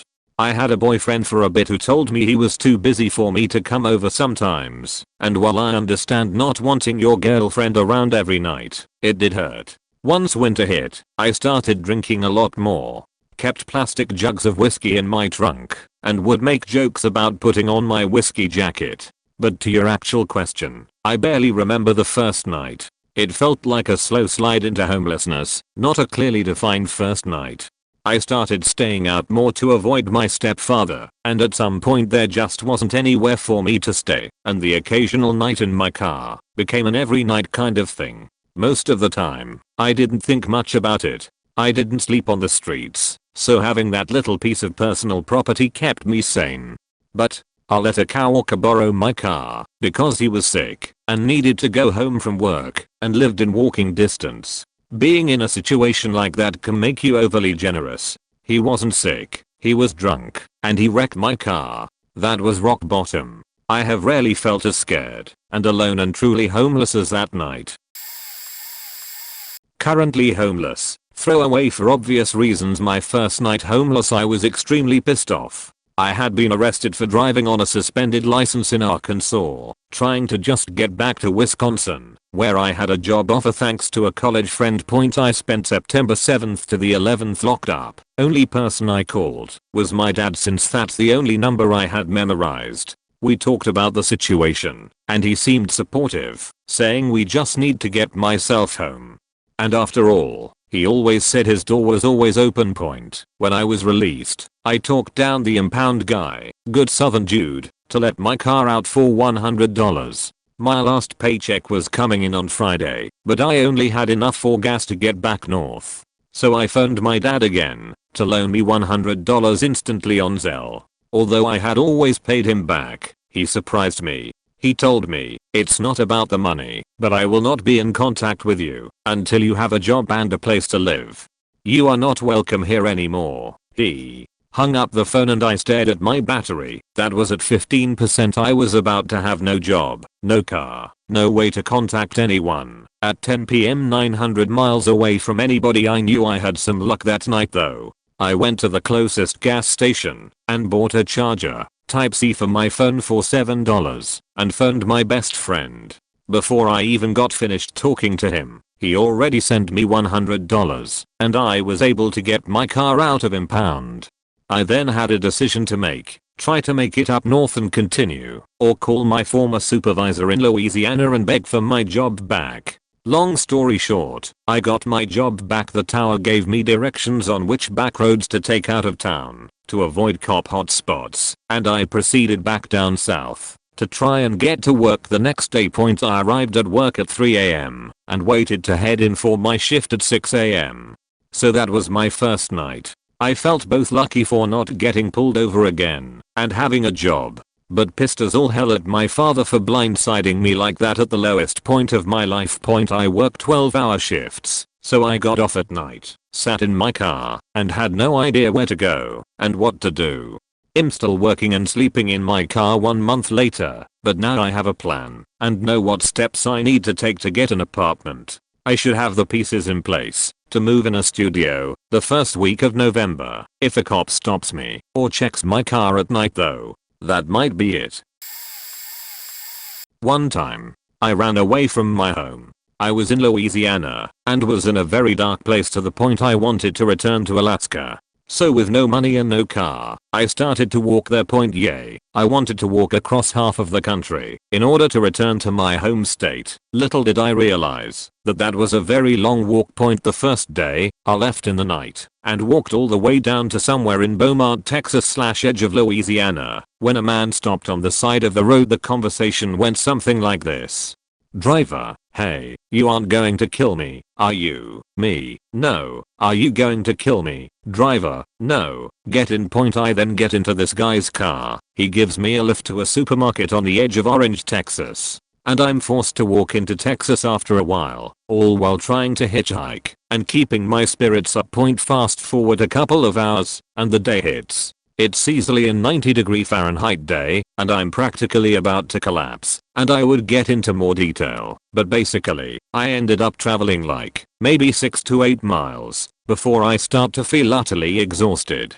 I'm not an experienced hiker, but I managed to pace myself at a decent pace, taking what safe routes I could. So this, I'm not risking death by semi. I start to feel really tired and getting weary. I knew I was going to pass out if I didn't rest in some shade soon. And when I had though if resting, another man pulls over to the side of the road, and the conversation goes on something like this. Driver, hey, you look like you could use a beer. You want one? Me, well, I'm not 21, so that's a risk you'll have to take. Driver, well, are you going to tell anybody? Me, no. Driver, then get in my truck. I'll take you to some shelter, give you some food, all that good stuff. I then happily get in. Not knowing what I was in store for, he tells me about himself. He went by name Bone, and he had a bald head, was very tall, and could probably easily overpower me. If I were to be robbed or assaulted by this man, it would have been more than easy for him to do it, but I had a feeling I was going to be safe for some reason. So I meet up with him and his family at his trailer on the side of the highway, and as we are talking about scoring some weed, Bone then comes at me with, Bone, oh, you're asking for weed? Oh, brother, I thought you said meth. Me, what? It was here that Bone asked if I smoked meth, and I eagerly declined, as I'm not into that sort of stuff. But now I'm in an awkward position to be respectful to my host, but be completely comfortable with them smoking meth. After they realize that I'm just an actual hitchhiker that isn't going to try to steal their meth, they practically became friendly like family, and we literally just sat and chatted the day away until Bone asked me to help him burn some stuff so that he could sell the scrap metal. There is for sure more, and I have to admit, for my first day, it was eventful. TLDR, some people from Texas have hearts of gold, even if they smoke meth. When I was 17, and in my last semester of high school, my family decided to move for options at a better job. I decided to stay to finish high school. They set me up to stay with a family friend. Because I was very stupid and very irresponsible, I decided to start partying and burning bridges, including the family I was staying with, and decided to move into my van that my family bought me so that I would have transportation. After I graduated high school, I continued to live in the van for the summer until I wrecked it. I took everything I could carry and hitchhiked to the town I was in, and then got a ride to a friend's house in another town. I stayed on his couch until I burned that bridge, and then hooked up with some other friends that were living in their trucks. All this time I was feeding myself by day labor work and by stealing one meal at a time at a local grocery store. As winter was getting close to setting in, I took to trying to steal a car stereo from a local store and got caught. I figured I would sell it to get enough money to get a weekly motel room or some sort of better housing situation. When I got caught, the arresting officer gave me a heart-to-heart on how I had better clean up my life or my life would get a lot harder. My friends that I was staying with decided to apply for student loans to go to college, and so I did the same, because it would mean that I could get dorm housing. I didn't graduate, I was very dumb, and continued to make terrible decisions for years. I did end up joining the military, and served for a few years. When I got out I made a life for myself. The fear of loss, and of ever being back in that position, has impacted everything I do. Because of the paralyzing fear, I have now set myself up with 2 career fields. I'm a commercial pilot and a real estate broker. I guess the underlying reason is because I know if the market in either job goes bad I can fall back on the other, but I do end up working entirely too much because of that fear. Way late to the show here, but I'll go ahead and share my experience. I just got out of the Navy for mental health issues and left with pretty much zero resources, but I refused to stay at the home I left the Navy to escape in the first place. I decided instead to just leave home and hitchhike to somewhere else. Starting a year of homelessness. First night was cold, mid to high 30s. And faking rainy as hell. I was wearing combat boots and my Navy raincoat covered my head with a piece of cardboard. I tried adjusting myself to various points, but no matter what position I tried, it was either get my core body rained on, or my legs would form the raincoat in a way that poured water into my boots. I eventually fell asleep in that rain. Honestly, it wasn't that bad. Uncomfortable as hell, but it was just about the same sort of shit I've been experiencing for the past 2 months, being punished by my naval superiors who didn't believe in mental health issues, thought I was just being a pansy, and wanted to give me what I deserve before I was processed out. At about 2 AM, I got woken up by some dude with headlights blasting in my eyes telling me he's calling the cops and that I can't be there. Found a cold ditch to try to sleep in. Woke up at dawn and started walking barefoot and came upon a gas station where I let my clothes dry out and waited until the day and it got warmer. Got to the mid 60s and I set out and started walking.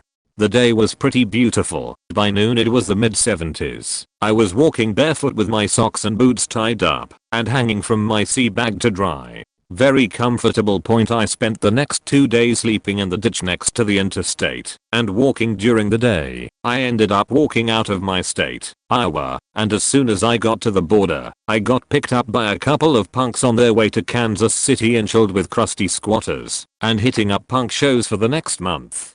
Great time. Eventually made my way out to the West Coast, made a quick run through California. Wanted to stay there longer, but a friend with cystic fibrosis was in the hospital in Seattle and was getting pretty iffy, and, being free, I wanted to keep them company in what we thought was gonna be their last moments. Despite like a 10% chance of surviving at the time, she pulled through, and her family moved back to the Midwest so she could be with family in case something like that happened again, leaving me on my own in Seattle, which I was digging, so decided to stay for another year or so. A little different. My boyfriend is homeless right now. We were living with my mother. He was having a hard time keeping work due to inadequately address mental illness. She put him out. I spend a lot of time with him and continue to pay rent to my mom so I can sleep there a few times a week plus have somewhere to house our 2 cats. The first night was a whirlwind. I don't remember a lot. There was a lot of crying, yelling, anger, despair, depression. We spent the night in an outdated hotel downtown and had fast food for dinner. His mom had also recently died, so he did have some money from inheritance, thank God. We fell asleep that night on tear wet pillows on top of our sheets, cuddling. The next day became alright, it's go time. Checked out, went to the library. He started filling out job apps, and I looked up everything I could on homelessness and nomadic lifestyles. We reserved a room for a week at the cheapest place online, were there for about 10 minutes, before realizing it was just not going to work. There was no account, windows didn't open, the bed was wet, there was mold everywhere, and you could hear people fighting as you walked down the halls. Told the receptionist absolutely faking not, he refunded the entire week. Went across the street to the Super 8 and reserved for a week. Some weird back and forth with the teller. After a very exhausting hour figuring everything out, we got our room key. Rinse repeat for a few months. Reserved hotels for a week at a time. I started working. He looked for employment. Money started to run out. There were gaps in availability, so we had what we called car nights. I slept in the driver's seat, He slept across the back seat in a blanket fort. Where did we park? Primarily at a local truck stop. We befriended the overpass clerk, so she let us shower for free, as long as it was at odd hours, and wouldn't disturb the truckers. She said we are free to do whatever up there, as long as we cleaned up and were polite. We do laundry, charge our phones, eat dinner, and watch TV on old torn up couches. As long as we are back in our car by 6 AM we have no time limit. First shift comes in at 6. From there we pull into the furthest corner of the parking lot, get comfortable, and sleep. Our record right now is about 9 hours for him, and 5 for me. He got a job, so now on weekends, and particularly brutal days he gets a hotel room. We found a place in town that works perfectly for what we need. Tonight and the rest of this week until Friday, maybe Sunday, is a car night. It's starting to drop below freezing at night, so we are both really worried about what's going to happen. We are struggling to find somewhere that allows cats, is within a 30-minute drive of our jobs, and is not company owned, more relaxed on poor credit, and maybe work out a payment plan for the security deposit. It was rough. I don't talk about this part of my life much, but I do feel like I need to get this off my chest, and what better place to do it than with a bunch of strangers on Reddit.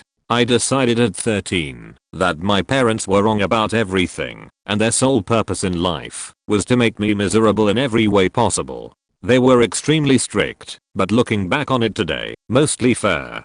I packed my clothes in my notebook bag, stole some money from my mom's purse, and took off on my own at 13 years old. I mostly slept at night in public parks that were closed. I barely ate anything, because the few $100s that I had taken from my mom only lasted a week. I spent most of it on weed as well. I'm not proud of it, but when the money wasn't coming in, and I was starving, I performed some sexual favors on men that I flagged down for AIDS.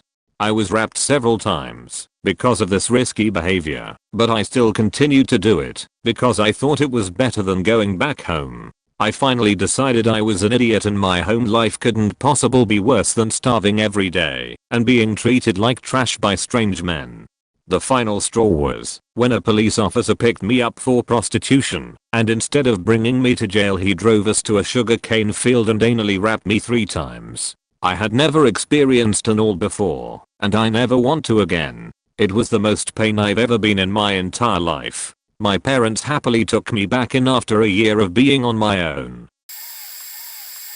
I did the homeless crust punk thing for a couple months. I was 17F, and when I look back on that time I'm blown away by the balls I must have had to stop going to high school, get on a freight train from Baltimore to Philly, and just wing it with some strangers I met after a show I went to called Pointless Fest, I think. Stayed in a gigantic condemned apartment building in West Philly, 42nd and Chestnut I believe.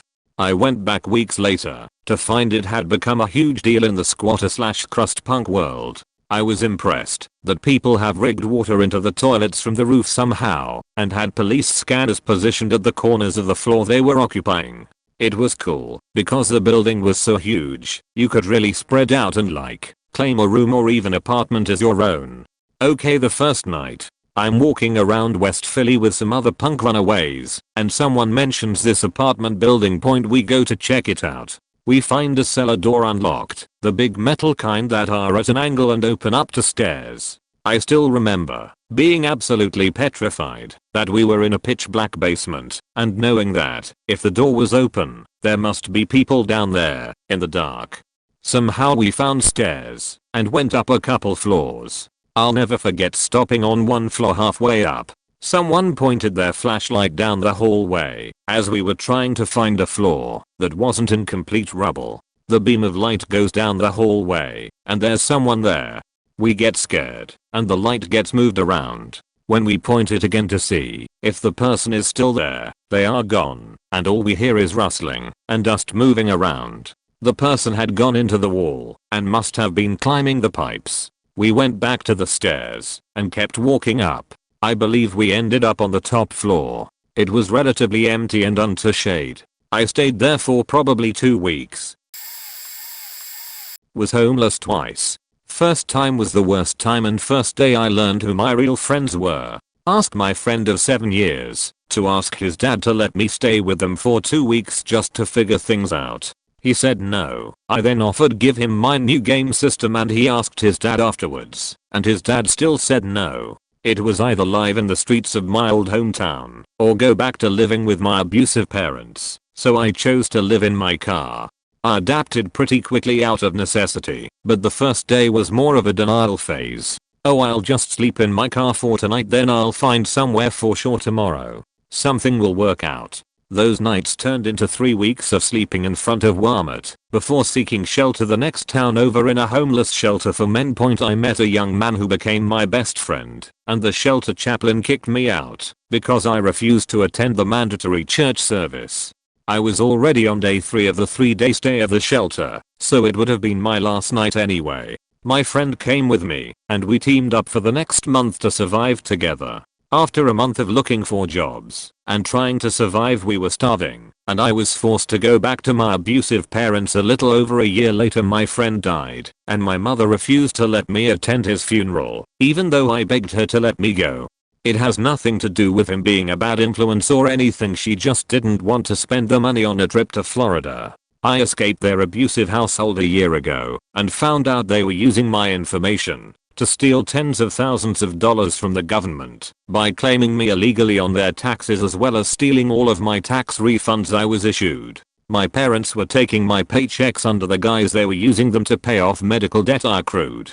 I found out they only paid $370 in a 4-year time frame and pocketed the rest of my money, totaling over $40,000 of my paychecks. My mother refused to let me have closure for my friend, so she could steal from me.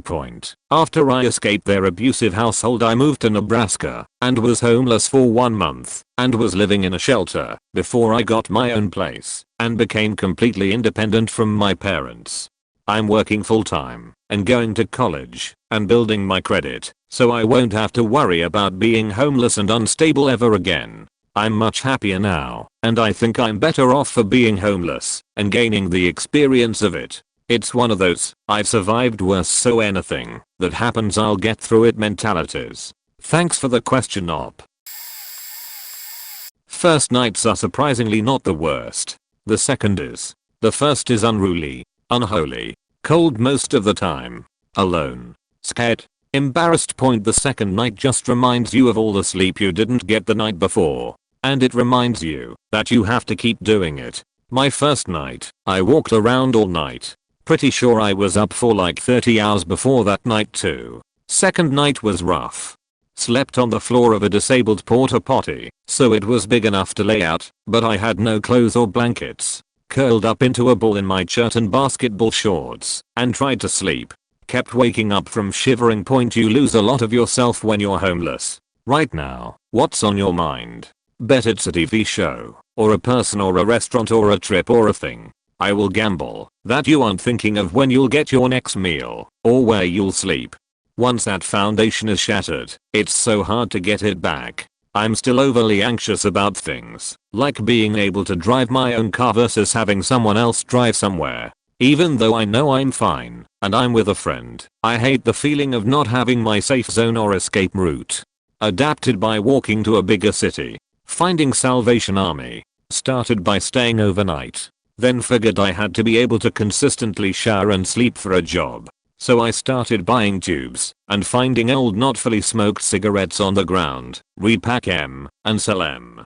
Hard work. Sucked a lot. But made enough to get a bunk, then got a job and got myself out.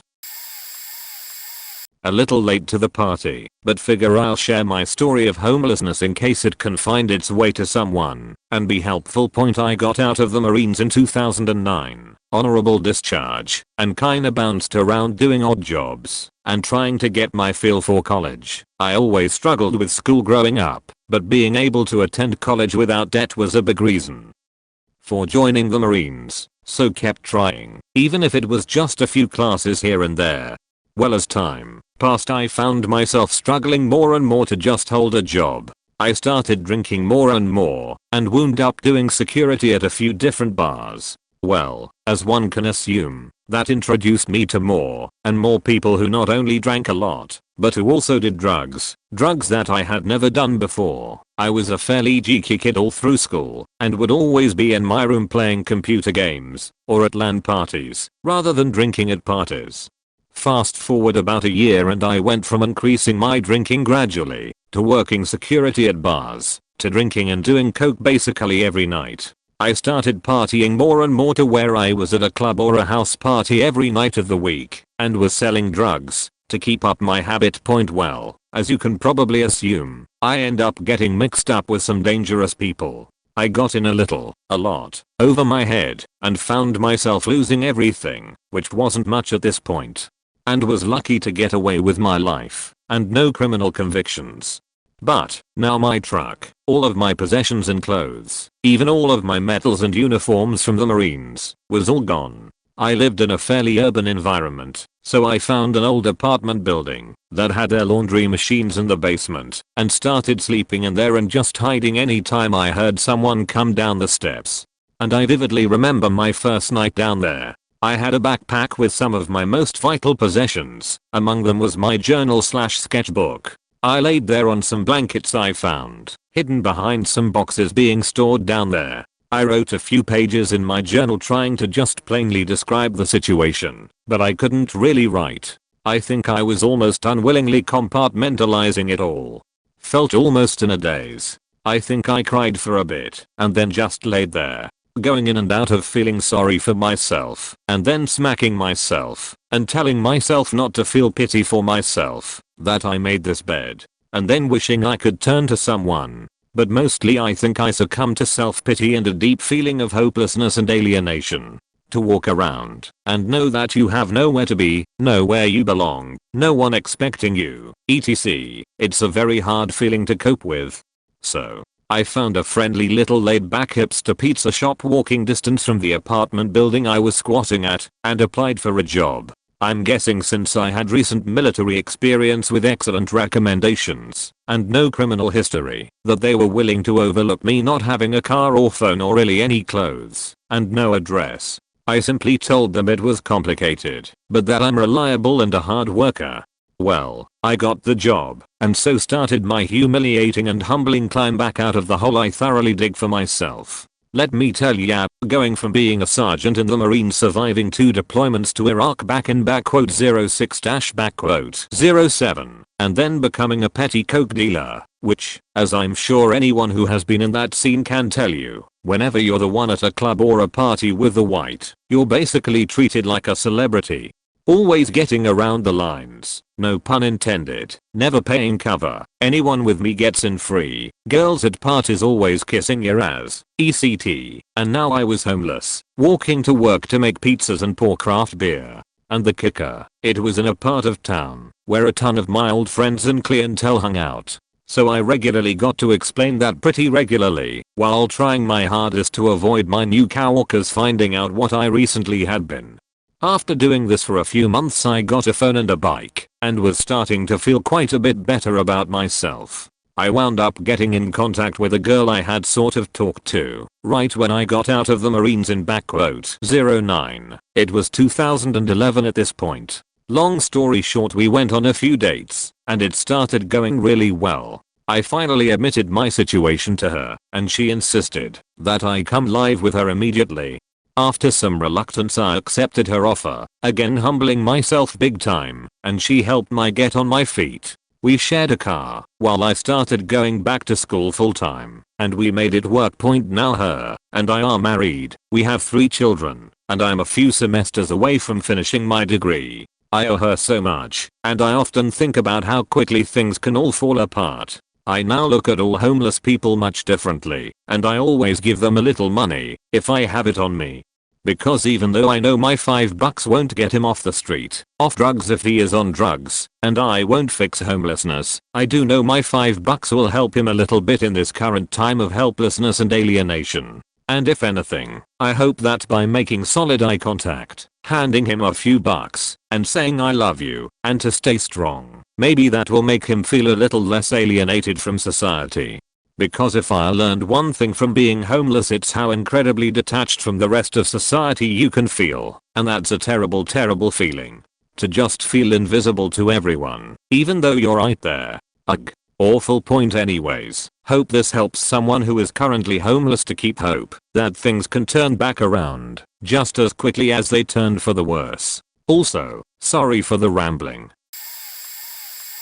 I experienced varying levels of homelessness, couch crashing, basically surfing from friend's house to friend's house, hoping not to overstay welcomes or exhaust resources. At one point I got taken in by a friendly Mormon family I played D&D with. I cooked and cleaned for a room. I lived in a motel. I lived in the loft of a barn over chickens. I lived in a tent. I lived in a storage unit.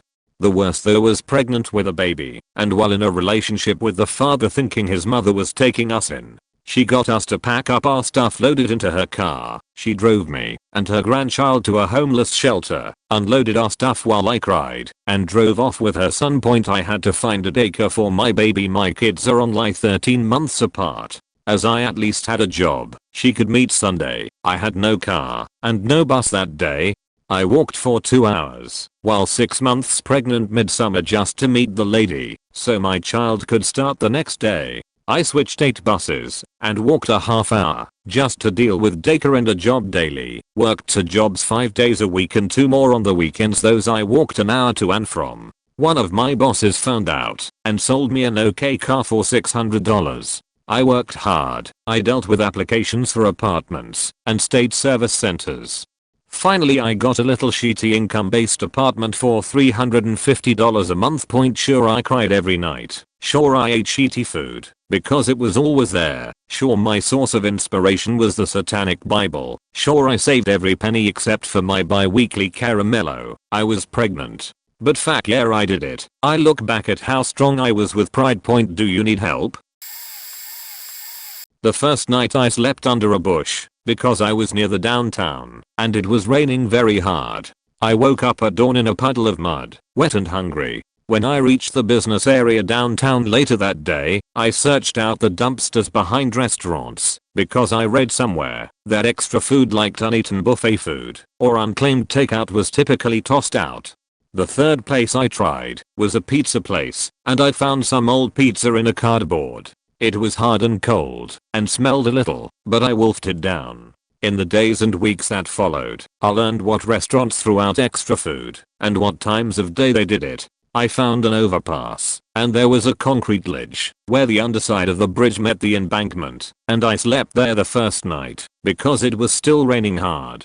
I slept there most nights afterwards too. In fact, I lived under that bridge for months. I was a troll before the internet existed. At night, I would hop the fence in a truck lot and use the spray as they used to wash the trucks to give myself a shower. But winter came soon, and I did not do that as often as I might have. It was miserable standing under that cold water in the freezing dark. I did not make use of one of the city's 3 homeless shelters. I had been turned away in the first days of my homelessness because I was drunk, and they had a rule that they would not admit a person who was clearly under the influence. And I was always drunk. When I wasn't drunk, I was too sick to leave the shelter of the bridge. I shoplifted food when I could, and stole liquor, and shoplifted other small things to sell on the street for food and alcohol. Well, mostly alcohol. I needed that medicine. I can remember one time robbing an empty vodka bottle, rolling it between my hands, hoping the warmth would cause a few drops of liquor to condense inside and collect in the bottom. I needed that medicine. Occasionally I'd shoplift a pair of underwear, or socks, or gloves. I didn't panhandle, or stand on a corner with a sign. I didn't want to talk to anyone I didn't have to, and I didn't want to accidentally encounter anyone I'd known previously. I lived that way for 8 months. I remember the cold, and the hunger, and being sick, and being ashamed, and feeling despair, and both wanting to die, and being afraid of dying. One morning I woke up under the bridge and decided that if I was going to die, I wasn't going to die under a bridge, and I wasn't going to die alone. Despite tremors that made it hard to walk any distance, I didn't stumble to the liquor store for my medicine. Instead, I made my way to one of the shelters. I told the old Hispanic man at the door, "I'm sober. Look at me shaking. Are you happy now?" I'm sober.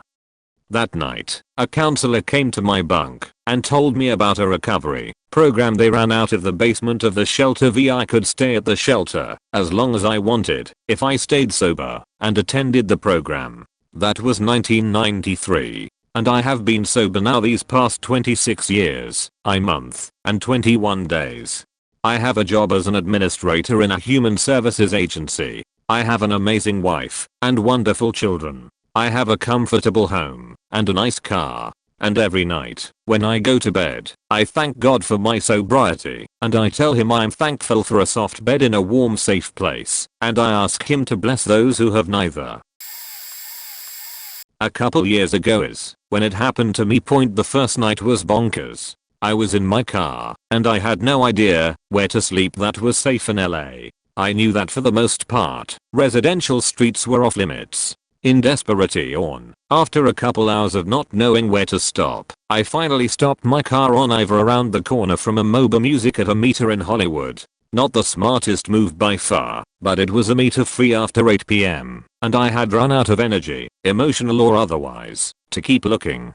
I had to wait for relative quiet in my immediate vicinity to hop into my backseat, fold my smaller backseat down, and climb into my trunk, where I decided I'd make a little nest with the trunk as my cover. I hadn't done my registration yet, so I watched a cop give my car a ticket hiding in my trunk. The noise, the stress of my new situation, kept me awake most of the night, despite me having hyped myself up for it and prepping by getting a PO box for my new address, getting my gym membership earlier that day, dropping what I could off at the storage unit. I even had made a system of placing my gym bag under my feet at my front seat and keeping my spare belongings in a duffel in the trunk, with my bedding hidden under a neatly flat shipping blanket, so I could still drive Uber in a car I was living out of. It just looked like I was all about keeping my trunk clean. I'm still there, 2 years later. I have a better job right now and just recently escaped gig economy status, but it's still not quite enough to get all my stuff out of storage and get a place in LA. I've adjusted to it fairly well and have since found a much better area to spend my nights. I was between jobs and homes a couple of years ago at 17. I had been living with parents and didn't want to burden my friends by asking for their help after my family threw me out. They found out I was a smoker. I decided it would be best for me to go somewhere I thought would be safest, somewhere I wouldn't get beaten too badly. I took a small knife with me just in case and a sleeping bag. Otherwise it was just the clothes on my back and a wallet. I went to Liverpool city centre to stay for the night near a place called Concert Square. I found a covered doorway which was away enough from the people partying that I could maybe get some shooty, which I promptly did. I woke up maybe 03:00ish to a warm liquid trickling down my face and a very wet sleeping bag. I opened my eyes, put my hand to my head. I was covered in blood. I had been kicked by someone partying that night who got thrown out of a club, I would assume, and was angry. He then must have proceeded to piss on my sleeping bag whilst I slept / was knocked out by his kick. I had to find someone to call help for me, but nobody was wanting to talk to a young person who smells of piss with blood all over him. I was lucky that a friend of mine was out that night. We'll call him the Don. He found me just off Concert Square. He called me an ambulance and traveled to the hospital with me. When I explained the situation to him, he told me to give him a week and he would sort something. I blagged 2 days in hospital after that and stayed close after just to make sure that if I did get battered I would be in the right place for it. The Don got me and told me that something was sorted. He let me use his spare room free of charge until I was back on my feet. I owe him a lot, especially considering where I'm from, where I was. When I was either 12 or 13 we lost the house I grew up in and ended up homeless. My dad had a can, but the van could only, comfortably, for 2 people and there were 6 of us. My older brother, my older sister, my mom, my dad, my doggo, and I. My brother and my sister were able to stay with their best friends' families during this time, so it was just my mom, my dad, and I, since I didn't really have any friends. Still don't, and this was 12 years ago. Anyways, my dad always made me and my mom sleep in the van and he and the dog would sleep in a little tent we had. And this was over the holidays, so it was freezing. My dog ended up getting depressed and she stopped eating, and then my dad ended up getting really depressed and started drinking heavily cause, like I said, this was during the holidays, and he felt really bad for not being able to give us gifts for Christmas, even though me and my 2 siblings didn't mind at all. So after the holidays we all ended up staying with my grandma, and you would think this is the part where things start to look up, but no, things actually got kinda worse. My dog was too sick and ended up passing away, and my dad couldn't stop drinking heavily. Little bit of a backstory: when my mom and dad met, he was a heavy drinker and the doctor told him if he kept drinking like he would only have a month before his liver would give up on him, so he quit, and him and my mom were together for 18 years. Back to what I was saying. So he continued to drink, and not long after living with my grandmother, I came home from school one day and my dad was curled up on my bed complaining about a toothache and stomach pain, but refusing to go to the hospital. But after about 2.5 days of it non-stop, my family finally forced him to go. I wanted to go with him, but they told me that he was fine and he would be back very soon. So I went to bed that night in the same spot he was curled up in, and I get woken up at 5 AM to my family panicking and telling me to get dressed, we need to go to the hospital. Apparently, as they were wheeling him out in a wheelchair, he went into cardiac arrest. When we got there, a doctor pulled us into a really small and cramped room and told us he only had a 2% of surviving. I was too numb to cry. I lost it when they took me to pretty much say goodbye, and he was hooked up to a breathing machine and a ton of wires. That morning he passed away. I was holding his hand and telling him I loved him when he did. And then noon the same day I had to sit at the main local park in my town and wait for my friends. They were never there for me when I needed them to show up, so I could let them know there wasn't going to be a birthday party that day. I didn't have a mobile phone. I don't like birthday parties anymore or Christmas. I miss my dad so much, but I'm glad he isn't suffering anymore. I have been homeless twice. The first was not by choice. My mom got evicted from a house she owned outright. Long story. I was 16. We were on a short road trip at the time and had left our 3 cats at the house, but taken the 2 dogs with us. We got back to the house late at night to discover we were locked out of the house and all of our stuff was in trash bags in the barn. The cats were gone. We were calling for them for ages, no idea how long exactly though. We found 2. I think they had just run out into the woods. The 3rd was missing. I just remember my little brother absolutely bawling over it. My mom called a pastor friend of hers, and we stayed in their house for a week. It was kind of cramped, and I had to get a ride with his wife every day to school. I remember just having to make awkward conversation with them, and the whole thing was strange. We went back to the house a few days later to look for the cat in daylight. We were there for hours, just combing the whole place, walking through the woods around it. We had bought a bunch of toys and cat food with us. After it got dark again, we heard him crying from the barn. He was somehow trapped inside the foundation. So we took it apart. It was stone and loose in places, and got him out of there. Happiest moment of my life. I never got my things back. You don't realize how little material things mean to you until you've lost something immaterial like a pet, even temporarily. The second time I was homeless was when I got kicked out of my mom's place a few years later. It was only for a week or so. The first night, I went to a park and slept. The ground is so much colder than you'd expect. I woke up once and there were men somewhere around me. I'm a woman, so I bolted out of the park and went to a 24-hour grocery store and just kind of wandered around until it got light. I kept sleeping in that park though. At one point, I got an ant stuck in my ear. I went to a bathroom and a library and pulled it out with a pair of tweezers. I'm lucky my hearing is okay. After that night, I spent my last cash on a motel room and made up with my mother so I could go back home. When I had to leave college at the age of 20, my abusive parents finally snapped, making all kinds of threats, outlining their plan for me once they'd come to collect me and bring me back to my hometown. Luckily I was still at college at the time. I knew if I went with them, I was looking at months, maybe years, of captivity, and they could enforce it too. They'd taken many measures to keep me helpless up until then. But I have some wonderful friends who helped me leave, and a few of whom let me couch surf. Ultimately I never had to hit the streets. The confounding factor of the abuse actually made it easier. The first night after leaving was the first without nightmares in a very long time. My first couple days were taken up with making sure my parents had no way to monitor or control me anymore, and even as I floundered trying to quickly learn all the element of adulting which they'd kept from me, I was just happy that it was this and not the alternative.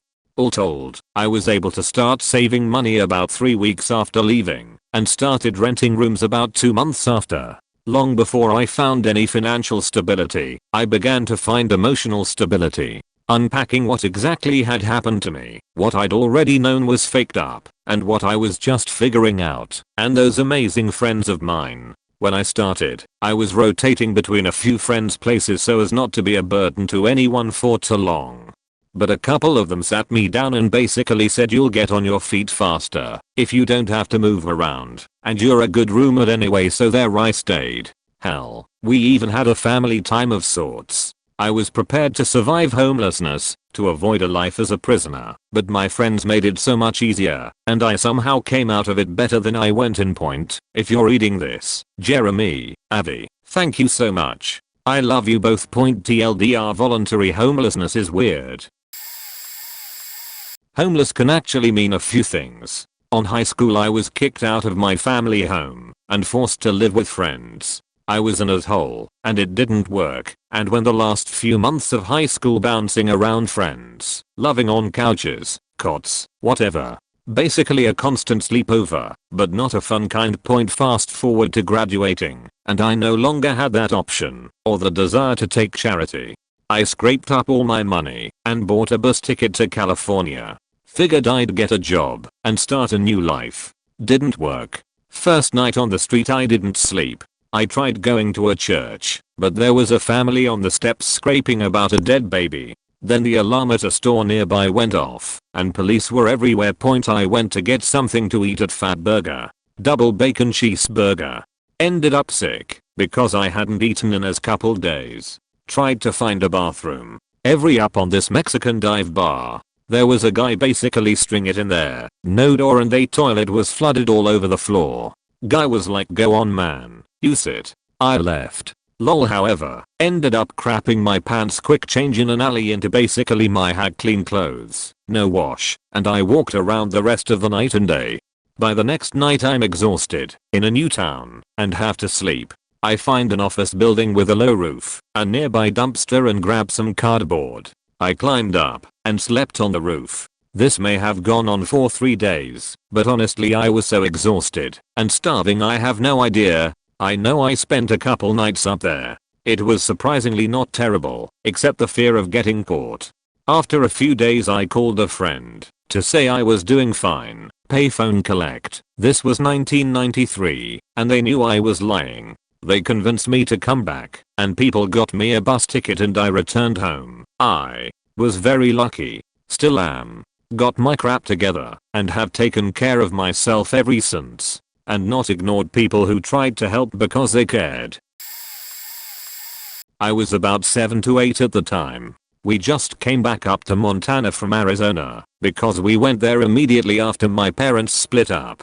We stayed with 2 of my aunts there. My mom decided it was time for us to go back after probably 6 months there. We took a bus up to Sheridan, and my uncle picked us up there and took us to my grandma's house in the middle of nowhere. I don't remember how long we stayed there, but it was still winter when she essentially kicked us out. My mom and grandma got into a big fight and she locked us out and took off somewhere. We hiked to a nearby ranch in the dead of winter. My grandma's dogs followed us all the way there. The woman there was nice enough to feed us and let my mom use the phone. We waited until someone could come get us and take us into town. We went to the res police station where they questioned me and my sisters because apparently my grandma said my mom assaulted her, which was a huge lie. They were threatening to take us away from my mom and trying to contact my dad. They finally let us go and someone took us into the city where we stayed at a women and family shelter for a while. I was able to start school then. When we stayed there for as long as we were allowed, they said we could go to this other place where they could help us further. We stayed there for a few months. We could stay at the main place during the day and they'd take us to different churches where we slept every night. We were finally able to get an apartment that fall, I think. We stayed at that apartment for 10 years. The first week sucked. It's amazing how quickly you can adapt though. Luckily I had my car and job. Spent my first night with about 40 other people living in their cars in a Walmart parking lot near Denver, Colorado. Had a loaded handgun with me. I was totally out of my element and nervous. I remember a pimp walking his girl around the parking lot for the truckers. It seemed like he was eyeing me up, so I flashed my gun and never had an issue. I eventually bought some sun blinds for the car and used those to block out my windows for privacy. I also learned to park my car up against the bushes, if at all possible. Less area to keep an eye on, and less chance of someone sneaking up on you. Safety and security were my top concerns. I was always afraid someone was going to jack my stuff. I was one of the few regulars in that lot that had a job. Full-time, $15/HR. I'd spend my days off work hiking around RMNP. That's what made being homeless out there bearable. The sheer beauty and amazement of the Rocky Mountains. Oh, and the dispensaries helped too. For the most part my homeless neighbors were friendly, but there were a few mentally unstable people and a couple of rather unsavory characters. Then there were the scammers who would try to run their bamboozle on anyone. Everyone knew I worked and had money, so I had to keep my eyes open. I got a monthly membership to a cheap gym in Aurora, so I had a place to shower. I thought that was super genius, lol. But I wasn't the only one who did that. I had to put my dream of living in Colorado on hold. I currently live in a house in Cancer Valley, and I'm smack dab in the middle of ground zero for the opioid epidemic. I definitely miss Colorado, the mountains, the culture, and the friendly people. The homelessness, not so much. It was definitely an interesting and lonely experience. I spent about 6 months being homeless. When I was 18, I had moved to a different country, which was a Nordic country, so it was cold as fuck, and had no idea how the social security systems worked. My mother had kicked me out for refusing to support her drinking habit. The first night was rough. I had managed to find a place to sleep at a friend's band practice place, so I was feeling pretty safe. I don't remember much, but I do remember feeling like I had failed. There wasn't really a sense of panic or anything, but I do distinctly remember freaking out about my periods. No idea how I could have dealt with them with no money. Being homeless really makes you appreciate a lot of stuff. I had virtually no winter clothes, and my socks were always wet, which sucked so much. I couldn't really stay anywhere too long, so I got calf muscles from here to China from all the walking. A lot of the times you steal to get what you need. You feel pretty dirty, but there's not a lot of time for feeling sorry for yourself, or really having any kind of emotions. At least for me, it was just instant monotone. To make sure I was warm, had something in the way of food, was able to beg, or do something for money, so I could afford a bus pass cause that was warm. I was really lucky to not get involved with drinking or drugs, mostly because I was perpetually terrified. The country I was in really had great programs for homeless people, and homelessness doesn't really exist there. But I, not being native, not being old enough to really get it in my head, kind of fell through the cracks. After about 6 months I got attacked, a whole other story, and through the hospital, got into the crisis housing program. They gave me an apartment and an allowance. Counseling on a weekly basis. I cried the first time I bought toilet paper. Slept next to a radiator on full blast every night. I would spend a lot of time sobbing at everything, like the fact I had a place to shower. That was the best. I would spend hours scrubbing myself raw. Cried the first time I shaved again. It's those little things you forget you missed. I'm 23 now, moved to the Netherlands, in my own little apartment, and going to college. I still get a little tear in my eye buying toilet paper. I became homeless at 16. While I was put into a young person's hostel, I had a bad time with Valium and other shit. Then it got sorted, and wasn't taking anything anymore. Skip to 6 months later my dad kicked me out, and I ended up in a place with 44 rooms. I guarantee at least 40 of them had people who took drugs, so pretty soon I ended up back on the weed. Taking X and then back on the Valium, to get rid of the come downs. Pretty much lost 2 years of my life in that place. After that I ended up living with my nana for a while. but she died, so I ended up back on the streets and got into another hostel. One night there was a kid who was trying to victimize me and take my sheet, so I unleashed years of frustration on him and then ended up getting kicked out of there. Ended up sofa surfing and felt like the lowest of the low. TBH, I never want to forget the mindset I had back then because it reminds me how lucky I am now. In the last few years I learned how to plaster on sites, did a lot of laboring work, and grew a lot of weed. Now I'm still not living exactly how I should in regards to the weedy CT point, but compared to where I was I'm miles ahead of where I thought I would be. Everyone needs to realize how being homeless will fuck your mentality up though, and you really have nothing left to lose if you don't even have a roof over your head. Most people in your day-to-day life are literally 2 steps from being homeless. If they lose their job and fall out with family, where are they gonna be? More than likely homeless sooner rather than later. I was homeless for about 3 months at 25. I had been living in a halfway house after going to rehab and I relapsed. Someone called me out and I got drug tested and they kicked me out. I didn't have many belongings and had nowhere to go, so they allowed me to leave my stuff there until I found somewhere to stay. My family basically said you're on your own. I had a job but no savings because I had been paying rent at the halfway house. The first night, I went to a bar, and through talking to a stranger about my situation, he said I could crash at his place. So I slept on an inflatable mattress. He got me stoned, and it wasn't so bad. Because that worked so well, I began doing that every night. Telling my sob story at the bar, befriending/manipulating a stranger into letting me crash on their couch. I did that for about 3 weeks.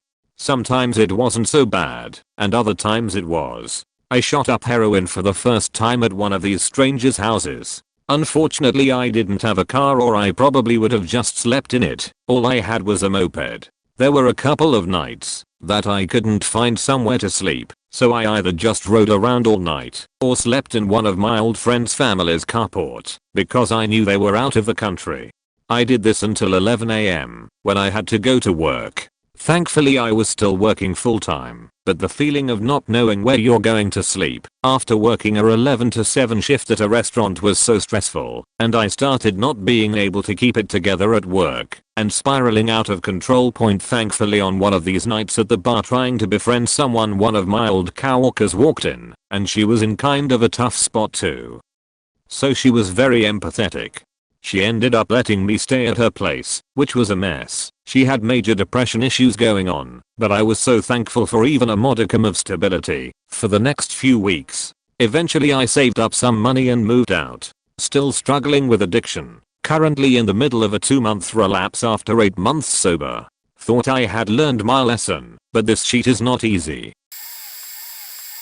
I wasn't hard homeless, out on the street, but for a minute there I was kinda living on a prayer. I left Los Angeles to try to go to college in Boise, Idaho, a place I'd previously lived. I was accepted and had federal financial aid sorted out. The thing I was waiting on was private loans to cover the remainder of out-of-state tuition. The time frame was short and urgent, but I figured it would probably work, so I took a leap of faith. Really, there are 2 first days I was homeless.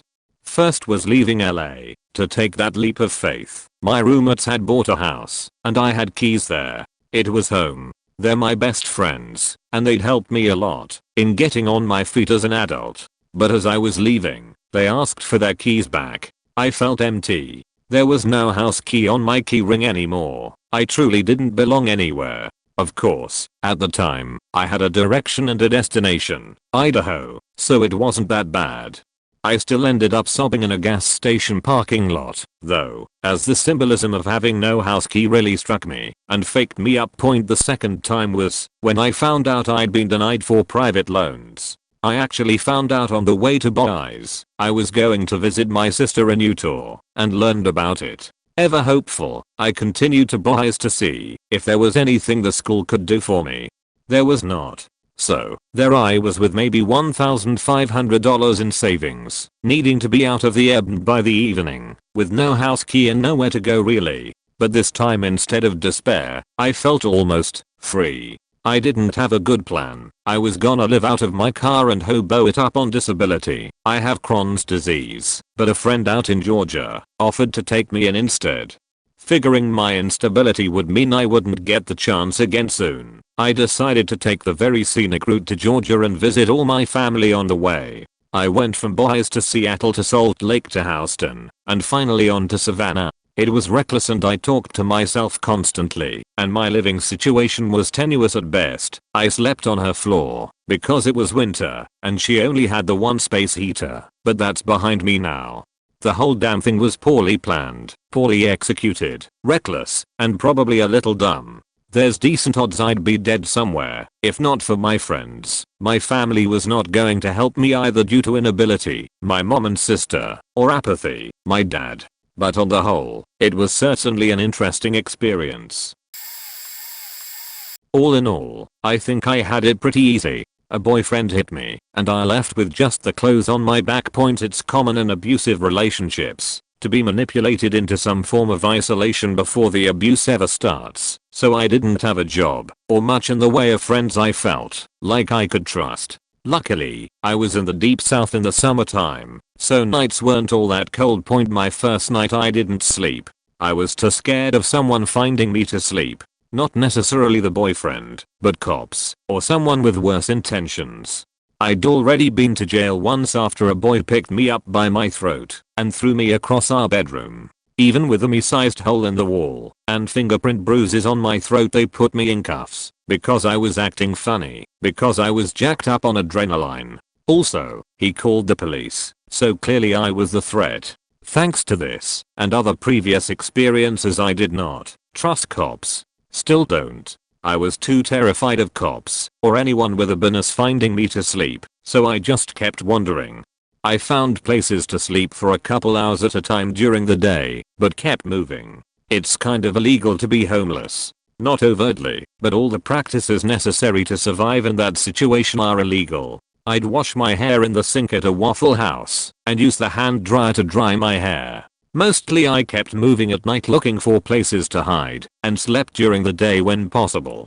Only spent a few days, maybe a week. It was a long time ago, on the street, till I swallowed my pride and fear and asked an acquaintance for a couch to sleep on for a couple of nights. Several had already turned me down, assuming I was just going to go back to him or never leave, or some other victim blaming logic. My experiences aren't unique, as I've heard similar stories from other women. One of the many reasons I love it when others say just leave if a boy hits you. I was in my 20s when that happened. It gets harder to escape from, especially once the injuries from those earlier experiences catch up to you in the form of arthritis in joints, neck/back problems, and other health concerns. Doctors would prefer you put car accident on your forms as the cause of your injuries, because most people prefer to pretend abuse doesn't happen to normal people. Just leave is $HT. Also, I've chosen homelessness over domestic violence shelters again and again. They're a sad, effed up joke. First night of homelessness, I cried all night. I felt like such a failure. My landlord sold the house we lived in and there was nowhere else available. I'd exhausted every option. I put everything I owned in storage. Sofa surfed and then camped for a while. My son was 5 at the time, and I told him it was an adventure, and I cried every night after he'd gone to sleep. I couldn't believe I'd let him down so much. This went on for 3-5 or so months. I was so stressed and sad at the time that my memories of it are really patchy. After camping for a few weeks, we stayed at a friend's for a couple of nights. My son ran in shouting back, "They have a bath and heating." Ag. It felt so awful that such small everyday things that he should be having seemed like a luxury. These memories still pain me. But I'm very proud that my son never missed a day of school and he always had clean clothes and a packed lunch. Eventually we found a house to rent. When we got there, it was a literal shithole. The last tenant had shat up the walls, smearing it everywhere. I felt like a failure again, but my son just hugged me and said this house would become amazing because we'd make it our home. And we did. We scrubbed and painted it and made it a really happy home. We lived there 3 years and have moved a lot because I don't earn enough for a mortgage. Renting sucks. Even with a job and savings, you're always at the whim of someone's finances or fancies. 15 years later, my son is in a great job and buying his first house. Although I never managed to provide him with security, I'm so glad he's managed to do that for himself. But the feeling of uncertainty of this experience has never left me. I always worry that I'm one bit of bad luck away from disaster. A story I can share. Was kicked out at 16. Don't blame him. I was a complete dick. Was homeless for around half a year. During that time I sometimes stayed at friends, but most of the time was in a multi-story parking lot. When I started out, I had a moped to get around, and the engine kept me warm. Ended up selling it later on for drugs. One street night was bad, like really bad. I thought about offing myself most nights in the first month or so. Ended up hanging around with the wrong people. Drugs, alcohol, you know the stereotypical associations with homelessness. After about 2 months I started camping next to the council office, asking to put me in housing. Every day, well, almost every day, I would go into the office and ask about the status of my housing. They told me it could take years. My response was, then you'll be seeing me every day for years. After some time, about 4 months or so, after asking for housing, they found some hostel for me. I swear if it wasn't for my persistence, I would have never ended up there. While I was staying in the hostel, I managed to get myself off the drugs and scored a scholarship at college, though it wouldn't start for another year or so. I was there for a couple of years. After some time, they moved me to the YMCA. This was literally worse than being on the streets. It was awful. Imagine a guy who has just turned 18, got himself into college, ex-drug addict in a shared housing system with delinquents that have just been released from juvenile prison. My neighbor, for lack of a better word, didn't move in until after a few weeks of me being there. He was just released from prison for assault ABH. 4 weeks. He would be banging at my door through the entire night, demanding I came out. I had never once made contact with him before. I knew full well what would happen if I did. He bumped into me on the street outside. He had 2 friends with him. You can guess what happened. I was hospitalized. After that event and I returned back to the building, the admins there saw my completely battered, unrecognizable face and asked me what happened. Of course, I said nothing. But they knew. They got me out of there about 2 weeks after that to a shared flat. My nightmare sort of stopped from that point. But of course other things came up which I won't go into here as it's not as impactful. But many years later, moved country, got married, got a great career, couldn't be better off. Massive learning experience, and while I can look back and think about those times, I wouldn't wish it on anyone. One thing that it did affect was my appreciation for the small things, not wanting anything big or extraordinary. I appreciate what I have now, and I try not to take it for granted. If you do find yourself in that position, you have to be persistent. Don't give up.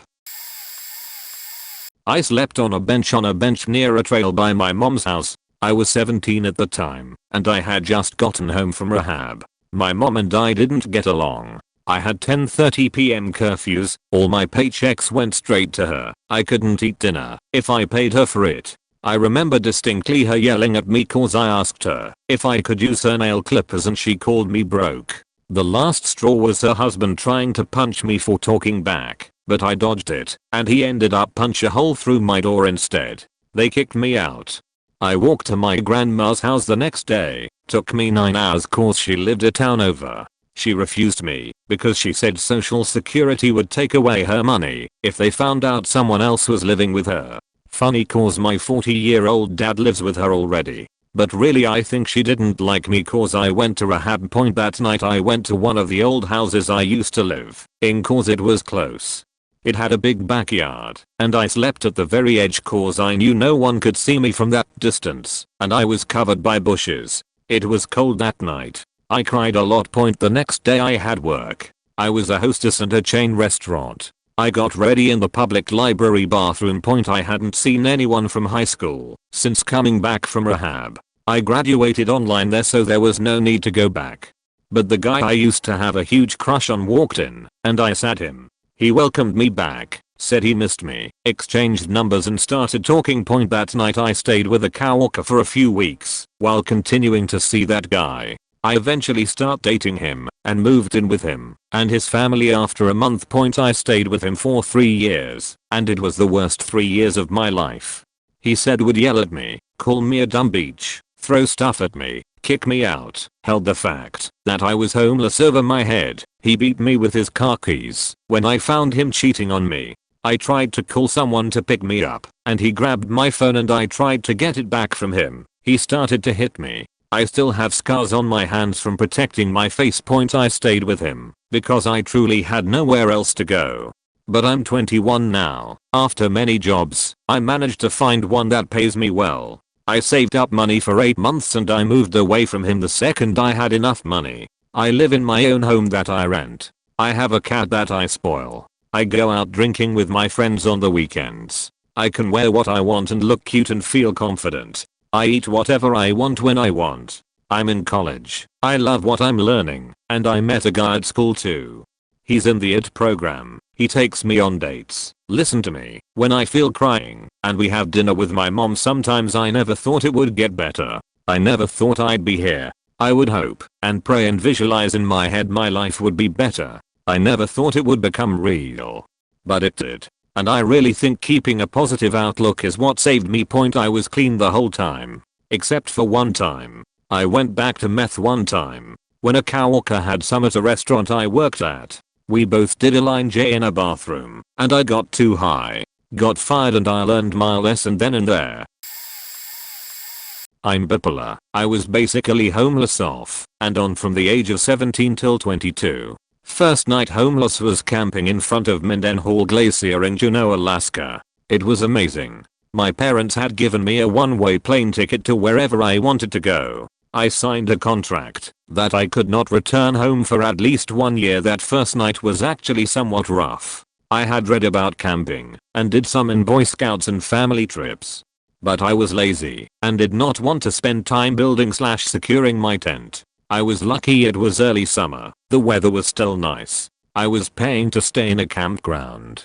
I only had $100 when that ran out. I camped in the rough. I gave that up when a black bear wandered into my camp, ate my food and left. I went into town, found a hostel, and worked day labor for a few months. Then I took the ferry to Bellingham, Washington, and hitchhiked down to Fresno, California.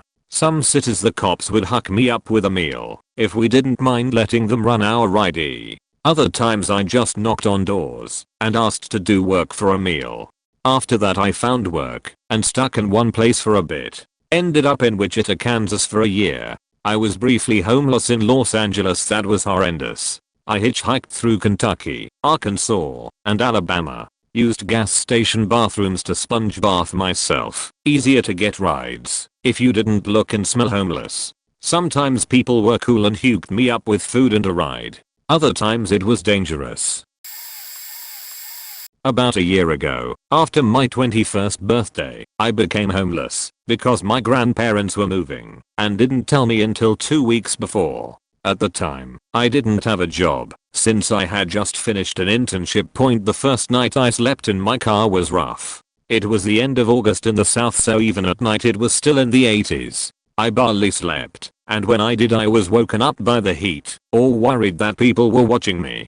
It's really tough on the mind because you feel everyone knows and judges you. I'd spend all my time while I wasn't shopping for Instacart at Barnes & Noble. Luckily I had recently bought myself a laptop, so while at Barnes & Noble I applied for jobs day in and day out, while at the same time brushing up my skills and portfolio. I would shower each morning at the Planet Fitness, shop for people whenever I could, wash my clothes at a laundromat. I ate only canned beans for that few months. I got used to sleeping in my car and found out the areas that I wouldn't be messed with by police or others. It was November and the temperature outside was below 32 each night, so I had 6 blankets, 2 hoodies, gloves, sweatpants, and bananas. I would still wake up shaking each morning. Around mid-November, I finally landed a job and my first paycheck allowed me to move into a shitty apartment. My lease is ending next month. I've changed jobs, and overall I'm in a better place now.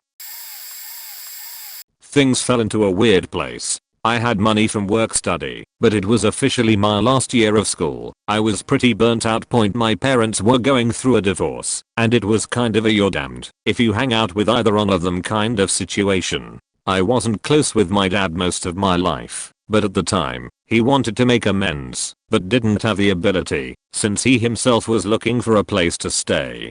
After my mom found out that I was hanging out with my dad, she kicked me out of the house. The odd timing was that right before any of this happened, I bought a car with what I had left. I learned to drive it and still had about $200 to my name. It was for about a month stretching that off dollar meals / not eating, but I did what I could. You'd be surprised living in a college town. I parked by open student apartments off campus at nights.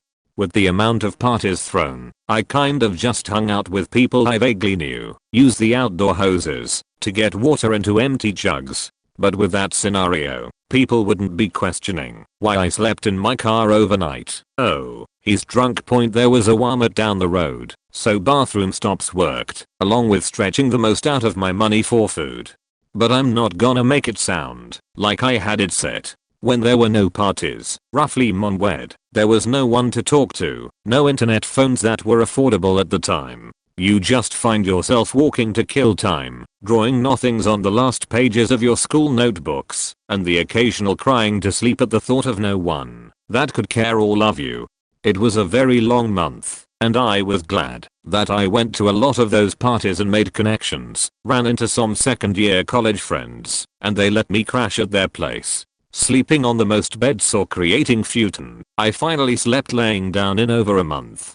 Depression is a hell of a motivator that stares you in a fuck it attitude or a fuck this life moment. My problems were far from over, but it's weird how there was at least a shred of light moving forward.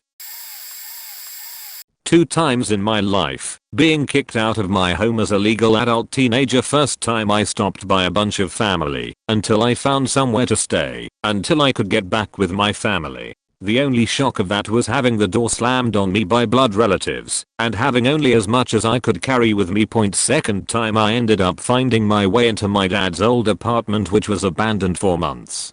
All the carpet was removed. The air smelled of stale cat piss and humid unconditioned. There was no water, no electricity. The inside of a toilet with nothing in the tank is so weird.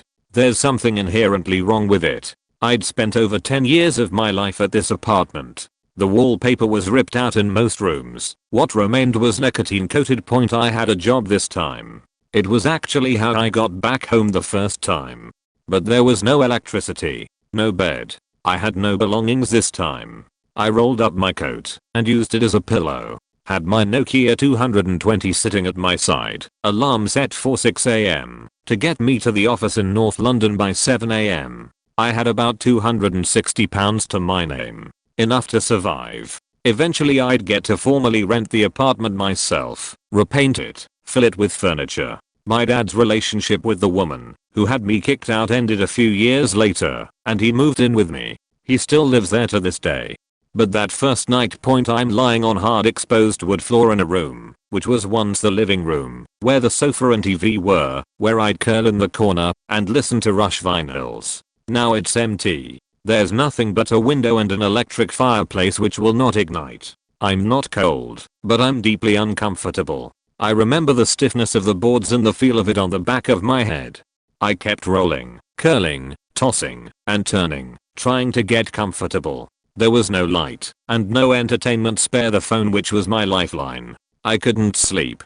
I couldn't cry either. I was paralyzed by my position. I do not know if I slept. If I did, the dreams mixed with my reality so closely that it may as well have been awake. I remember thinking 2 things. Can get this up and running. I can get back up. This will not be the end of me. And if my battery dies and I do not get to work on time, then I will die. This will be how I die. Abandoned and alone. And loved. Unwanted. That hit me like a train. The realization that I was unwanted. My father and his partner expelled me. My brother moved away after letting me live with him for a few weeks last time. My mum had told me I was responsible for myself, and I'd not spoken to her for a couple years. No one wanted me. No one wanted me. No one wanted me. I may as well just die. That night was rock bottom for me. Worst night of my life bar none. That room has a lot of memories which contend for the worst spot, but at least there was a connection, there was an argument, there was an emotional resonance between two or more human souls. Relationships ended in that room, suicides were attempted in there, strokes happened there. It's a room painted in trauma. But my worst memory will always be the image of a lonely 17-year-old who was now alone and responsible for themselves, clinging to an indestructible phone, begging the time to pass so they could earn enough money to get a foothold and not let the world take anything more. A person coming to terms with the fact that they were completely and utterly unloved and better off dead. That I managed to endure is a miracle which my 34-year-old self cannot even conceive of. How did that kid have such strength in them? I'm one of the lucky ones. I had a job, and I had a place to squat where I could leverage my situation to legally rent. My heart hurts so much for those who hadn't have less. Spent a few months in my car last year in Portland. The first night I didn't sleep a wink.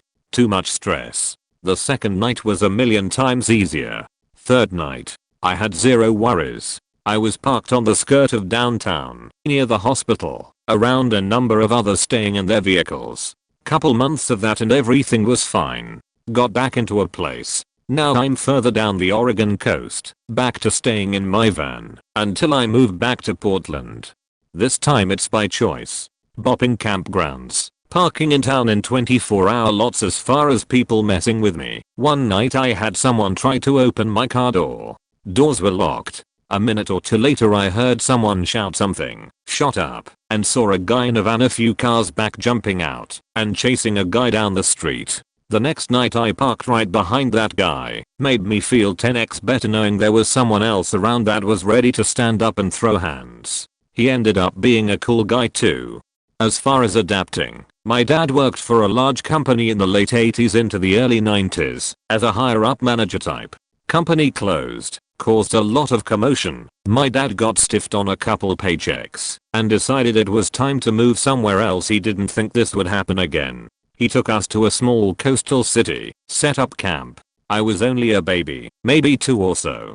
He spent maybe 6 months saving up to get us into a place. One day, running into town, the transmission in his van detonated, shrapnel everywhere. A passerby happened to stop to offer help. So my dad told him he was taking my mom and a few of us kids into town to the shelter until he got the van dealt with. We spent another month or so in the shelter and then got into the house I spent my first 10 years or so.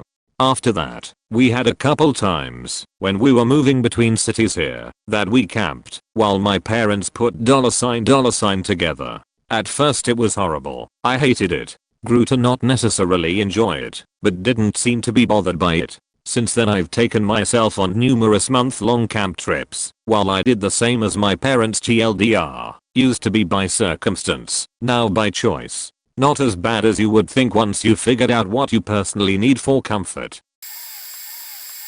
For some it happens suddenly and others is a slow manifesting reality. Some people brought it on themselves, others had it thrust upon them. There is how do I avoid it? If it was entirely avoidable it wouldn't happen. No matter your life situation, a few, or even a single event could start a change reaction, and you end up there. Without the proper assistance, family, friends, churches, etc., it will be a damn hard fight to get out of it. Hell, even with help it will be a fight. It doesn't look the same to everyone, and no two situations are exactly the same. The experience is devastating vulnerability. The realization that the entire life I'd built was destroyed crushes you. You find that there isn't time to dwell on that, because you need to focus on getting the very basic needs met. Getting those met comes with a great deal of shame. People will pass you, and you are invisible. You have nothing, or at best not very much, and people, not all, won't even give you their acknowledgement.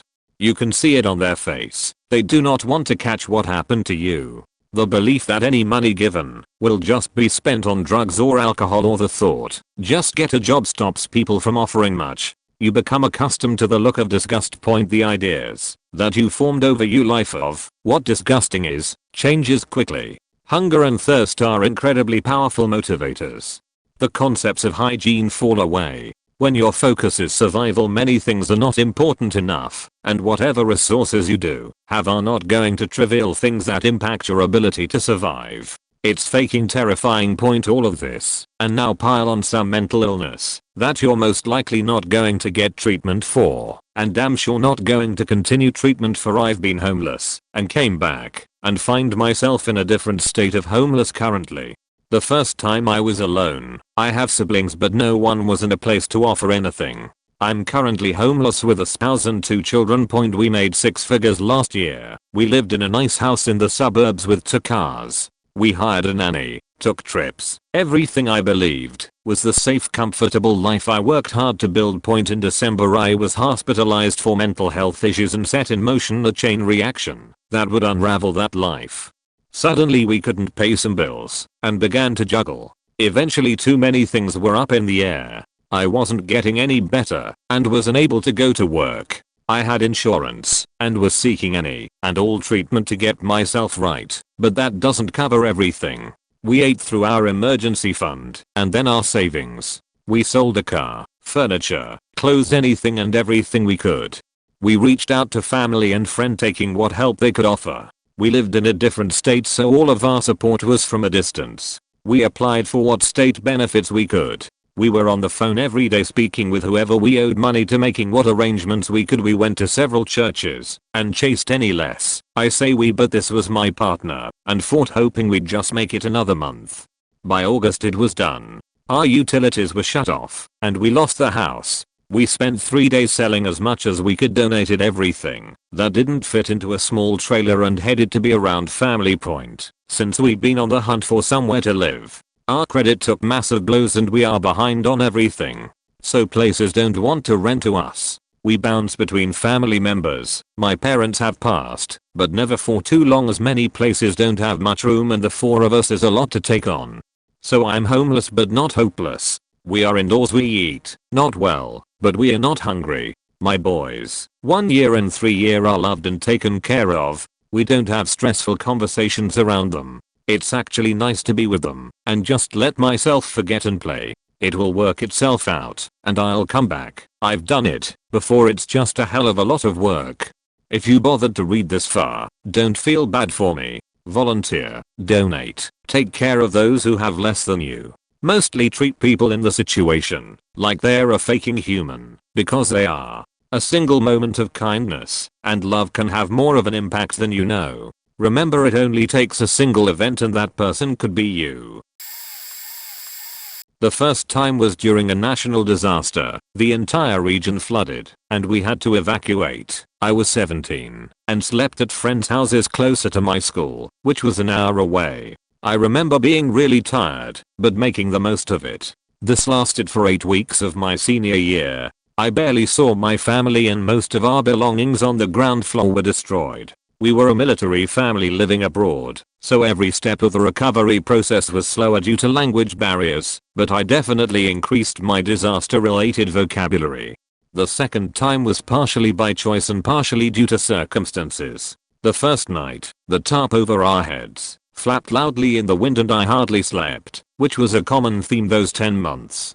To this day, I loathe the sound of tarps flapping in the wind.